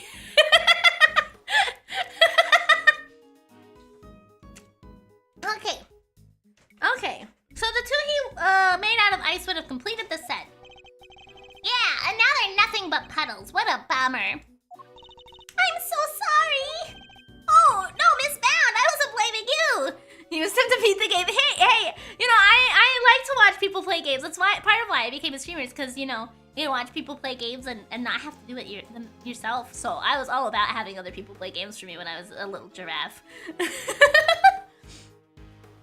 Oh no, Miss Bound, I wasn't blaming you. One last thing. Seems he had himself a bit of a spending habit when it came to his work. Oh. Every statue cost him millions to make. Holy shit. Which means he was always strapped for cash. We're checking to see if there's any chance someone called in a debt. I guess not even famous artists are safe from money problems. Do you have any idea why he entered the confectionery contest? None. Guy didn't even tell his family. I see. Very suspicious. Alright, I really gotta get going. I'll go fetch another guard, but I can't be hanging around here any longer. Understood, Detective. We'll see you again shortly.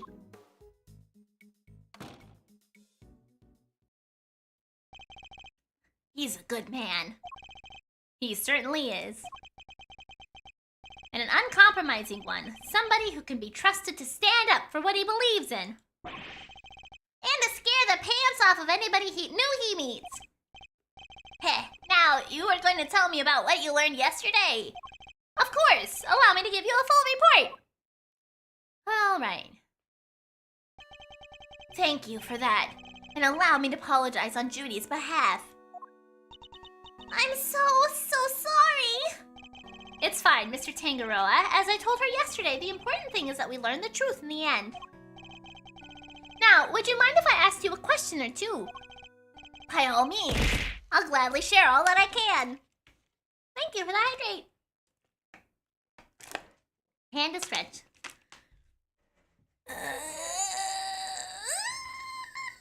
Alright. Alright, I wonder what sort of information we're gonna get from Tangaroa, because I feel like with what we've learned so far, there's not really very much we can get from him. I guess learning about the contestants, but that's basically about the depth of it, but we'll find out. What can you tell me about the contestants who took part in the final round of the contest? Let's see. There was Mrs. Scone. I loved her design concept. Even though she's a fraud? Unfortunately, her entry was in violation of the rules, so I had to disqualify her. Mr. Gusto's creations were a perfect balance of flavor and design, at least up through the semifinal. But disappointingly, his entry for the final was subpar on both accounts. Oh. And there was actually something a little unusual about his entry for the semifinal as well. Which was... It tasted identical to Mr. Frost's. They may have looked different, but I could have sworn I was eating the same thing. So he actually was trying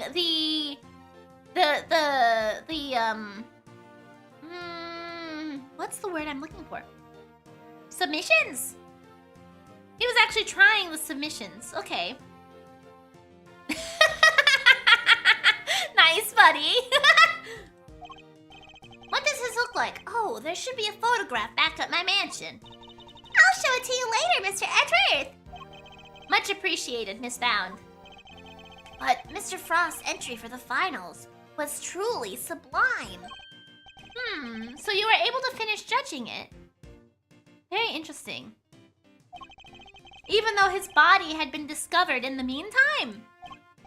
Yes, I wasn't aware of what had happened until after I'd completed my assessment. Mr. Frost wasn't in his room when I visited, so I took the liberty of sampling a bit. Part of the lyre, I believe. Okay. I'd never tasted anything like it. It was a dream. It was like a dream. I was so moved, I burst into song. About the lyre? The saltiest part of it? I'm sorry, but are you saying that the lyre tasted good? I'd like to hear more about that if you don't mind. The lyre. Wait, Gregory's here. So you're going back into the past and the future and back and forth? Yeah, we took care of...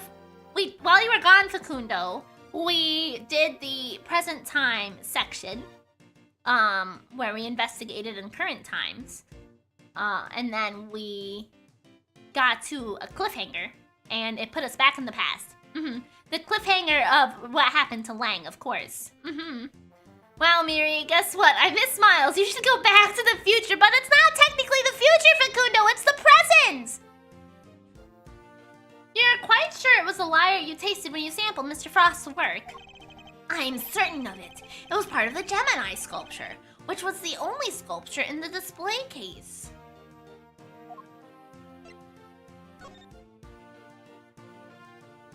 Okay.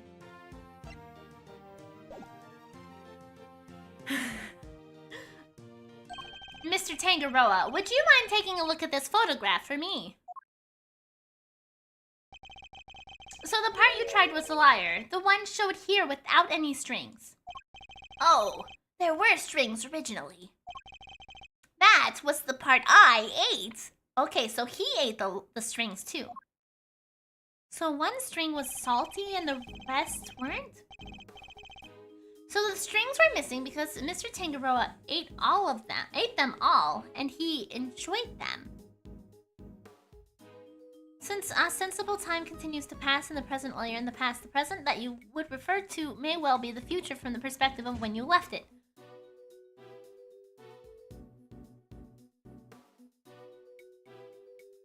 Yeah. I mean, I guess you're not wrong. Unless time's not currently progressing in the present, in which case it would become still the present. If time is frozen while we're in the past, then it doesn't become the future because we're still technically frozen and it hasn't moved forward in the past. Therefore, it must be the same, and that must be the present. Yeah. Miss Scone told us she ate part of the lyre as well.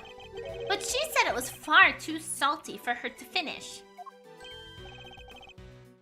Then it's true. The truth is, I've suspected for a while that there might be something wrong with my sense of taste. Oh! Something wrong? How so exactly? There's a taste disorder characterized by an inability to detect salty flavors. Would that be classified as a disorder? Because, like, I can't taste bitter things. I don't think I would call that a disorder. But even if time freezes in the present while you're in the past, from the perspective of the past, the present is still the future. I mean, if you're looking at it from the past, yes, but because we're two different characters, I feel like logistically you would therefore be, this is therefore clearly designated as the past, and the present is still the past. Or, fuck, the present is still the present because you haven't moved forward in time, and therefore it is still current, the current moment in time. That sounds disorderly? I mean, maybe. I don't really think of it as being one, though, because it's... Well... You actually can't taste future things? Not future things! No, I can't taste bitter things! No, I literally cannot taste what bitter flavor is. No, I don't know what bitter is. And I suspect I've been suffering from it. Listening to you made me mess up. I could tell. I don't know what the future tastes like, but it tastes delicious. I eat so many sweet foods on a daily basis that it took a while for me to even notice. But there's no denying it now. That would explain why the food here seems so bland to him. What? But your taste buds are your livelihood.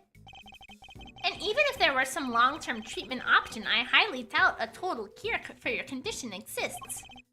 Nevertheless, you should put in a request to the police for a proper evaluation. The police? For a flavor evaluation? I don't think that's necessary. I don't think that's necessary at all. Maybe a doctor or a geneticist, but I don't think a police officer would taste the ability for flavors or test the ability for flavors. Oh, that won't be necessary. I have a recipe for a cure back in my mansion. Wow, that's convenient too. You do? I do. You can take a look at it for yourself if you like. Samson, we can't show that recipe to just anybody. Judy, Mr. Edgeworth is hardly just anybody. He's my attorney, and I have no secrets from him. Yes, you're right, of course. If that is what you wish.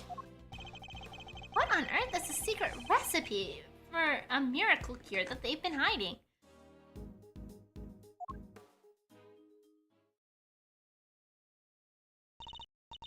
Well, I suppose I should be getting back. All right, we'll be right behind you. Judy. Yes, Samson? There's more to life than just me. Please, Judy, think about the life you want to live. Because I won't always be around. Don't say that. Without you, I don't have a life to live. So I'll be waiting right here at the mansion until you come home. Now, if you'll excuse me. Wait, Miss Mound! Judy. Whoa, she seemed really upset. I thought I saw tears in her eyes. Don't chew on the fucking Reese's bag! Don't do it! Why'd you even say all that to her? Because I worry about her. She can't keep putting my needs ahead of her own. What do you mean? The Halik collection, the candy making. It's all because she thinks these things will make me happy. She never thinks about what she wants, what she likes. I just want her to be her own person and to choose her own destiny. The last thing I want is for her to miss out on all that life has to offer because of me. I guess that makes sense. He really does see her as his own child. What parent wouldn't want their child to walk their own path? And what parents would do everything they could to protect them? Or wouldn't do everything they could to protect them?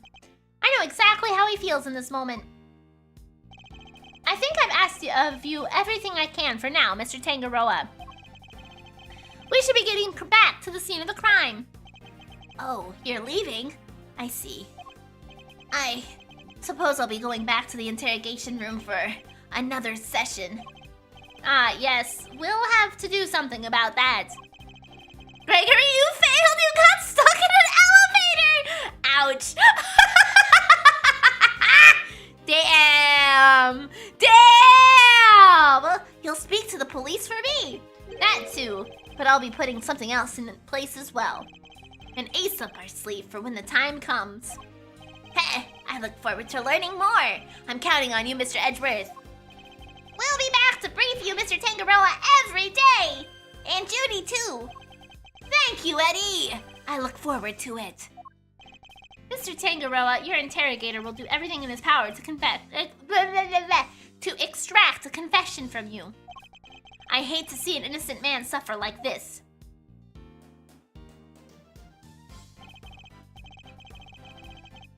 But please, you have to do everything you can to hold out. If you can't, Mr. Von Karma will use that confession against you for as long as this case lasts. And it will make it that much harder for me to save you. I understand, and I'll try. I won't give up until you're out of here, Mr. Tangaroa. You have my word on that.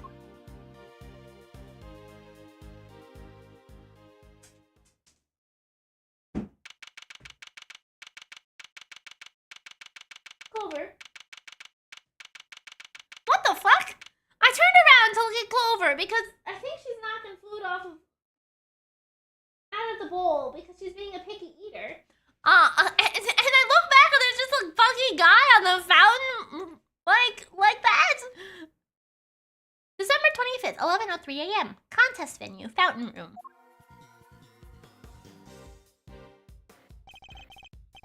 Detective Fad, thank you again for what you did earlier. Yeah, thanks a ton. What are you talking about? Heh. Ha ha ha ha! There's no need to be shy about it. Never mind that now. I'm guessing you two are back here, looking to investigate some more. We are indeed. We will need something solid if we're going to save Mr. Tangaroa. Well, I hate to break it to you, but apart from this room, the whole place is on lockdown. Of course it is. What? But we need to see those other rooms. This is Mr. Von Karma's doing, I presume. Who else? Haven't seen the autopsy report yet either. Guy's probably got a hand in that too. And don't expect to speak with anybody except us cops and Miss Bound. Everybody else is gone, and I doubt Von Karma will be handing out phone numbers. Is this all just a game to him? Why does he have to go so So what's your plan of action, detective? Same as before. Do what I can to help you uncover the truth, like I promised. You have my gratitude. Just you wait, Mr. Von Carlo. We're gonna beat you and your dirty bag of tricks. Detective, may we conduct a brief investigation of this area? Sure, but like I said, everywhere else is off bounds. You probably won't be seeing those rooms again. And my sword! And my axe! That's fine, as long as there's at least some way of continuing our investigation. We'll make do. Begin investigation. Contest venue fountain room. Okay. So, oh, he's just, okay. Okay. Okay. I guess so. Bad? Just running in circles with me? You being my friend? Okay. I think at this point, we're gonna go ahead and save and end for the day. Because, my throat's starting to get a little agitated, and this seems like a really good spot to stop. Because we got fresh investigation for when we get back next week. Bum, bum, ba-ba-da-ba-da, bop, bop, bop. Okay. Ba-ba-da. Having Bad as your companion is so cool. Yeah, you think so? Okay, well, I forget that game just kind of like closes out when you save and exit like that. Alrighty, yeah! Thank you all for hanging out with me today. I had a lot of fun. I hope you all had a lot of fun too. I feel like we made some great, fantastic progress today. I will be back on Thursday for some more, Silksong. We'll do more Silksong on Thursday. I wonder if we'll ever get into Act 3. With the way that I keep getting distracted, I feel like it's very unlikely, but maybe! Okay. Who do I have to raid today? Let's see.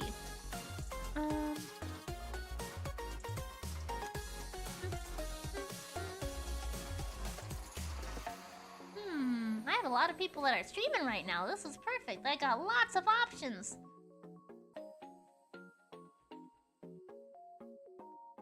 Okay. Let's see. Oh, here we go. The person I've been bullying for like ever. We're gonna go ahead and raid Ignis today. Yeah, we're gonna crash Ignis's party. But thank you all for hanging out with me today. I hope you had fun. I had fun. I feel like we made a ton of excellent progress today. I will be back, like I said, on Thursday for some Silksong, and then Friday we're gonna do the You Laugh, You Lose Spicy Snacks edition. But also, make sure if you haven't submitted any videos for that in the Discord that you do that. If you have any videos you want me to watch and laugh at, maybe, hopefully not, because then I have to eat spicy Pringles, and I don't really want to eat these spicy Pringles. I'm kind of scared. But make sure you submit your videos before Wednesday. But other than that, I will be back on Thursday for Silksong, and then, like I said, we're going on a repeat. Anyway, thank you all for hanging out with me. I had a ton of fun. I hope you all also had a ton of fun. I will be back later.